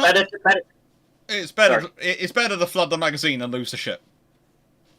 Definitely. Hank, your Sharnhorse spam video scenario, but let's say Valmak and Desmag could build the carriers from and the other 3 yards pump-out battleships. I think that was from 1938 I originally saw. It was edited. Pump-out battleships. How could this navy best be used in World War II? Unfortunately, if you start that off in 1938 with that level of construction, all you're going to do is trigger the Royal Navy getting the funding. Remember, 1937 is when they give the fund. They start opening. They open up the taps and finally let them have the money they were asking for. Under that scenario, you are starting the construction. You're still going to be 3 to 4 years from any of those ships being operational. The British are going to be about 2.5 years from their ships operational, and they have many more yards. So what you're going to do is you're going to have a good navy, and you're going to be able to put up some good task forces. But all you're basically going to have to do is run into a load of King George V's, Lions, and whatever comes after them being rapidly produced, along with carriers, especially if you're building that many carriers. Yeah, I'm just trying to think how many capital ship capable slipways weren't being used kind of in 37, because we laid stuff in 38, and if you look at the numbers, they weren't launching the stuff before then. All the stuff that was laid down in 38 was on fresh slips. Mm-hmm. So you could have got ahead and just been okay, you'd be waiting to get your armor and your guns and things, but you just zip through the R class to get 15-inch twin or 2-gun turrets. I think what you again with the armor, it's going to sound strange, but the trouble is the funding doesn't hit till 1939. And that's the big problem. With the Germans doing this in 1938, that means they're going to have been announcing it 1937-ish. That means the British the British are investing the funding in those armor plants to grow them in 1937, 38, and that means when they need to put the armor in 1939, they're going to have the armor. The other thing is, the main problem you're going to see is what do the British not invest in to fund that. So basically, the problem for the British is going to be the Treasury will go crack open the wallets, but they only crack it open so far. So, as I don't see any money being taken off from the Air Force, because that was found to be horrendously short of aircraft, I don't see any, and the Navy's going to have extra money. The problem is probably going to be for the Army. So they're probably going to mechanise on a slower rate. Mechanise and motorise at a slower rate. But,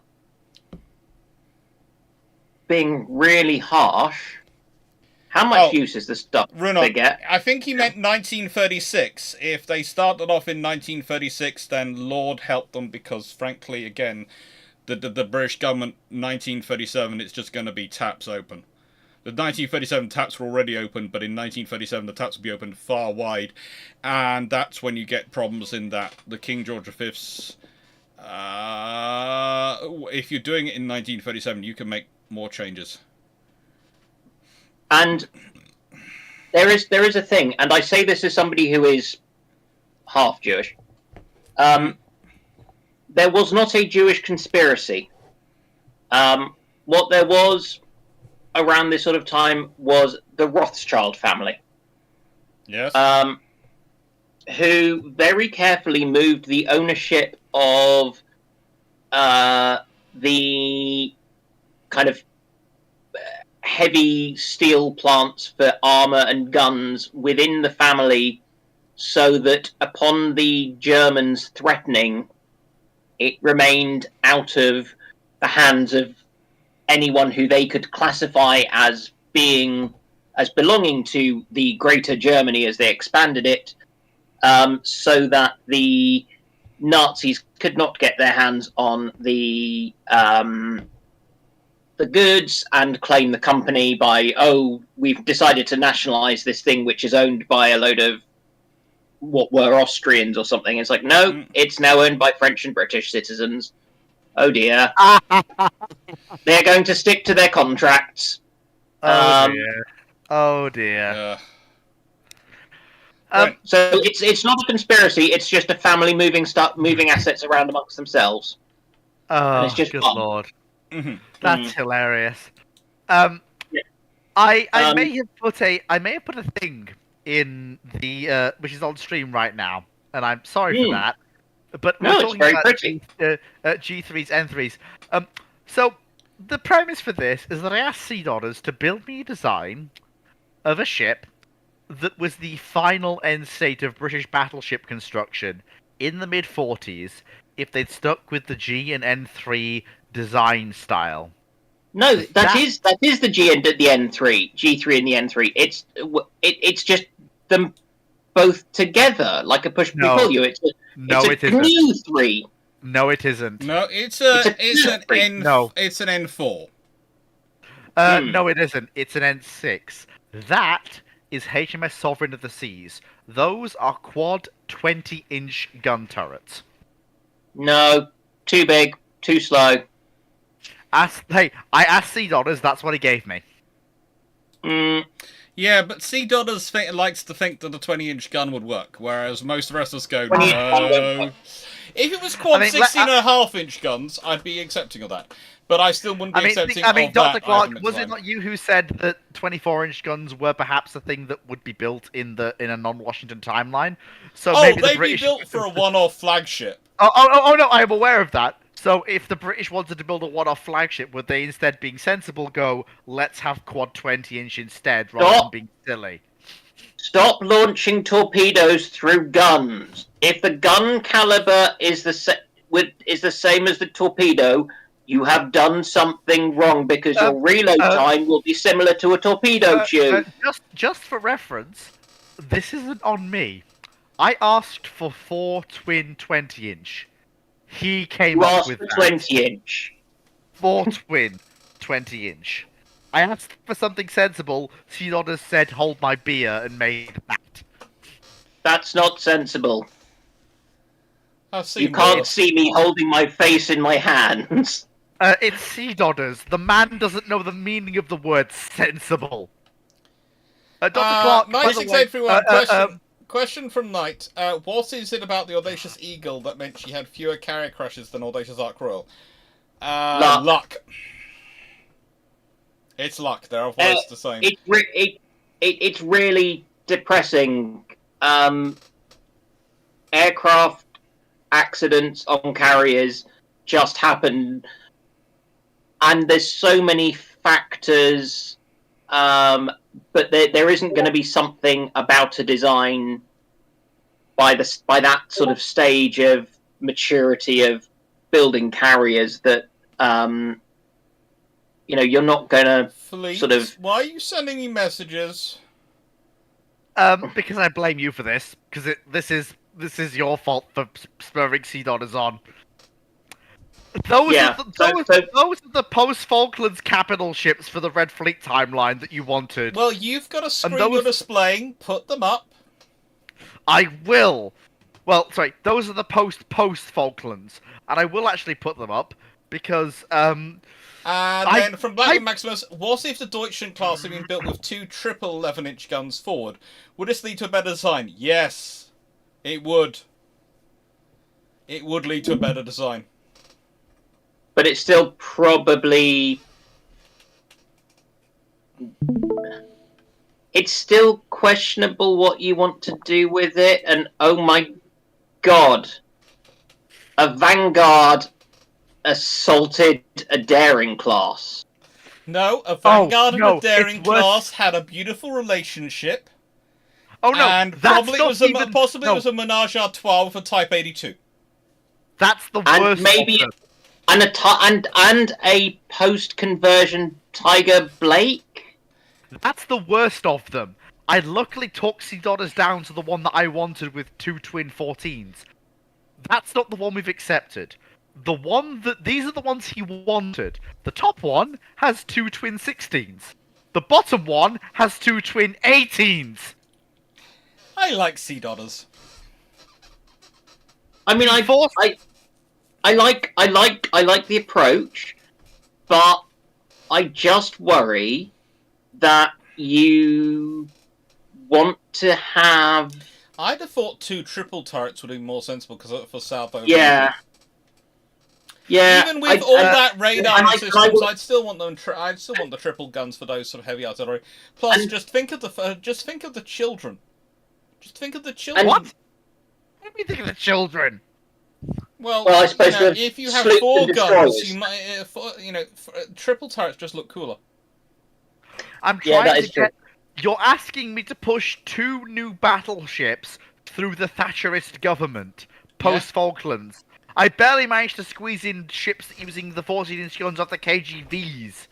Oh, The- you could definitely go for a triple 16s. Because No, after all, these it's the same ships- as what the Americans have for the Iowas. No, the twin 16-inch ships are ones that share guns with the French ships that we built in the 1990s as well. No. What you need to do is Aren't- reuse the ones from the Nelson. Reuse the Nelson class 16s. They're long gone by this point. No, they're not. You do not. The Royal Navy will not have thrown them away. They are in storage somewhere. They did. They are in storage, like the courageous and glorious ones. This isn't the ordinary timeline. This is the Red Fleet timeline. Doesn't matter. The Royal Navy squirrel stuff away. The Royal Navy, I'm pretty sure, okay. still have black powder and smoothbore guns kicking around somewhere in a Don't depot. Dan, Don't I appreciate the thing you're putting on, but the Royal Navy keeps things to a point. But also with those ships, the problem with what are you going for? Because you've got so much radar and superstructure that's They going to are be so fleet vulnerable. flagships, aren't they? That's what they're being used for, because that's the other thing. But They they're- needed they're that done in the surface Falklands. They action. did fleet They're flagships. surface action task group flagships. And the Amphibious But Task what- Group flagship. Amphibious Task Yeah, Group. But That's what exactly are what you they are. killing that you'd be thinking something like this? An 18-inch gun Oh, wouldn't be killed they're better not. by more Dan, slightly they are. smaller. Dan, they aren't the ships that were accepted. I forced the actual ships that were accepted for the Red Fleet timeline post Falklands flagship was something entirely different and more sensible, which I actually have. go on. Which also includes the rest of the RN's Red Fleet timeline, which actually Sea Dollars was kind enough to provide me with all of the Red Fleet timeline RN flagships, RN big gun ships as of circa 1990 when the first of the new builds enter service. So at the top is Howe. Below is middle is Vanguard after her final life extension, when she re-enters the fleet in 1989. And the bottom is the RN's new battleships. The first of which is named HMS Hood, which enters service in 1990. And she has 2 twin 14s. They are built because of Vanguard's pounding into scrap of the Argentine battleship Rivadavia, ex-USS South Dakota, during the Falklands War.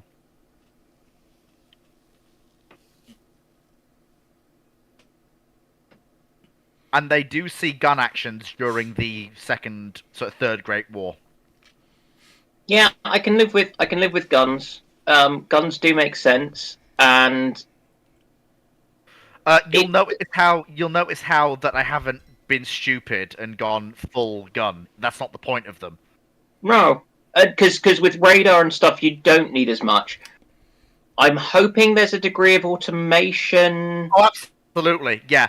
And with radar, you probably can actually you know that kind of whole thing of the rate of fire, but actually with the ranges, it's all a bit meaningless because you're only firing 1 or 2 per minute at most.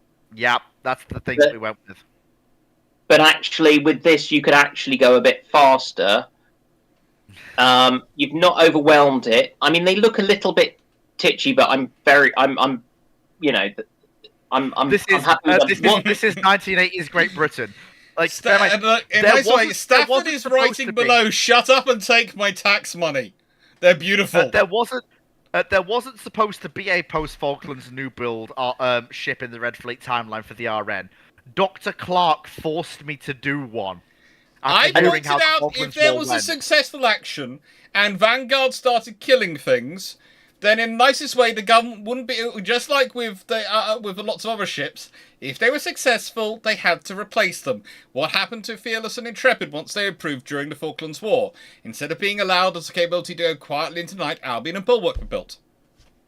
Voila! So what other systems have they got?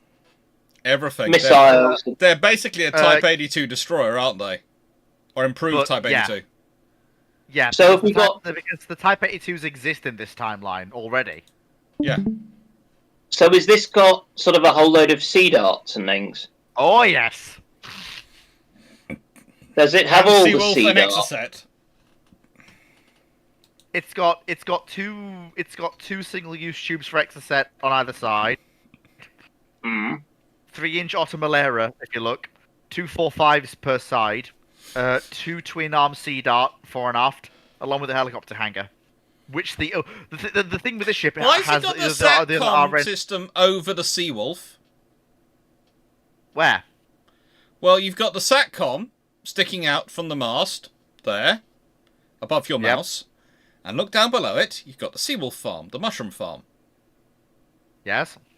So when those Seawolf launch, especially the stern inside set of them, what are they going to hit? Do you want to talk to me, or do you want to talk to Sea Otters? I haven't talked to Sea Otters about this. This is your program, but you might want to ask him if he's worked out exactly what happens to the SATCOM link. Because I think it probably gets disintegrated, especially as you've got one of those each side. Also, you probably want... I'd probably want... If you're still with the twin-arm Sea Dart and not a vertical launch one, do you not want more launches? No, you only want 4.5. No, because these ships are not supposed to be able to defend themselves.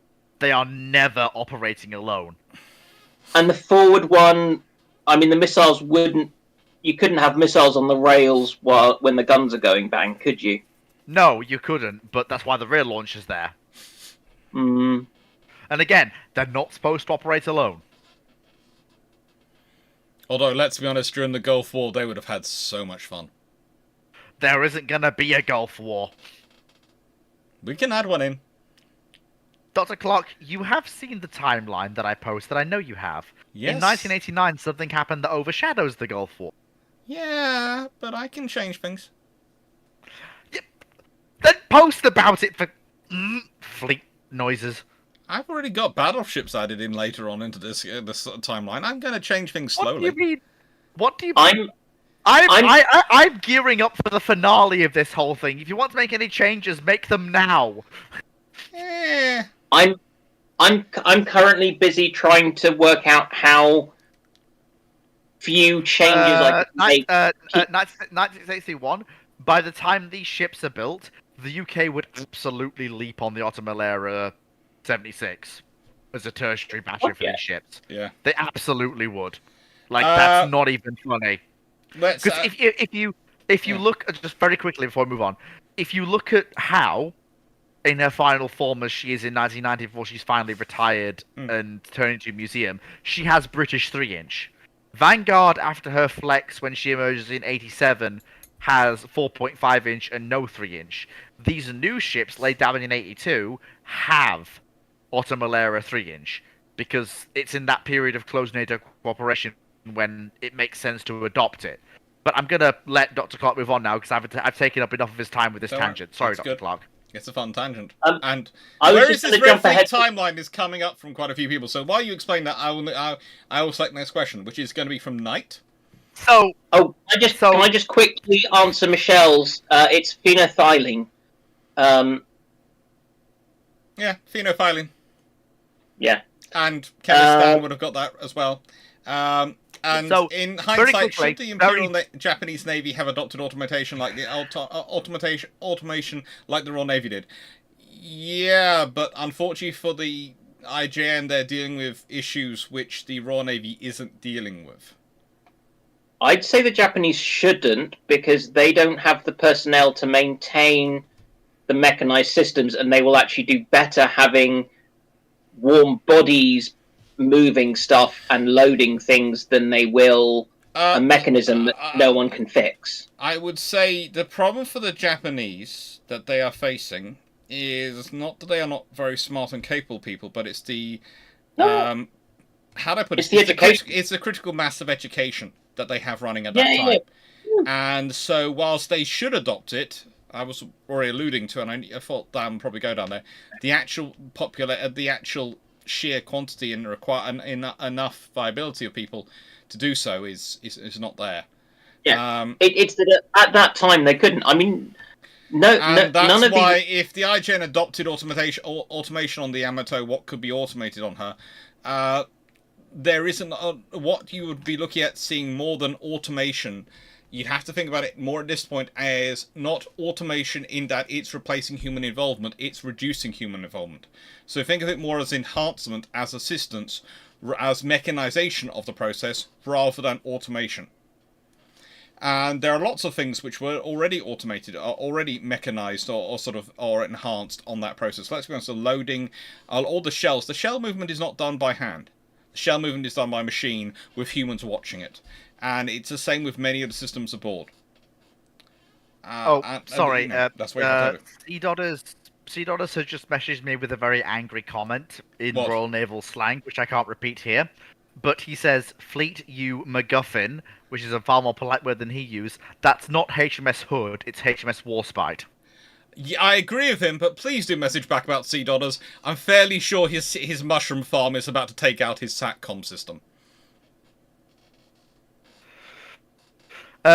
Just to very because quickly as answer much as people I who've been love talking the about Red Fleet Seawolf, timeline.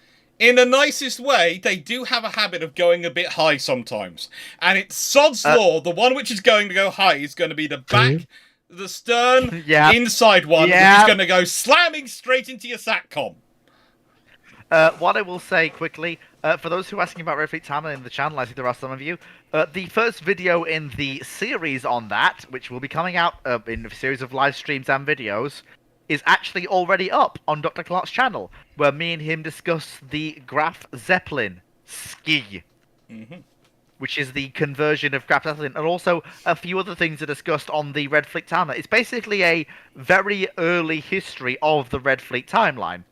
So if any of you want to go check that out, it is on Dr. Clarke's channel. And in fact, I will actually just in the background while people are looking on, I will have some things available for people. We'll answer Light 684's question. Yeah, do exactly. you think we Keep answering judged the questions. Blackburn Rock too harshly, given it was supposed to be a stopgap aircraft? No, because it was a turret fighter, and frankly, nothing can judge them too harshly. It was And a also It was a really worse silly idea. fighter than the Skewer. Why the hell were you building turret fighters in that period anyway? Linguistics. Sorry. Hell? Yeah. Why the fidget were you building turret fighters to go on a carrier where weight is so precious? Fu, before you say, as I explained before, I'm the only boy in 40 cousins. My little cousins watch this. If they learn words, I'm outnumbered 40 to 1. Ah, I see. Okay? Oh, pretty. Pretty. Whoops, I didn't mean to put these up here this early, but, well, there they are. Pretty. That is, that's Vanguard and Howe, circa Falklands War. Hello, Hal. Hello, Vanguard. You're very pretty. Are you going to make some Argentinian? You'll notice this is before Vanguard's final life extension. She still has her rear twin turrets. Yeah, and she's got a very different radar set outfit, doesn't she? And, yes, she does.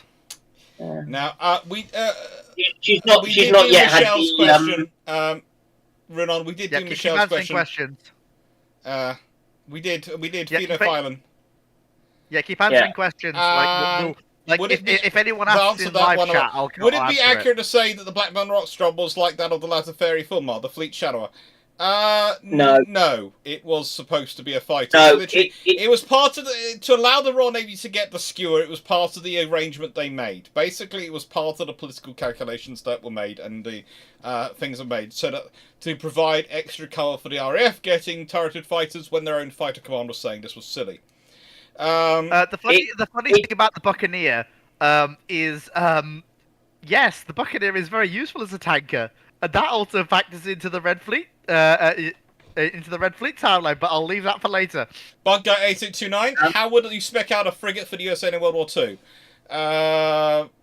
5-inch 34 singles, probably about 3 of those, a whole load of depth charges and depth charge throwers, and that'll do me, pretty much. Some 40mm, wherever I can stick them. That's it. I mean, it's not a frigate is not a complicated thing in World War II.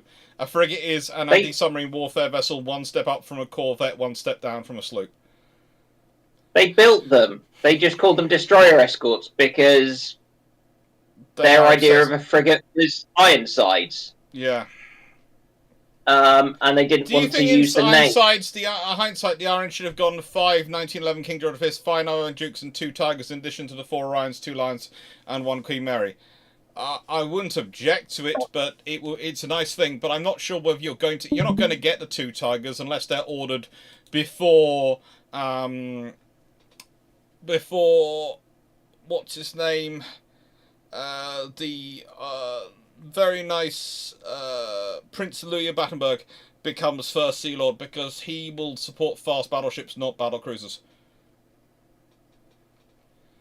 Don't worry, Sheridan, I think we got it right.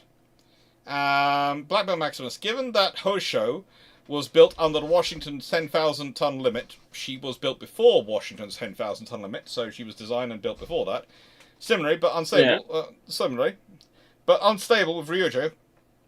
What if Ryujo was built as a class of 4, single-handed, just under the 10,000 ton scout carrier? So basically, what you're saying is, what happens if they decide to build 4 improved Hoshos, rather than trying to build the Ryujo? I'm That's guessing. not the worst idea I've ever heard. That's not the worst honestly. idea. That's actually a pretty good idea. It will also probably lead to the British and the Americans doing something similar. What I will point out is that these will be half scout carriers, half fighter carriers, and also somehow, because they're Japanese, half strike carriers all in one. Because the Japanese will somehow find a way to make all 3 roles work on this carrier. Probably even be if a it tailored means air they'll group. be specialized fighters. Probably the way they'll have to go is a tailored air group. They'll have to go early on with They the will idea of a achieve tailored air it by group. having They'll achieve it by having slightly less protection than a rowing boat when it comes to taking strike. The Hosho And their production. fuel, So and from the British point of view, their their aviation fuel will be in a leaky tin can Yes. with matches being thrown at it. That's because the British, at one point, you look at it, and the British actually fuel management system takes up more weight than the light AA system fitted onto their carriers.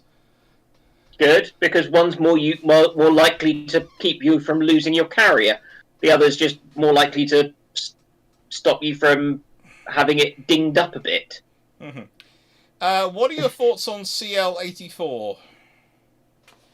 Which one's CL? Yeah, CL-84, I presume, means the Canada CL-84 Denevert, which is the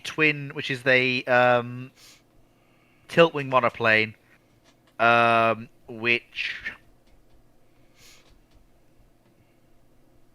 well, how do I put this gently, was an interesting MacGuffin. I'll send it to you directly, Dr. Clarke. I'm sending it right now. Thank you. Mm. Okay, opening it up in the joyous thing that is.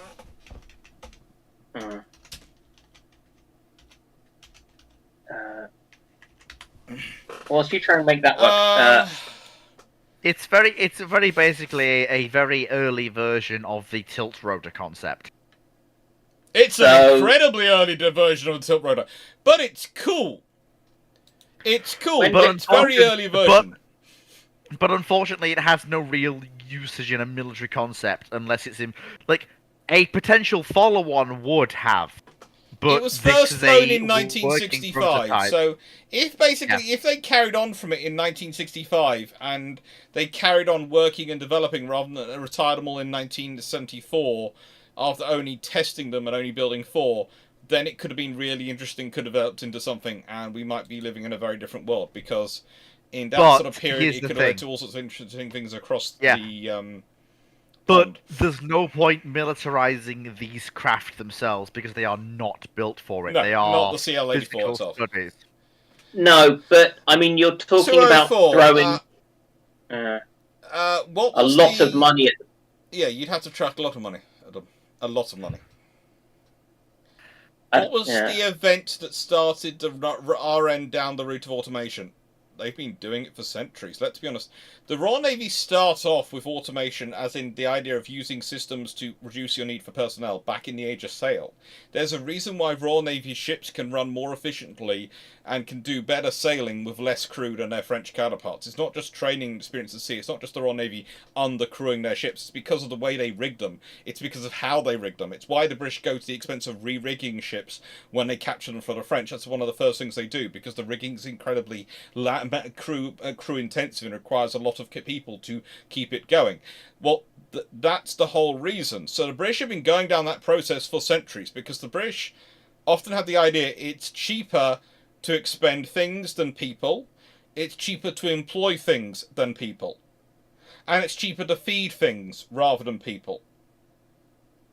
Because the British are the first, I mean, from memory, the first kind of production line factory in the modern era is argued to be the Royal Navy for their... block and tackles. That's the word. Yeah. They are... and the reason you do it is because, you don't need to feed. And food and water are, and for that matter, space on the ship, are your constraints, not so much cost. This is one of those false equating of things. I was false equivalencies. Yeah, well, it's a kind of it's an inaccurate way of looking at things. I was listening to the audiobook of How Carriers Fought, and the author kind of goes through various things and is talking about the cost of the VT fuse versus the kind of equivalent number of non-VT shells you'd need to use to bring down a plane. The VT fuse isn't economical. Except in almost what I assume is kind of the next paragraph, if not, because I'm listening to an audiobook. It's then pointing out the limited ammunition stowage you have for your 5-inch guns. So suddenly it's not about the cost, because you can't fire that many more 5-inch shells to get that equivalent AA 'Cause they're not fighting carrying power. them. And so that, yeah, because you can't Yeah. carry them and you don't have the 5-inch guns to throw them in the air in the limited amount of time you've got. You have limited space and you have limited time in your engagement. Therefore, you will accept any small percentage that improves your outcome for that.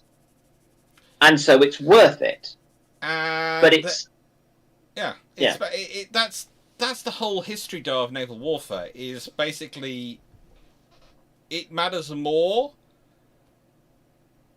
how deadly you are per pound per volume of ship than the cost of it per ship, because you can more easily fit something more deadly than you can easily fit more of what you already have. Yes, Yeah. exactly. And then it's from the sectarian. Would the Finns been better off with 33 Blackburn Skewer instead of Blackburn Rocks? They certainly have better air support.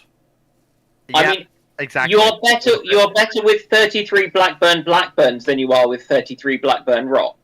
I don't think I push it quite that far, but there again, you are claiming that aircraft is single-handedly able to basically scare the enemy away by looking so like this. I mean, Exactly. I mean, Can you imagine the poor AA gunners? They would be trying to look at the Blackburn. They would see it, especially if they've got magnified sight. They will be blinded. Remind me one thing. Don't take this the wrong way. Yeah. When you come over here tomorrow, bring your laptop with you. I'm going to fix its microphone, because whilst you're okay 90% of the time, every now and again it squeaks. 33 Blackburn skewers gives the Finns something that can actually intercept any aircraft that isn't their I-15s or I-16s, and a close air support asset that can actually do great work against advancing Soviet columns of infantry and armor. Also, just quickly while I've got the mic, I have changed the image I'm showing because people were asking about the Graf Zeppelinski, and there she is in as finished Soviet form and as rebuilt in the late 50s to early 60s. And Don't people are asking about we did a whole video about that. Yeah, like people are asking me to explain the early part of the Revenue Talent. I'm literally telling them, go and watch the video me and Dr. Clarke made. I've posted it in the live chat. Go and watch that. But I've got a feeling it's about 9 hours. 4472. Did the Russians have any gas shells in World War I? And if so, what happened to them in the Civil War? I think they had plans to use them, and I don't think they I think they might have got used as part of the Civil War. I can't remember. They did a lot of nasty things to each other in the Civil War. They really did. And then there's Dr. Dan go through the effects of chemical warfare on skin and lungs. I'm going to do this nicely and quickly for Dan. Basically, some chemicals make your lungs burn. Some cause them to fill with liquid. And for the skin, it can run from making it fall off, making it irritated, making it burn, and making you feel like you want to rip it off yourself with a cheese grater. And there's also just, I mean, it's more the ones which will get through your skin and then do things like make your nervous system go into such an extreme spasm that you will break every bone in your body and stop breathing, but still be awake. And I think that's been enough fun for us tonight. On that one. Yeah. Yeah. Basically, chemical warfare is not nice. There is a reason it is made. It is not used. The Royal Navy needs to hide a cruiser and battlecruiser squadron from the eyes of the world. Would Georgian Bay be the best spot, as it was secluded at the time? I can think of worse spots. It's either there or the Falkland Islands. For Dr. Dan, what was the worst that you can describe, PG or less, electrical injury did you have the displeasure of treating? I've not treated that many.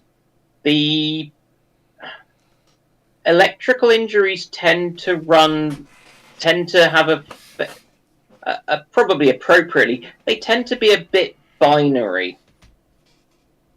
You're either alive or you're you're very dead. not alive. I see. Yeah.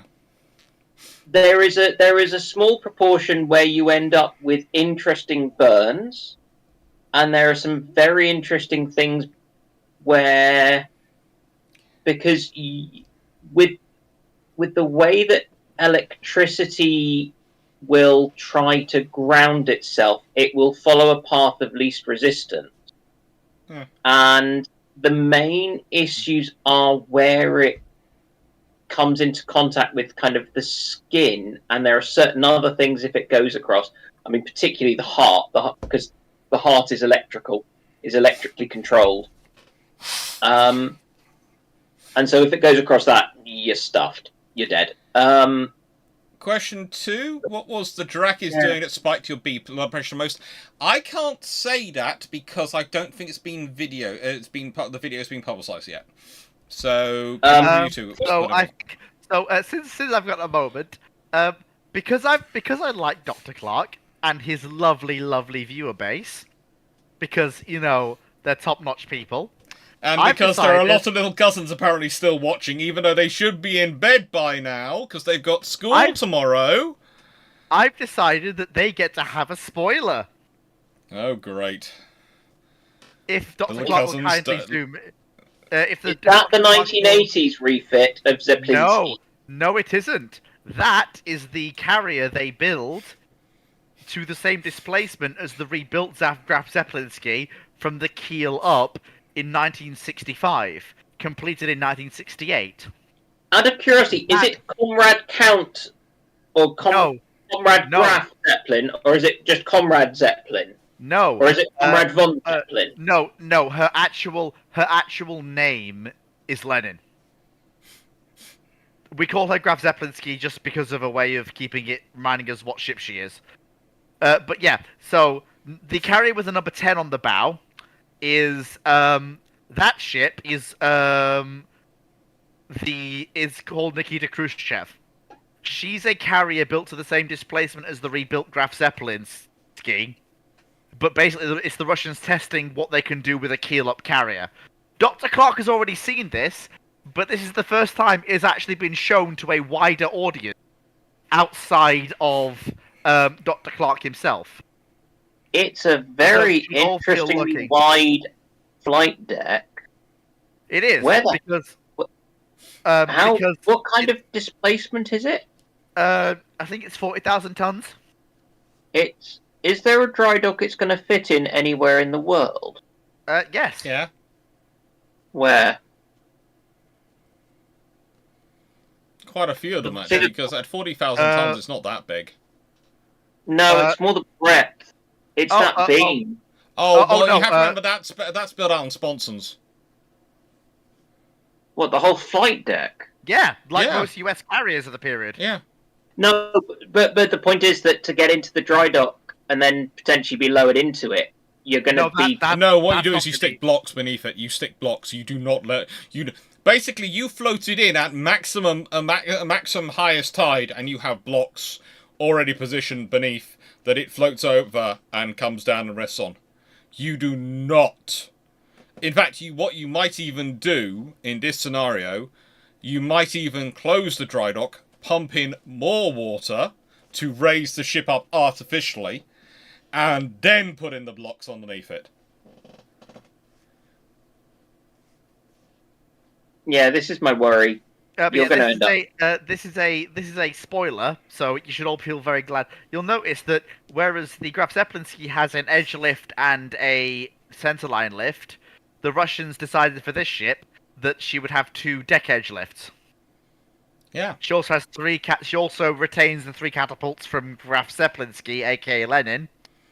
Yeah. And because centerline lifts are oppressors of the proletariat? No, because they're silly.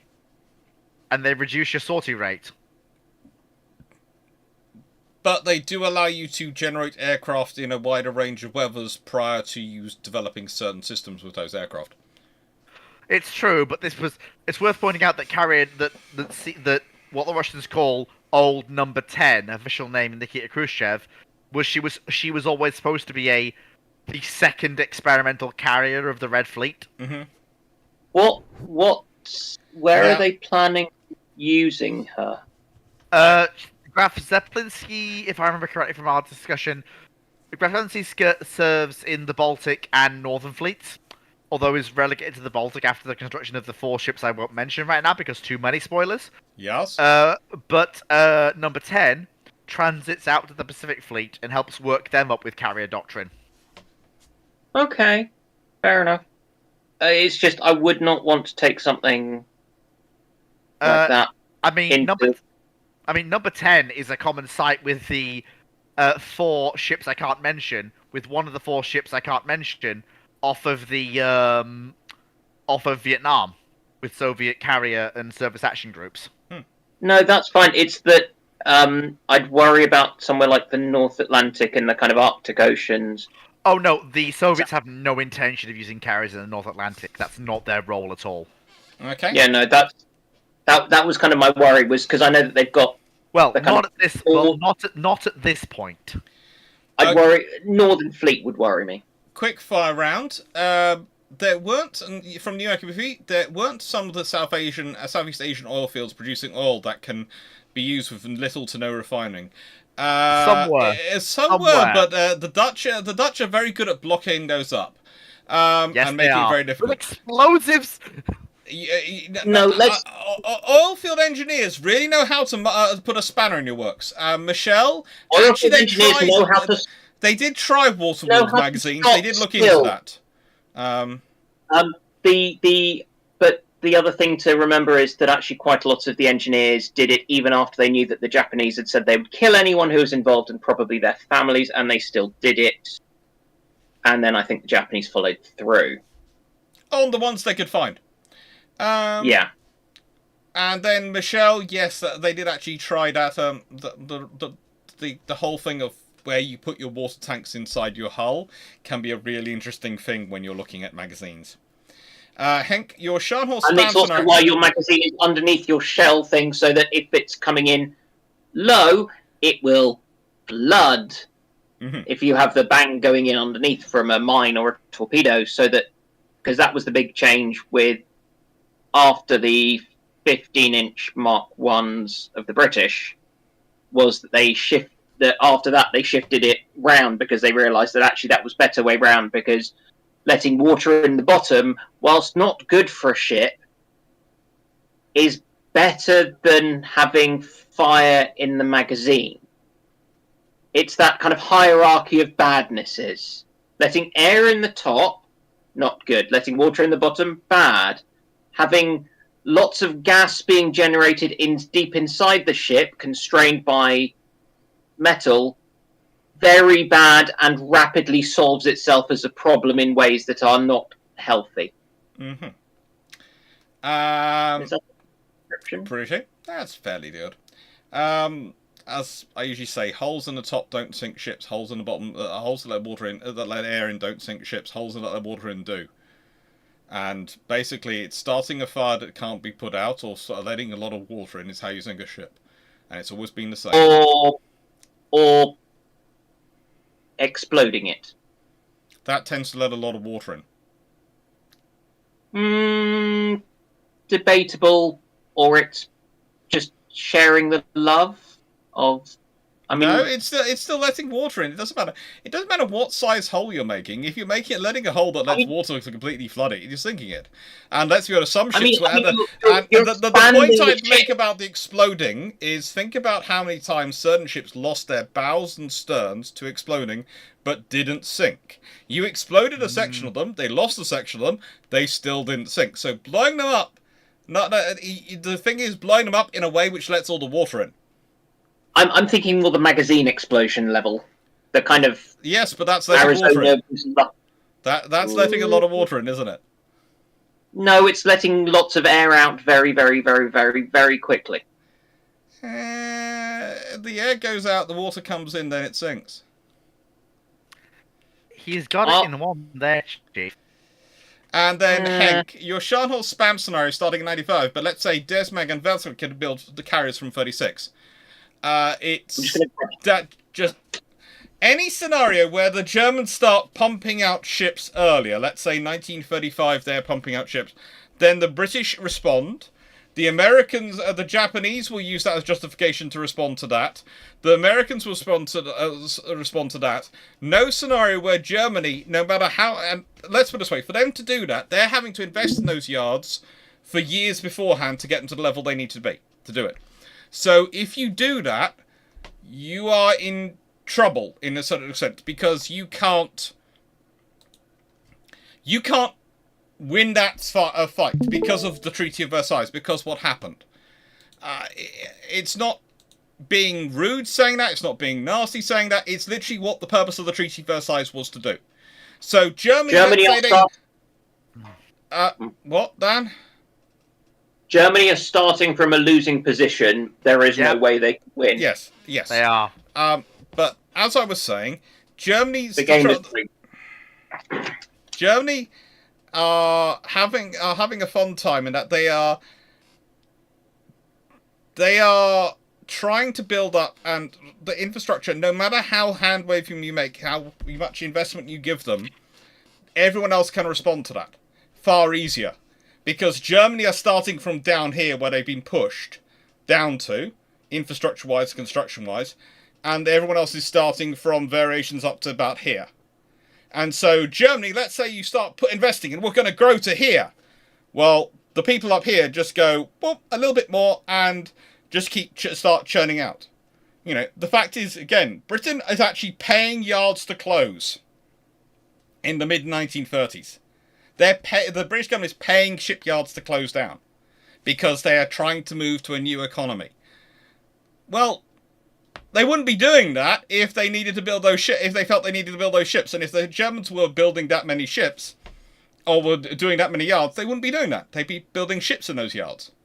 And that's the thing about the 1936/37 Naval Treaty, in that it has no, whilst it does still have individual ship limitations, it has no cumulative limitations. So the British can build as many of those battleships as they want. The British can build as many carriers as they want without impacting the treaty. And when you have the Anglo-German Naval Treaty, yes, Germany's limited to a certain percentage of the British build. If they start churning out all those ships and look like they're going to break that treaty, then it's not good for them. Typical gunnery officer, what are your opinions on the Bow class CVE? There's a ship. There's a video coming out about them coming up. So, yeah, my opinions on the Bow class is that they were ships in the right place at the right time, built quickly enough. Yeah, Dan. On the Bows, yeah, you just need something with a flight deck. Yeah, slap some swordfish on there, job done. Also, Dan, very quickly, while I've got you, what do you think of those two ships that are currently being displayed? I mean, they're quite pretty. They're, you know what they are, right? I think I've seen your comment in the chat that they are the post 1962 refits of the Stalingrad and Sovietsky Soyuz. They are indeed. Dr. Clarke hasn't actually seen the images because Dr. Clarke, these are the most up-to-date images that CDOTS has sent me of these. They're actually far more advanced than the ones you saw in the video that we did. I mean, they are very Soviet, although they don't have enough missile tubes. Well, that's not the point of them. They are Russian. This is like Americans and guns on their ships or on anything.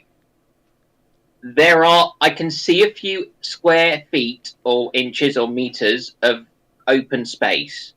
It should therefore have a missile launcher on it. They have more missiles than they should, to be blunt with you, given the way the guns are arranged. No. Dr. Clarke will probably agree with me.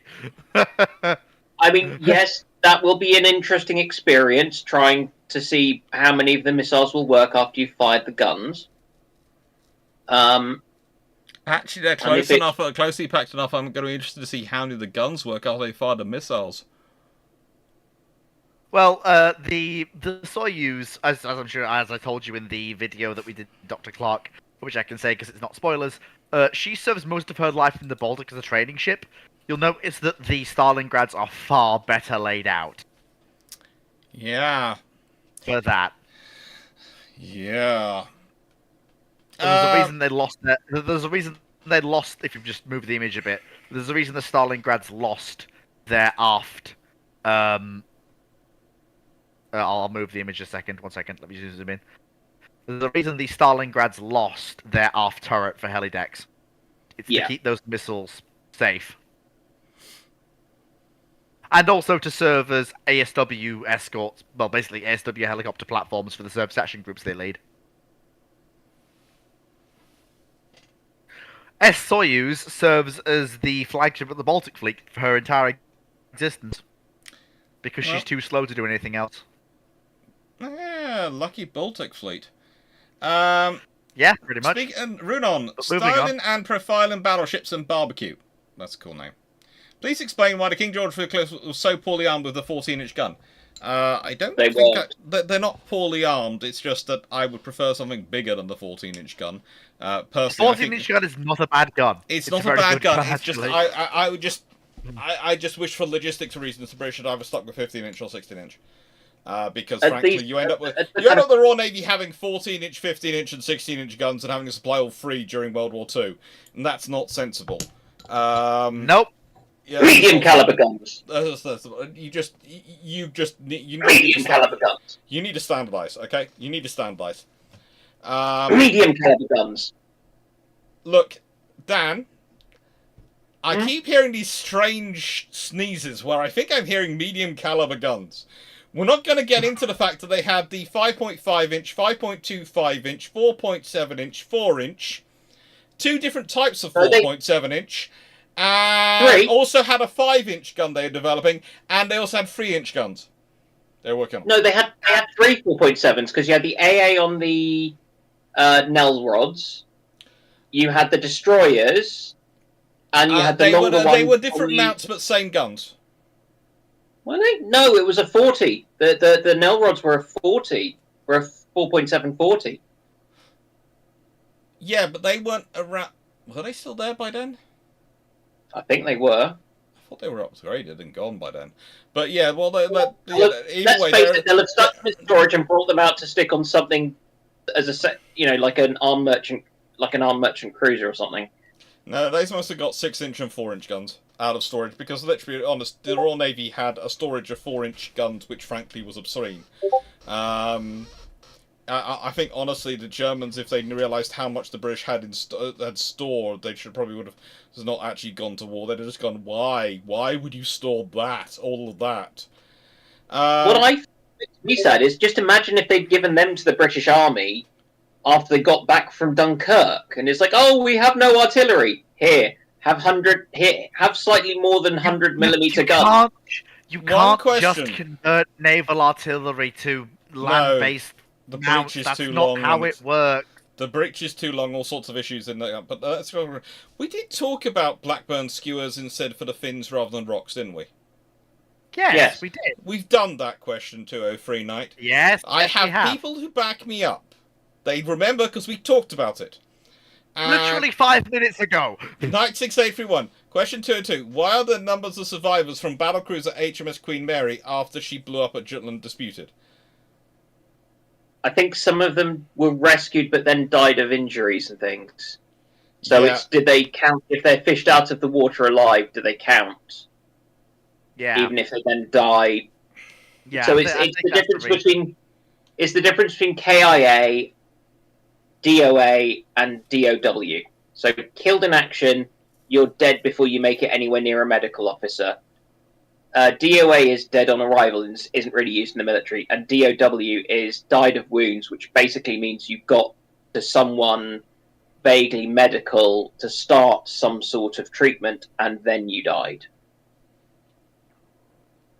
So that's the differentiation. What would be the most effective design for a modern cruiser? That depends entirely on what you want that cruiser to do. Yeah, and that's also a massively open-ended question. that the term cruiser in the modern era is basically something applied at will by various navies. Honestly, I make the really argument these doesn't days that mean when any we're looking single at thing. most ships, what we're doing with is ASW cruisers, general purpose cruisers, and AAW cruisers, rather than and they're called destroyers and frigates, etc.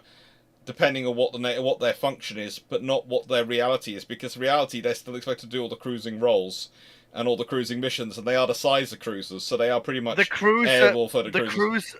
as far as navies are concerned, the cruiser has died.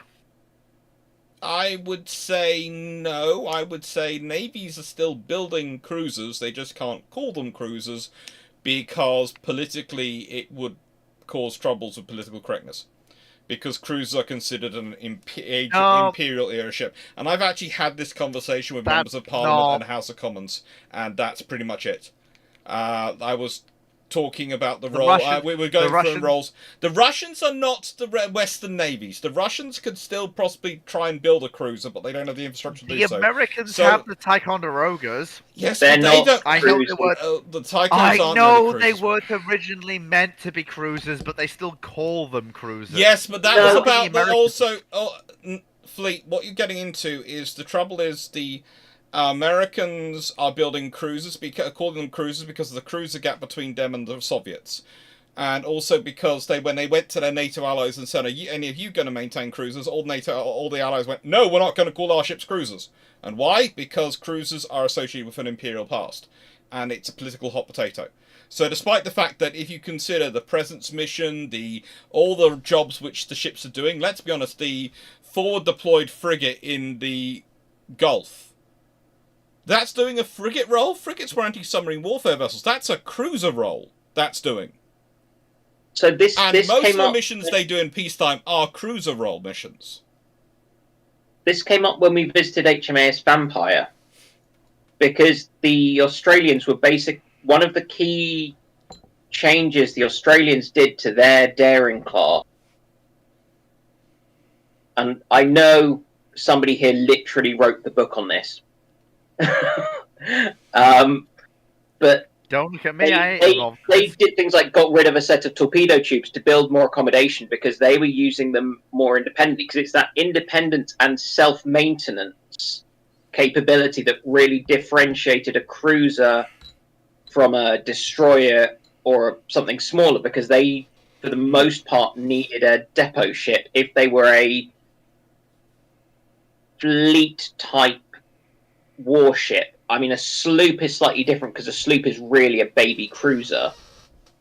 And what you had was kind of the bigger, because it was the frigates and the corvette and those ships from the age when they still stuck masts on them to hang sails on, that then got turned into cruisers, but some of them then started being downgraded to sloops for reasons I don't entirely understand. Let's not get into the whole American ship naming thing because they had fun with that. Yeah, but then I think when people talk about there are no cruisers anymore, they're thinking about something that kind of along the lines of the line of development that you get, which for the British ends with the Belfast and Edinburgh as the biggest cruisers. For the Americans, they get up to the Des Moines and the Alaskas, and it's that line of development. No, that has ended,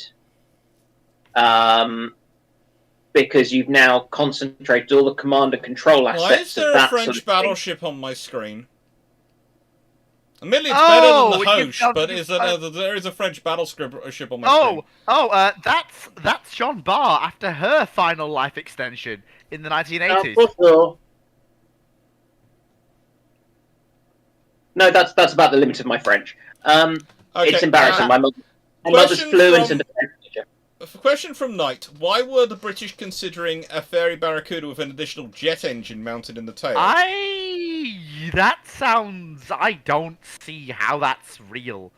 The Fairey Barracuda's airframe. I think they were looking at all sorts of interesting things with the idea of seeing if it can make faster and better, and Yeah, nicest It- way. Some of the amount they- of weird designs which were looked at, we'll leave to one side. Same idea as turboprops. It's because of the problems of carrier-based takeoff and things with a jet without using especially the older ones, the early ones. So I would suspect, however, that it would just be a test bed to see if the idea works. I can't see, because frankly, you'd want a different airframe that was better optimized, and Yeah. you just get a new airframe if you were actually going to do it on a production thing. That would just be a test bed, which would be another thing for Winkle Brown to tick off his list as having flown. Hank, if modern South Africa wanted a long-range maritime patrol aircraft, what planes would you suggest? Dr. Clarke, can I very quickly? I can rapid fire both of those questions by Hank, if you'll allow me. Okay, have a go. If modern South Africa wants a maritime patrol aircraft, buy P8 Poseidon. That's literally end of story. There is only one modern maritime patrol aircraft available to Western aligned nations. It's P8 Poseidon. Well, Or if they don't have the money for there is that, the Swedish option and there is the French option, but I would actually go with the P8 Poseidon at the moment, mainly because 737s are so cheap. yeah. And Hank You asked can buy probably the best and biggest one for the cheapest price at the moment, because the 737 airframe, thanks to Boeing doing what Boeing have done, is cheap. Yeah. Yeah. Hank asked if, let's say, Japan or other nations built a very large ocean liner, really not a battlecruiser or ship that can be converted into a carrier in the interwar period, how successful could such a ship be? The Japanese literally did this. Japanese literally did this. There are a suite of They're Japanese the Hio carriers. class, aren't they? Yeah, Hio class, yes, yeah. the Hios. Yeah. The Japanese literally, the Japanese merchant marines and liner companies built a series of ocean liners, which the Japanese government literally said, these will be called in for conversion for carriers. You must design them with the facilities and ease of conversion for such. The Japanese literally did this. As for how successful they were, Unfortunately, to make a successful use of such assets, you need to have a rapidly expandable air service. The Japanese do not. From Maxus, what are your thoughts on the Shinmei US-2? Good or not, and should other countries buy it or build something similar? I have no idea what it is. I do, but I'm reminding myself of something to do with it. oh no, here we go. My computer's having enough issues without me adding extra tabs. Yes. Don't do that. You're Look, talking I'm about very it's the patient. I like Japanese. Dan, it's the Japanese long-range maritime sort of takeoff aircraft, which is their flying seaplane, and it's a useful aircraft. I think it's a very good aircraft, but I also think that Japan has a very specific use of it due to the island structure of Japan and their archipelago around them. So they use it for a lot of opportunities within that. I would say powers who might be interested in those would be, to my mind, I am always surprised that Indonesia and the Philippines don't have them. Because I would say such aircraft would be very useful. In fact, I would say for certain scenarios the Philippines currently has with resupplying certain things, and the seagoing militia of a certain nation impeding their movements towards certain things, they might find it very useful to have such an asset. I think they should be. I mean, I think that with all the global instability, with climate change and everything, that I really think the Philippine Navy should be seriously thinking about investing in a couple of ships which have a very, very high icebreaker rating. Yes, that would also be kind of interesting. And then those can be tasked for auxiliary duties like resupply places. But the other people who I think could probably do with the seaplanes would be Singapore, because they are land poor and have wet bits relatively rich. Okay. They might make sense. And then, what if the Nelson class was armed with 2 quad 60-inch guns, 2 forward, at the full 35,000 ton standard? Could they hit 20 knots? They could have probably hit 28 knots with the 3 triples forward if they'd been the full 35,000 ton standards, because that's an extra 1,800 tons that they could put into a third shaft and the necessary turbines and boilers. So I think they could have done that with 2 quad 16-inch, if you can get that all working. It gives you 8 16-inch, but it gives you only 2 turrets. So if one goes, you've lost 50% of your armor, which the British, the Royal Navy's not going to like. But it will give you extra tonnage, and you're definitely going to 28 knots. But I would say, honestly, you could have done that with the extra 1,800 tons anyway, on the 35,000 ton limit. And are there any battleships that could, in theory, explode on the same force as the SS Mont Blanc in the Halifax explosion? No. No. There are no battleships alive that could explode at that force. No. None. Yes.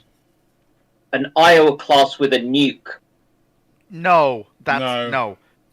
Nuclear warheads require very specific detonation parameters to explode. There's a reason why. If it went boom. No, the nukes won't go. The nukes wouldn't go up. That is not. You can't. You could explode a conventional warhead next to a nuclear one, and that would not trigger detonation. No, what I mean is if somebody exploded the atomic deliberately in such a way that it actually goes boom in the boom boom. Well, yes, that's. Yeah, yes, that's basically your criteria. Yeah. I'm not sure if they would want, if they could steam into Georgian Bay and do it for a live fire exercise. I would have to look into it. Possibly could, but you know. Also, Stafford. So this is 5-inch main battery fire. This is 4.5-inch main battery. And here comes some missiles to basically show them what the firepower of a navy is. The trouble is, it used to be quite easy that the navies always had the more firepower than the armies. And nowadays, because of the very much we're all going missiles, all these sort of things lobby scenario, it's rather run out of case. We have almost got to 1 a.m, gents. I do realise this. So I will say these are going to be the last questions, because I'm not keeping you past 1 a.m. I'm not going to be that cruel. I only got up at 6 to go to work. And yeah, I need a time for you to come over tomorrow, because I need to arrange lawyers, so... Oh God! Because Dan has very kindly offered to be our witness. I just need to rearrange delivery of a package. I am very sorry for hijacking some of these questions with shenanigans. Is all I'll say. It's fine. And next week is probably just going to be me going through. It's going to be just me going through questions as for next week. So in a nicest way, it's nice to have a lot, but it's also nice to do these sort of sessions like this one with the people coming in who are going to be on their ship-shaped trip if we get the funding and everything else, because it's a lot of fun. And of course, I may not be there in person, but but Dr. Clarke has made it clear in no uncertain terms that I will be there in voice, if nothing else. We will do our best to have you there. Yeah. But very quickly, before as we round through the final few questions, just to be clear, if Dr. Clarke will kindly zoom in, as he did a second ago, that image is of the Argentine carrier fleet as of the Falklands War. Not only do they have the Cinco de Mayo, but they have an Essex with super étendards and Crusaders. Can we say rude things about Cinque Mayo? I'm fairly certain. But yes, so the Argentine Navy does... There's a reason the Argentine Navy has this. It's because the RN's coming south with a pair of Maltas. Is that why the Argentine ships are steaming rapidly back to port? Mm-hmm. Yes. To hide and go, we haven't hurt me. We have decided there will be a series of engagements between Fleet Air Arm Phantoms and Argentine Crusaders to achieve dominance over the battle space. Are we talking about Phantoms that are being allowed to actually operate with sensible rules of engagement rather than nerfed like they sound like they often were over Vietnam, giving them a bad reputation. This is the RN over the Falklands. All bets are off. Mm. There are RN Phantoms operating off Maltas, off the Falklands. All bets are off.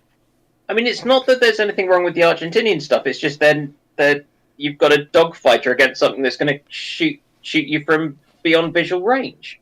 Yeah, basically. They're not going to. They're literally not going to see what killed them. Mm-hmm. And But then... because I actually have a lot of time for the Argentinian, air crews and think that they're actually very brave and very good. I hope they eject in time and are picked up. It depends on what Sparrows the Phantoms have at the Falklands War. We haven't actually decided what Sparrows they've got. They'll have the latest version because that's what the British will get off the Americans for them. Because that's what the Americans did with the Sidewinder. So the newest hotness is what they'll have. So if they got the newest hotness in terms of Sparrows and AM9s, I mean, there will be some dogfights like I've been showing between Phantoms and Crusaders, which is what you've been seeing as I've just been cycling back and forth. Yeah. Here. Yeah, I mean it's pretty. Yes. But and also you've got to remember you're also going to have fairy gannets with you, so you're going to have airborne early warning. And I do have one final thing. Yeah. I do also have one final thing to show, which I've been teasing all of you with, which I will just quickly show the images of now. This is Vanguard engaging Rivadavia with her guns, which actually happens during this version, the Red Fleet Timeline Falklands War. And Rivadavia gets her teeth kicked in, given she's an ex-South Dakota and Vanguard is Vanguard.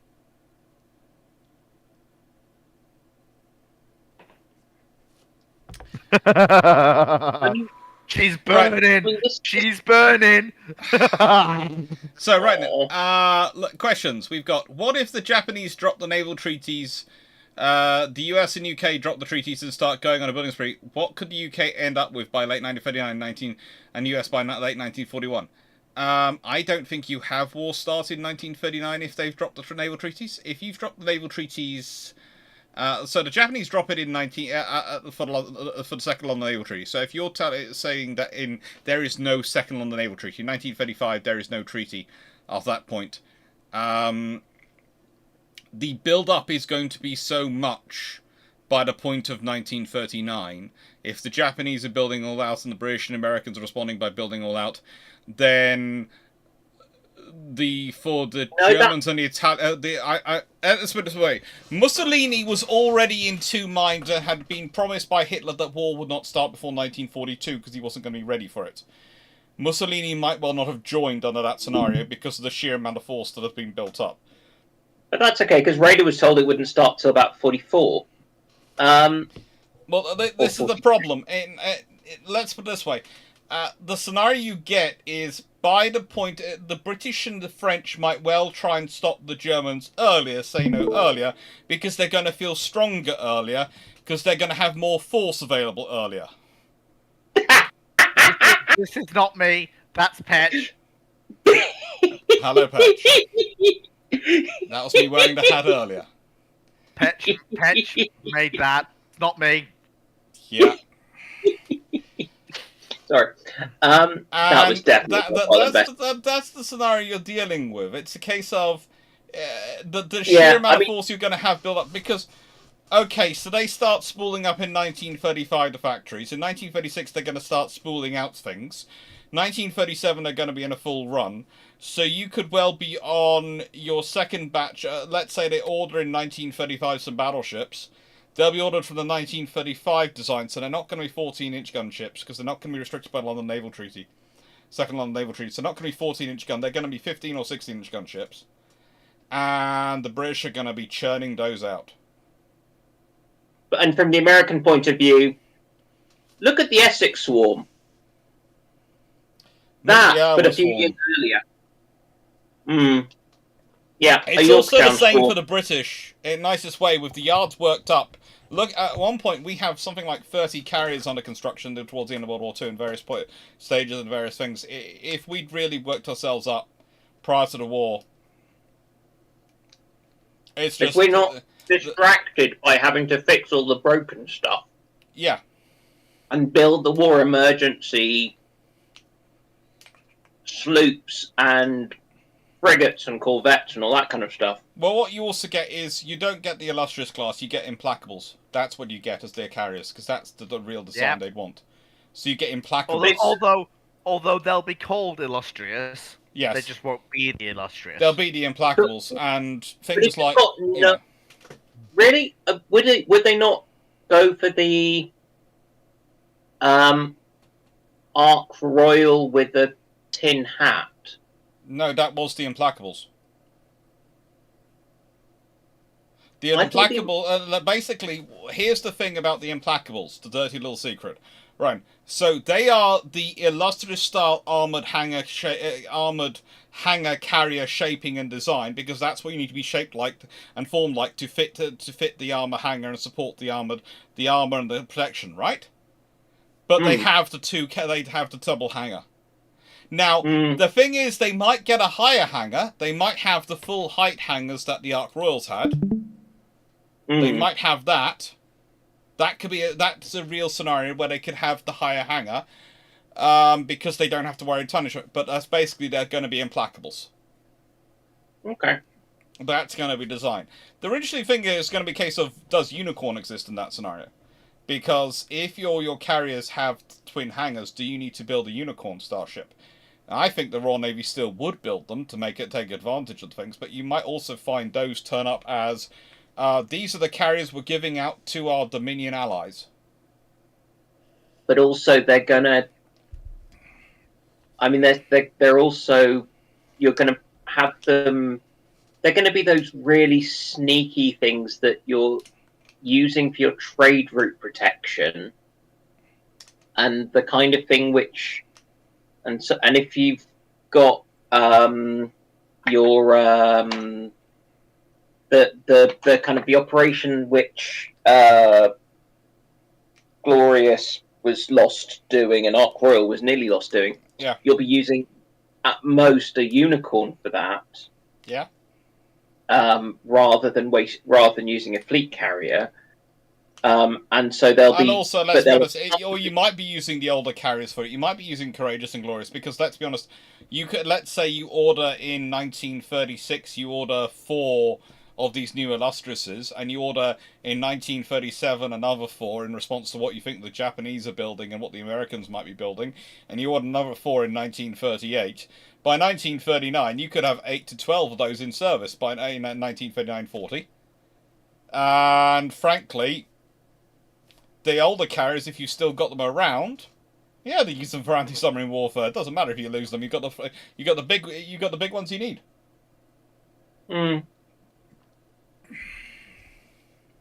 Yeah, but that's the scary thing for anyone in the world. The scary point in what it comes is if the British or the Britain or the America turn on their infrastructure early enough.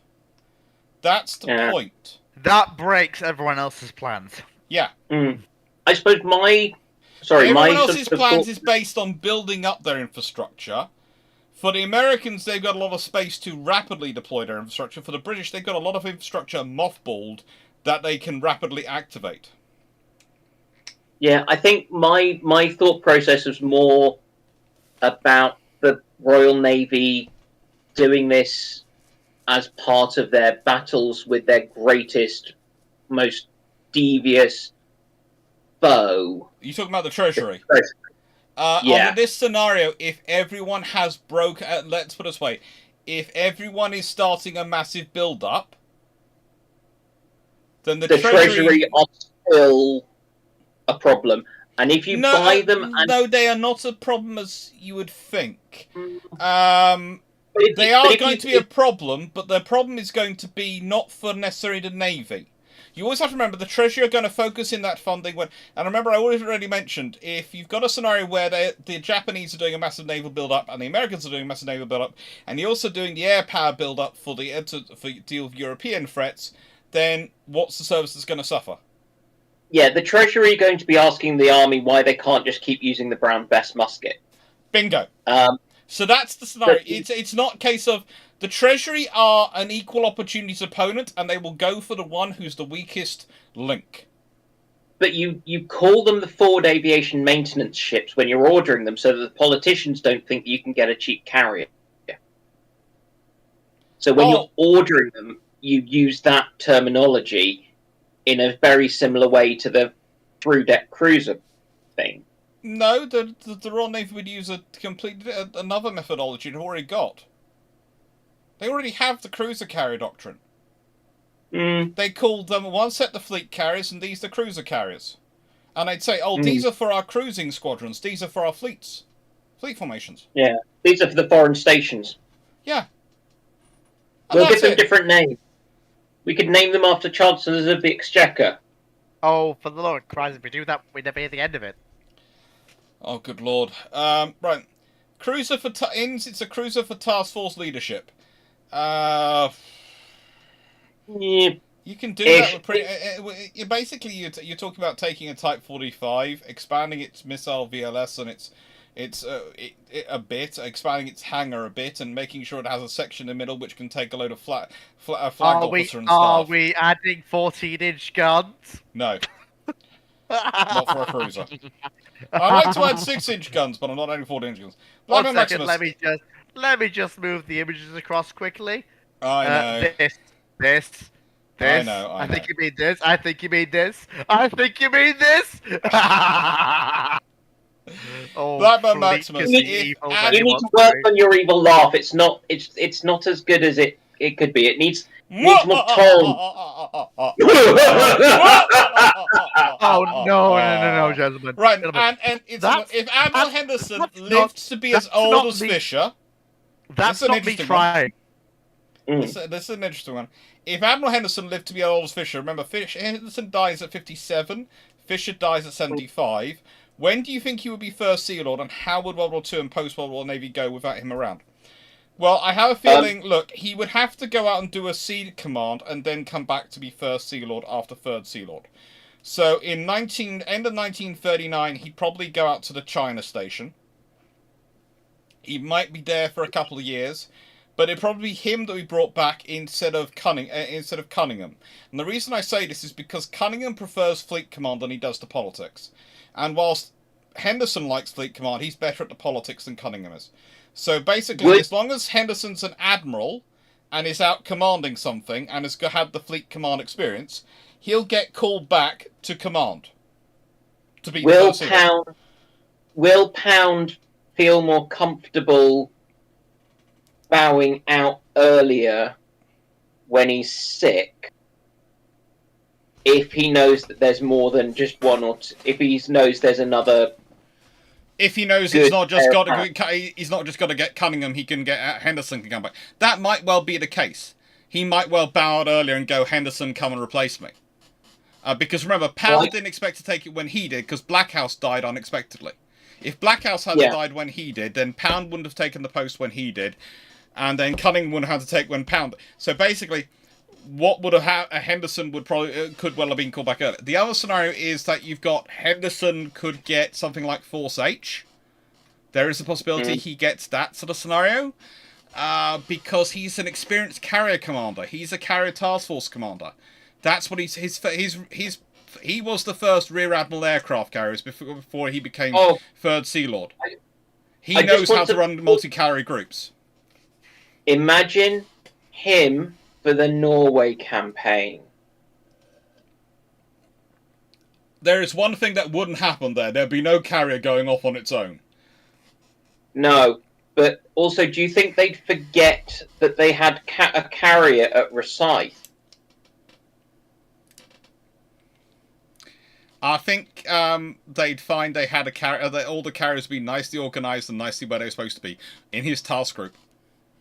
Yes. But the thing is, Lord Corkenori is far more a favourite of Churchill, and that's why he's selected. Churchill literally goes against the chain of command to put Lord Corkenori in charge, because honestly, that should have been left to Home Fleet to sort it out. Because that was Home Fleet's also operating. And half the problems you have is that Lord Corkenori is put in over the heads of others and dropped in there to use Home Fleet's assets. I'm just rereading this, but they also had Admiral Evans there. Yeah, don't get me started. I don't get, and I've been trying to work out why they sidelined him as soon as stuff actually happened when he'd been appointed to lead exactly that. Because Lord Corcanori is Churchill's favourite. So he's another person who the war would have gone substantially better if he had a very small accident, tripped, and broken his ankle. Potentially, because basically he's a very good captain and a fairly decent peacetime admiral, and fairly good at the politics. He's not very good at the wartime command, and he's almost leads to... He keeps trying to push on some Churchill's constructions the attacks on Somerville, and almost leads to both to Cunningham resigning, because Cunningham basically says, I will resign and act as Somerville's defence barrister if you continue to pursue this. But I'm just sort of thinking. And that's basically what forces Churchill to back down, because he can't afford for that to happen. I'm just thinking, if you break an ankle, you're not going to be able to climb up and down on a battleship. It's very easy to do. Yeah. And you just can't go to sea in command, and it's like, oh dear, how terrible! You'll just have to sit in the Admiralty and talk, and they'll forget to send some of the messages. Who knows? And so basically, how soon would he get to First Sea Lord, and how would World War II and post-war Navy go with him around? Okay, if he's still around post-war, having been First Sea Lord during the war, and lived through it, so probably taking over when the thing is, he's going to pursue a very different policy. I wouldn't be surprised if he gets things like the Maltas built. He is smart. He is going to be pursuing a policy of what's best for us to have post-war. So I think the Audacious class find themselves getting slowed down when he thinks the wartime's going to be coming to an end, and the Maltas get speed up. He's going to be looking at ships which are building the ships at the end of the war, which are going to be the kern of the fleet in the peacetime, because the Royal Navy is going to be expected to cut its cloth to fit the peacetime budgets. He's almost going to prepare ships to be, again, because he was part of the group which did this preparation at the end of the First World War, ships which they prepare to cut and ships which they want to keep. I'm just trying to think about the effect of the coherent and continuity from the early to mid-30s in naval procurement, because one thing that I haven't seen any evidence of is that Cunningham has any interest in the Third Sea Lord type work. Oh, he likes to have occasional arguments with Henderson, but honestly, Henderson tends to win those arguments hands down. Yeah, and you look at all the comments. That's not really Cunningham's forte, and Cunningham's forte isn't really the politics on that level either. And I think Cunningham is fabulous, but I also look at all of his comments, and he says things like, "Oh, these town class cruisers, they're far too big, and that big thing in the middle is just something people are aiming at." And then some of them do well, and he's like, "I want more of them." Yes. It's like, and he keeps doing that, and he's like, "Oh, the tribal class destroyers are too big to do stuff, and I want smaller ones with just 4 single-in guns." And then he sees some tribal class, and he's like, "I want more of them." Yeah. And he just keeps doing that. He's a great admiral, but he's not the person who should be choosing what ships you build well in advance. No. He's the man you give the ships to that somebody else has chosen, and then he will make best use of them. Henderson is the guy who chooses the ships. Yes. And so the idea of having how to get them. The idea of having that continuity, because he'll still have all the contacts for the couple of years he's away from home. Mm-hmm.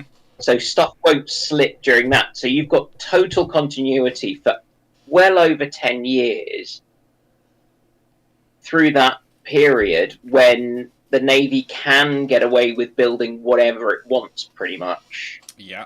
I mean, the only problem is, doesn't he have a fetish for the 5.25? No. Okay.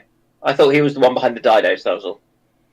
He was to an extent behind the Didos, but it was more a case of he needed something. He was told he had to produce something, so he produced something.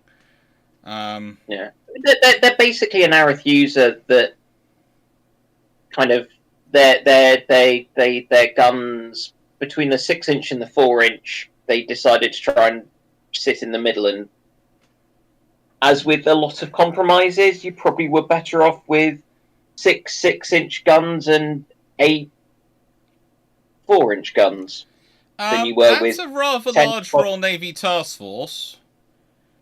That's not a task force. Is that a sub-task group? No. That's an example of some ships that were like that's the Royal Navy prior to its trim down in the 60s. So that's the a two smaller CVO one. carriers go. No. No, that's a Malta. I mean, The Malta's at the top.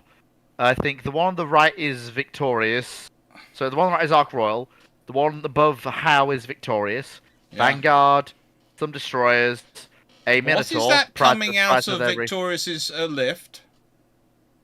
That's an E3. That's an E2C Hawkeye. How is that fitting on her lift? Don't question. Because I'm only going from my memory here, but I don't think an E2C could sit on one of Victorious' centerline lifts. Okay, I need to distract from this right now, so that means I need to do something else instead. Quickly, Fleet! Quickly, Fleet! Flash up the MacGuffins! The only way to save us is... the only way to save myself... Hank, if a nation was trying to build an undercover battlecruiser in the interwar era, how could they best go about it? Ooh. Sweden. Get the Swedes to do it. Sweden is probably your best option for building something. Actually get it. Or you could potentially do it at Cockatoo Island, but that is in the middle of Sydney, so people would notice. I think the number of nations which could quietly do something like that are very small. You're basically talking Britain, Japan, America have enough of an infrastructure industry they could quietly siphon off bits without extracting too much attention slowly if they're prepared to do it over a decade or so. I'm waiting for Clarke to notice what I've just put up as an image instead of the British task force. I know what you've put up, and I'll be getting to that in a second after I finish the question. But I think the big problem you're going to have running into this is where do you hide it and how do you hide it? I would say the easiest thing to hide it as would be as components that you can quickly assemble. So you want the turrets, you want the gut, you want everything sort of positioned off to one side in their components in storehouses and wares. It's just part of your spares, part of your stores. Again, this is why Britain, America, and Japan could do it most easily. To an extent, Germany could have done it while they were deactivating ships. They could have stored the stuff off. So then what you have to do is, all you have to do is rapidly build the hull and put everything in. Now, the thing is, how would I build a hull and hide it somewhere? That's easy. I would build a dry dock somewhere, which would be an open, empty space that I could secure off, and I just build the hull and I pretend it's some sort of reef or something I'm constructing. I would say I'm constructing a hull for another reason. And then I'd quietly move it someplace, or fill it with, move it someplace, or use it for something which wouldn't degrade it, but which I could use it for. I could build something which was very hull-like, and very battlecruiser hull-like, which I could then say, oh, this is a Cassian I'm sinking, so I can do work on this harbour. And while I'm doing work on the harbour, and using the cover, all the heavy machinery stuff moving around that, move the stuff in, build the ship. It's going to be a slow process. It's going to be something which I'm going to have to do a lot of work to keep hidden. But the last thing that's going to go in is the turrets and the superstructure they'd be added on. But everything else I could slowly build in, place. Right then, now, let's see, we've got... So, so you've got Nova Civilization on the left, which is the ex-Giulio Cesare. As she is serving Why do you not like the Giulio Cesare? What do you have against the poor ship? What do you have against the Giulio Cesare? That is a Seedorn is not me. perfectly lovely ship. Why have you done that to it? Okay. Then there's the flagship of the slow battle squadron of the Pacific Fleet, the ex-Japanese battleship Nagato. Because she isn't surrendered to the US and the Red Fleet timeline anymore, she surrendered to the Soviets. None of this is sounding good for the poor ships. Oh, it's just getting worse. It's going to get worse next, because trust me, look at what's at the end. Carry on. In the middle is the Svetsky Soyuz, circa 1980. Yeah. After her is the Stalingrads, circa 1980 as well. And after her is the Kirov-class battle cruiser, as built. Yes, the Russians decide that their new heavy surface combatants need big guns. Those are two triple 12-inch guns, in addition to the heavy missile armament. And those are what the Kirovs turn out like.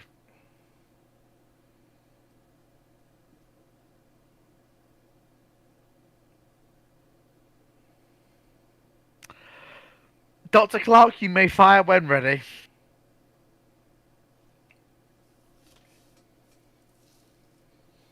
Well, I was going to ask why the missile's not slightly turned out, but I'm presuming that's just a drawing. On the battery of the Kirovs.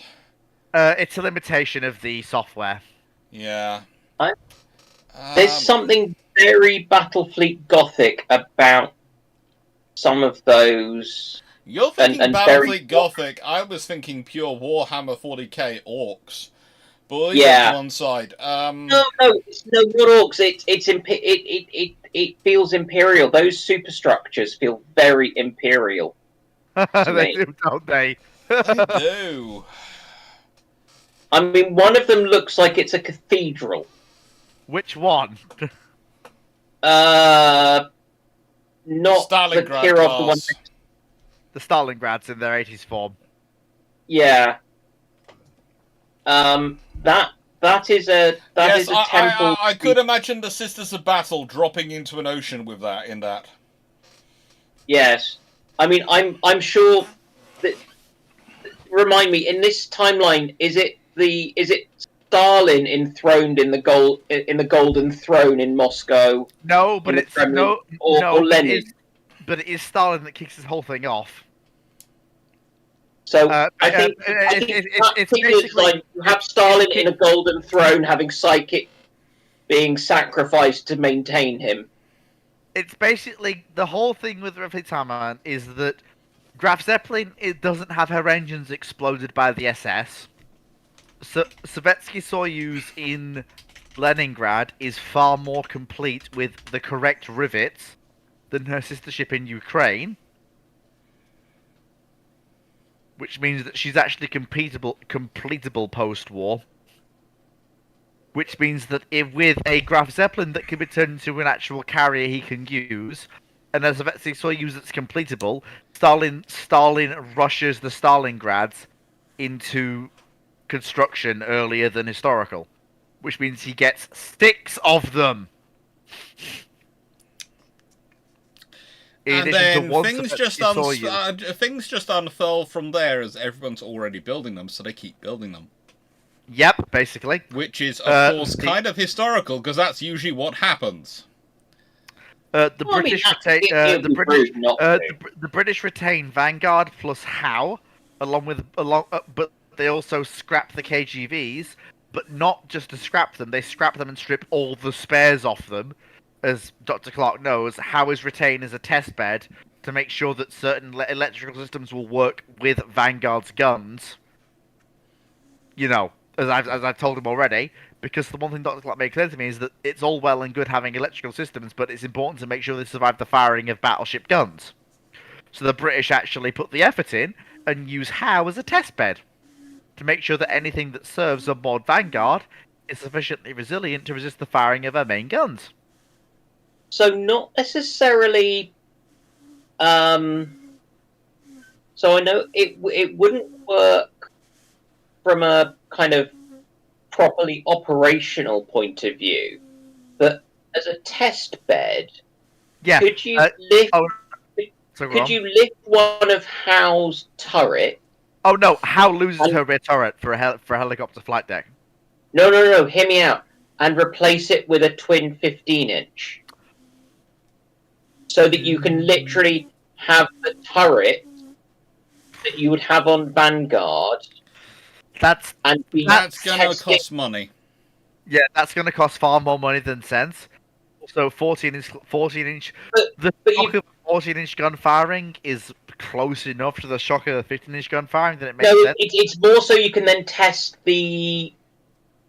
what you're doing to the 15-inch. So you've got that on one part. You don't need to worry about that so much. It's just a case of the mechanisms are similar enough, the things are similar enough that honestly, what you do with one is going to be what you'll probably do with the other.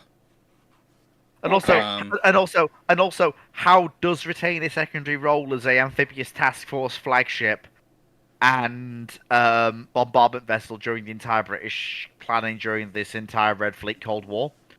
It's the reason why she's so readily reactivated for the Falklands and serves that role during the Falklands. And why Michael Clarke would be so happy to have her.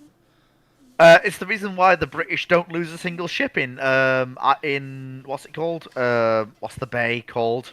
Come on, Dr. Clarke, help me out. Come on, you can get it. You can get it. No, come on. I can't. It's Spanish sounding. Come on, help! No, Dr. Clarke, I can't. San Carlos. Thank you, San Carlos Bay.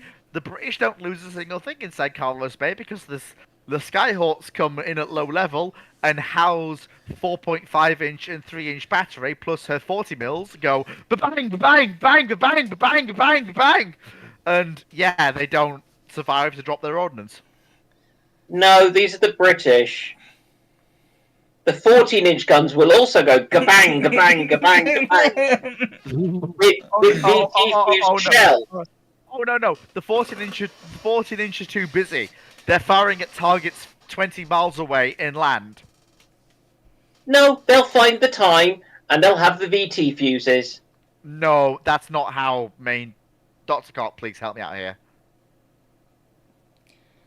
Look, I would say it would not be on the official plans, but this is the Royal Navy we're dealing with. They literally did use the They literally found out that with their radar fire control, they could give the right information to the Admiralty Fire Control Table Mark 1 to actually allow Nelson to do AA fire with her 16-inch guns.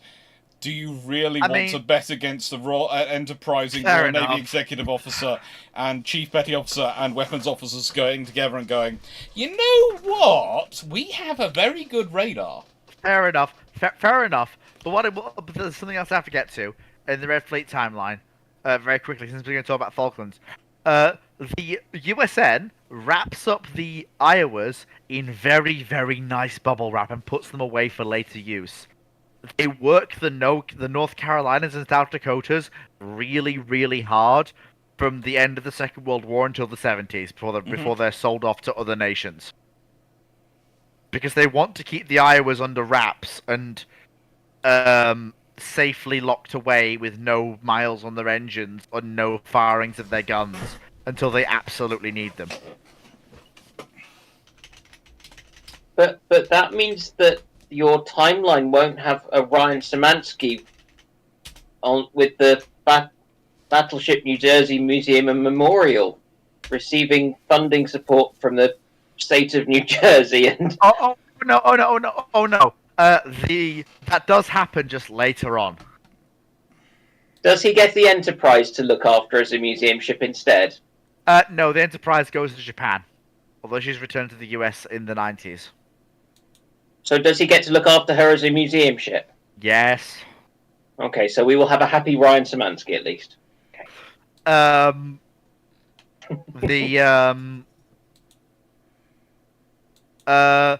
Thank you, Runon, very much for sorting out the questions. The important thing for this, though, is that when the South Dakotas are being scrapped, Argentina asks to buy one, and they get South Dakota herself. She Rivadavia. They also buy an Essex at the same time.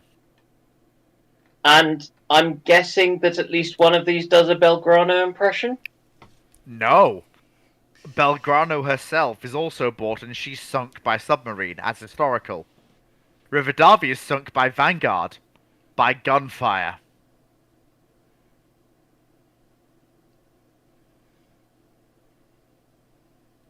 I mean, Both Argentine carriers are sunk by Buccaneer sorties from the two Maltas that are leading the carrier group of the British task force sent down to the Falklands.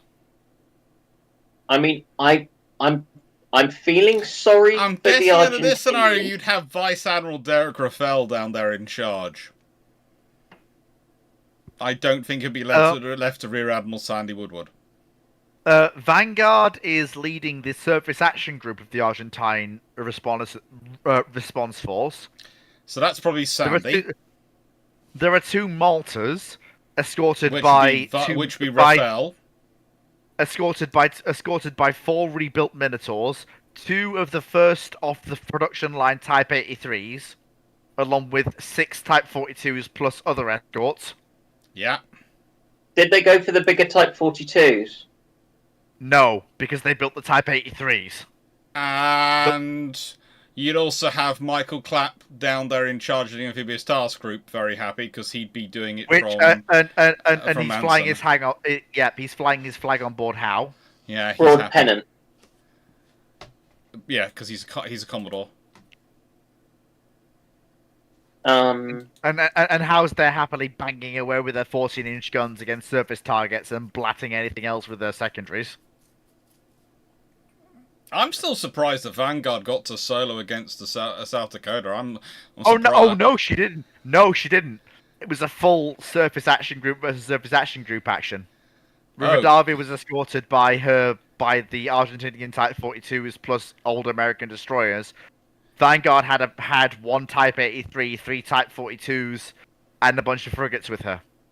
It started with an exchange of missiles that both sides basically shot down in full before they reached their targets, and then it went to a gunfire exchange, which the British won handily.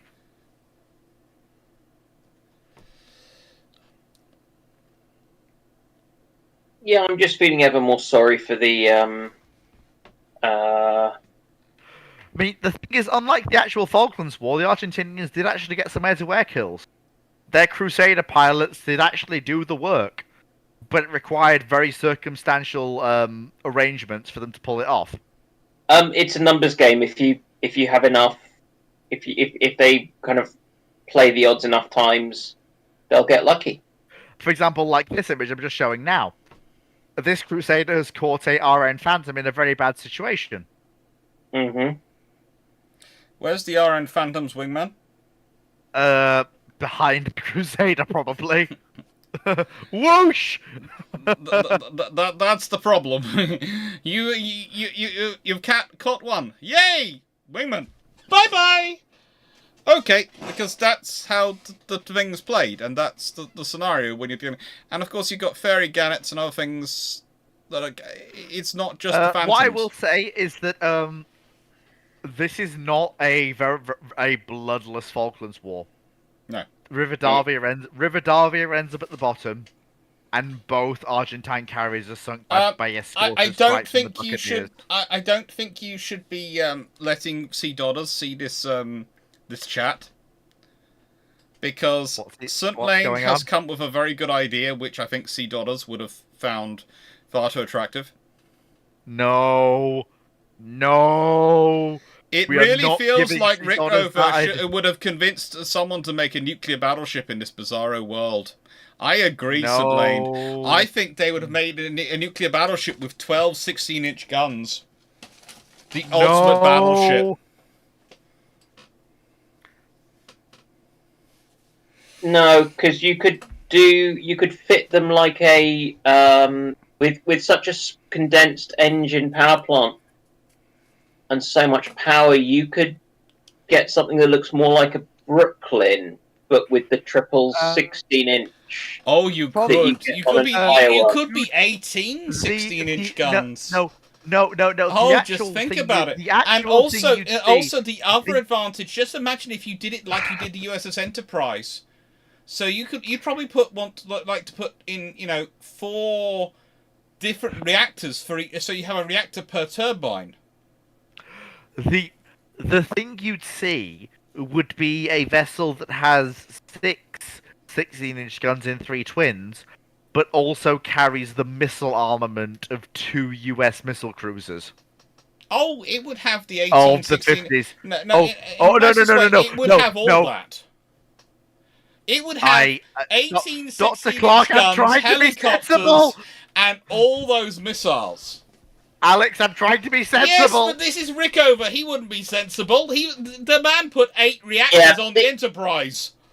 This is going to make Tillman a very happy corpse. Tillman wasn't happy. Tillman didn't want battleships, period. No, he did. No, he What didn't. he really wanted was cruisers. He wanted cruisers built, and he wanted battleships built as job exercises for Democrats. He didn't want ships. He didn't want to build ships for the purposes that you or I might want to build ships. He considered building Tillman, ships as ways to get votes.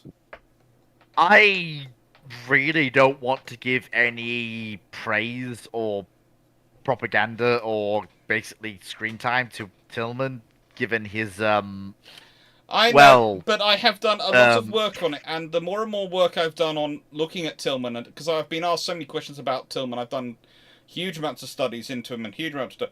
The more and more I'm convinced he is a very nasty individual, but he doesn't see ship procurement as a way of he doesn't care about buying ships. He doesn't care about the size of battleships. He cares about he wants cruiser construction because that's best for South Carolina, for him to sell jobs, him to get jobs for Charleston and that yard, which is the yard he'd managed to make built, and let's be honest, was only kept going by him. When he's not there, the yard doesn't last that long. He wants to keep the jobs going for other Democrats to keep them in. His view, he doesn't care about building ships for the Navy in terms of it's ships for the Navy. He cares about as jobs for Democrats to keep them elected. I'll be back in a tick. Don't go anywhere. Okay. Right. But we do have to finish soon because it's almost 6 hours.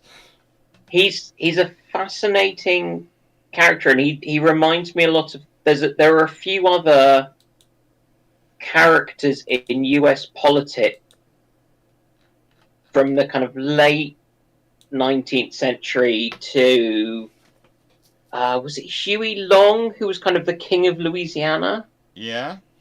I think he feels like he was about the last of them, and I just find them fascinating because they are so single-mindedly interested in things which I really wouldn't put as being the... Dr. Clarke, I actually have something for both of you, actually, seeing as we're on this topic. That Sea Dodders actually was the most recent thing he sent in the Red Fleet Timeline chat. Mm-hmm. If you'll just give me a second.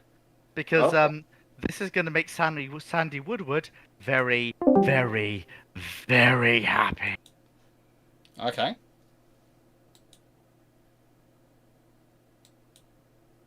Sea Dodders has actually sent me how Falklands War, front and back.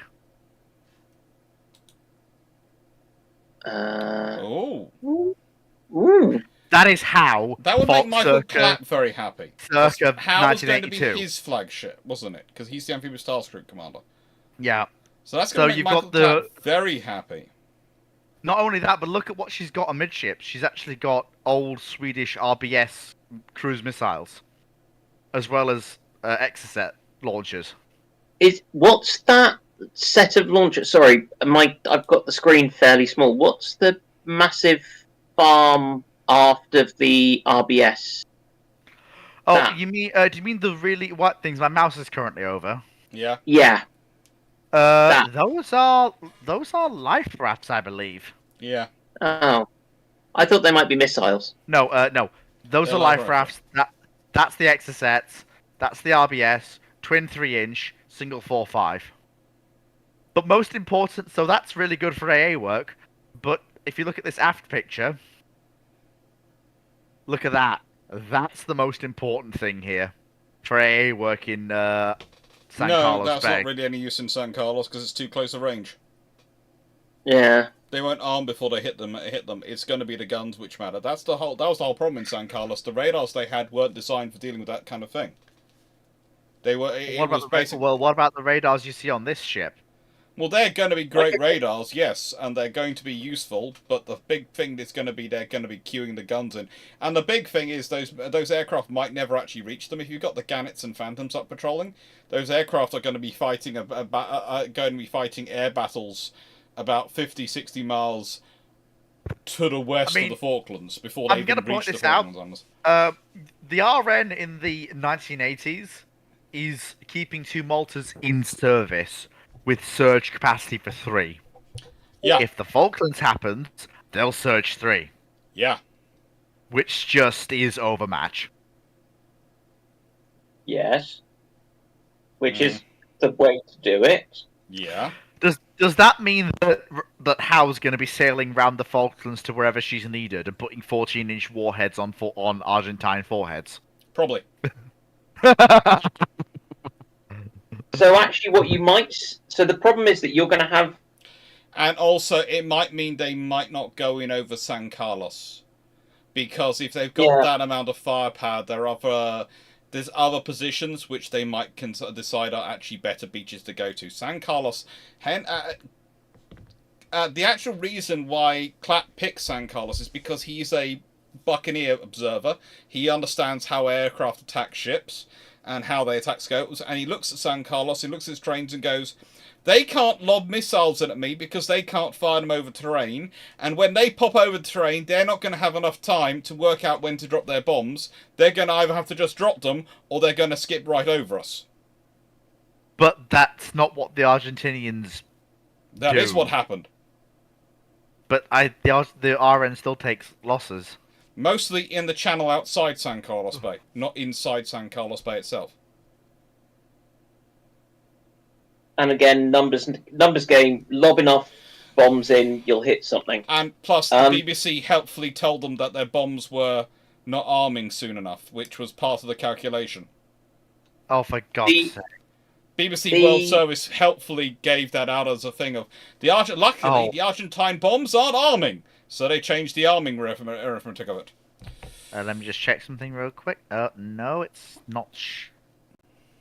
I'm just... Oh, it is! It is! Gentlemen, I just found this. Task Force Vanguard. Prior to the engagement between Vanguard and Rivadavia. So you'll notice there's Vanguard. One primarily gun Minotaur. One Minotaur that's been heavily reworked to retain some of its guns forward, but a primarily AA anti-ship refit. A 42 and 2 frigates. Task Force Rivadavia. Ex-South Dakota. Belgrano. A Type 42. And 3 Framcans. I'm sure you can see why the British won that engagement. They've got more Exocet throw weight than the Argentinians do. Also, Vanguard is just so much prettier. I mean, Rivadavia is no insignificant threat. No, she is pretty. She's looking good. That scenario, the advantage is going to go to the Navy, which actually knows where its opponent is first. And again, that's going to be the RN. And that's going to be the RN. Yeah. That's going to be the RN. And also, as I've said before many times, even if you'd gone down south for the Falklands War with Sea King airborne early warning, the losses, the loss rate, and the ships lost and the forces lost would have dropped dramatically. I will point out something else here. If we look at the forces engaged, if the RN, what we're looking at 3 old Framcans, a modern 42, and an old US Cleveland, Mhm. plus a South Dakota, versus 2 post-war RN frigates, a 42, 2 Minotaurs in various states of rebuild, all of which can bring 6 auto-loading 6-inch guns to bear, Mhm. plus Vanguard. Those two Minotaur rebuilds are gonna absolutely, even if the missiles don't hit, they're gonna clean Belgrano's chronometer in short order. Plus, there's But also submarines wandering around. Yeah, I mean, they've also taken out everything else short of the battleship, and they'll probably have taken out the battle if they can get close enough.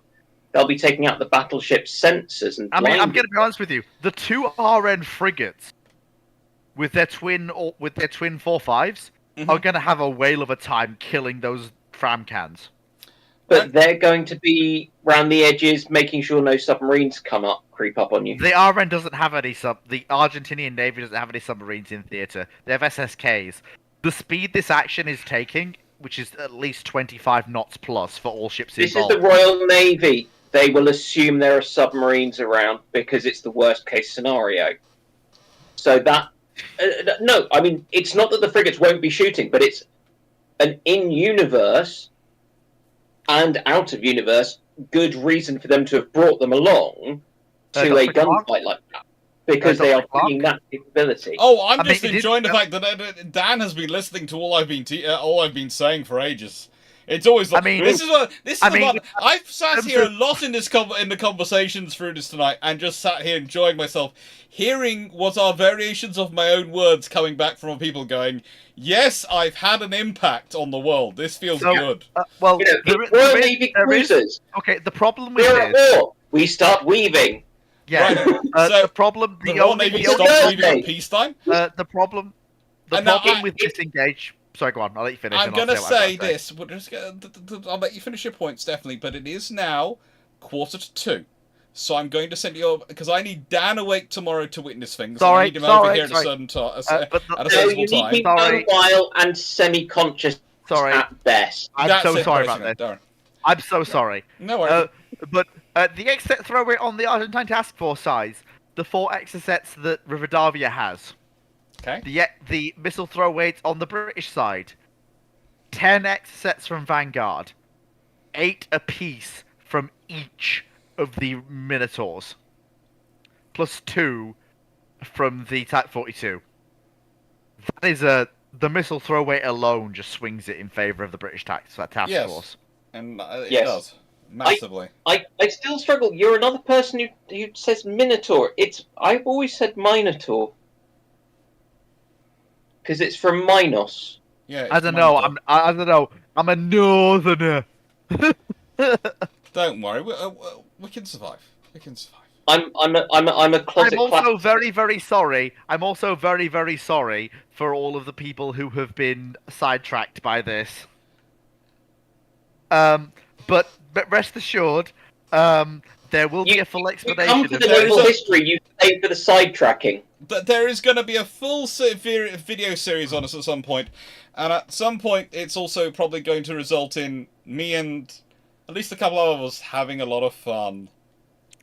the thing is, I've basically turned this from seriousness into fun. Because I've decided, you know what? Someone asked me this question, I tried to be serious, I failed, let's have some fun with it. Yeah. Anyway.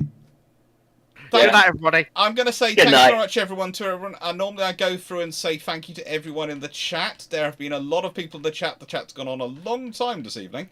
Thank you to Jack Ray for your memberships. I'm not sure if I remember to say this at the time. If I didn't, I do apologise. But thank you to the memberships. Thank you for all the support, everyone. It really does mean a lot to this channel. Neither Dan or Dan is part of the Shipshape crew, so if you want to support him, please go and support the link down below to the Shipshape thing, so we can do our trip to Scandinavia. Fleet the Foo doesn't have something yet. I'm hoping he sets up at least Ko-fi soon. I, of course, have Ko-fi, Patreon, and memberships on this channel, and all support is greatly appreciated, and also the Scandi ship trip, because frankly, I need it. I'm in the middle of moving house. I am My money seems to come in, and a lawyer or a banker seems to ring up with a bill within seconds. I know what you mean. I think they have my account bugged. Honestly, the amount of times the money comes in, and I think, finally I can eat and be happy for next month. And then it all goes out, and I'm down going, it's gonna be a noodle month. It's gonna be a noodle month. So thank you very much, everyone. Take care. Thank you for all your support. Thank you, everyone, for watching, chatting. Thank you for all the questions. Sorry we didn't get through all of them this evening, but I think it was kind of a fun one to have. And yeah, my plan is to do these about once a month, have groups on and have people. And basically, tonight was the ship shape theme one, but future ones, it's going to be a case of if anyone is particularly interested in turning up, who's from the Masters at Arms, flotilla leaders, ship-shape crew, and I will include, of course, the Fu in this. He's Dr. Clarke can't stop me, seeing as every time I do ramblings, he shows up uninvited. He can't stop me showing up to his shows at this point. No. Every time you go live, I'll be there. You can't stop me. And I like to have fun in ramblings, because ramblings is fun for me to turn up to, because it's no pressure for me. All I have to do is turn up and chat and enjoy it. This one I host and organise and have to worry about all the IT issues. That one I just log into Discord. It's brilliant fun. I manage it quite well, I find. You do. Anyway, thank you very much, everyone. Thank you for being here. Yeah. Hope you and nice it to have a proper interaction with you, Feet. Same to you, Dan. It's been an absolute pleasure. And I think we should all say a big thank you to all the Masters Arms and all the admins, all Muscle Arms / admins who were doing the transferring questions across, especially to Runon, who I think did win the competition tonight for most of them. So thanks for that. Really, this wouldn't have worked without you. We do have to get a bot and something sorted out for when we do this, especially when I have multiple screens up and everything working. It's starting to drive me insane. So what it's doing to all of you, I do not know. And I realised at certain points I must have had a really weird facial expression, and that was because I was watching all the computer systems going, which is going to break next. I always worry about that, because sometimes I've got the computer screen going and my face is reflecting that, and then I realise there's a conversation going on. I'm going, I hope people aren't associating what my face is saying with the conversation, because it's not that. It's the weirdness of the computer. Lag. No. My assumption was,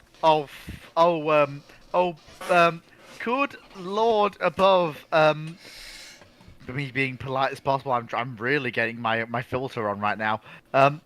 Dr. Clarke has seen what I've put in the channel, and he's not happy. No, it was, Discord is frozen. OBS is deciding to skip a frame. That's going on. And luckily, OBS has been pretty good this evening. It's managed to, it's almost skipped frames, but it hasn't actually ended up dropping any. It's dropped 0 frames all evening, which is good. At 30 frames per second, it's managed to keep it up. Very good. Discord has managed to break 4 times. It's almost broke another dozen. It's fun. But it's all been fun. Anyway, thank you very much. And my lesson is I need to remember to plug my phone in when I'm using it to chat, and not just ignore when it gives little warnings saying things like low battery. And also, I am seriously going to have a look. Bring your laptop tomorrow. I will have a look at the microphone. I'm not sure where the microphone is. That's part of the problem. Okay.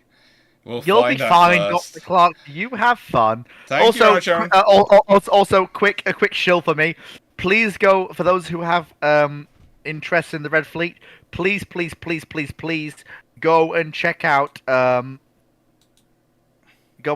Dr. Clarke's video that me and him did. I'm literally putting it in the chat right now. Please follow that link to go and check out the video me and Dr. Clarke did on the Graf Zeppelin ski and the early part of the Red Fleet timeline, if you have any more interest in that project.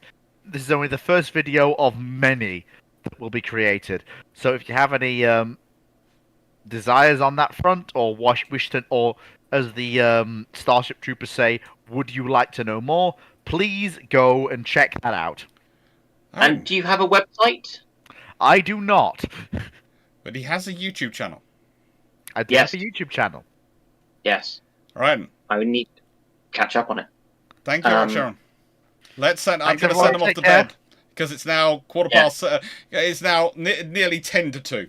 Thank you very much, Sharon. Take care. I've only been And up for 20 hours. Thursday is going to be a YouTube premiere, a premiere for Patreon, because I am in the middle of... I'm not sure if we're actually going to get to move before I've gone to Scandinavia. It might well be we move when I come back. I have no idea what's going on at this point. But I'm still not scheduling lives for Thursdays just in case. It's the only lives that are going to be happening on Sundays. Which is probably stupid from various reasons, but I hope you'll enjoy it all, and thank you very much for your support. Take care, everyone. Yeah. Thank you very much, Dan. Thank you, Runon. Thank you both Dr. Dan and Boom Dan. Take care, everyone. And Boom, Dan. And me. Don't forget about me. And Feet of Ocean. And Foo. Thank you. And the Foo. I will not forget you. Take care. Oh. Take care, folks. Have fun. Toodles. Yeah. Goodbye. That's the wrong one. That's the right one. Oh, that's a cool one. That's a cool one to have up. That's the right one. Thank you very much, Sharon. Take care. Have a nice evening.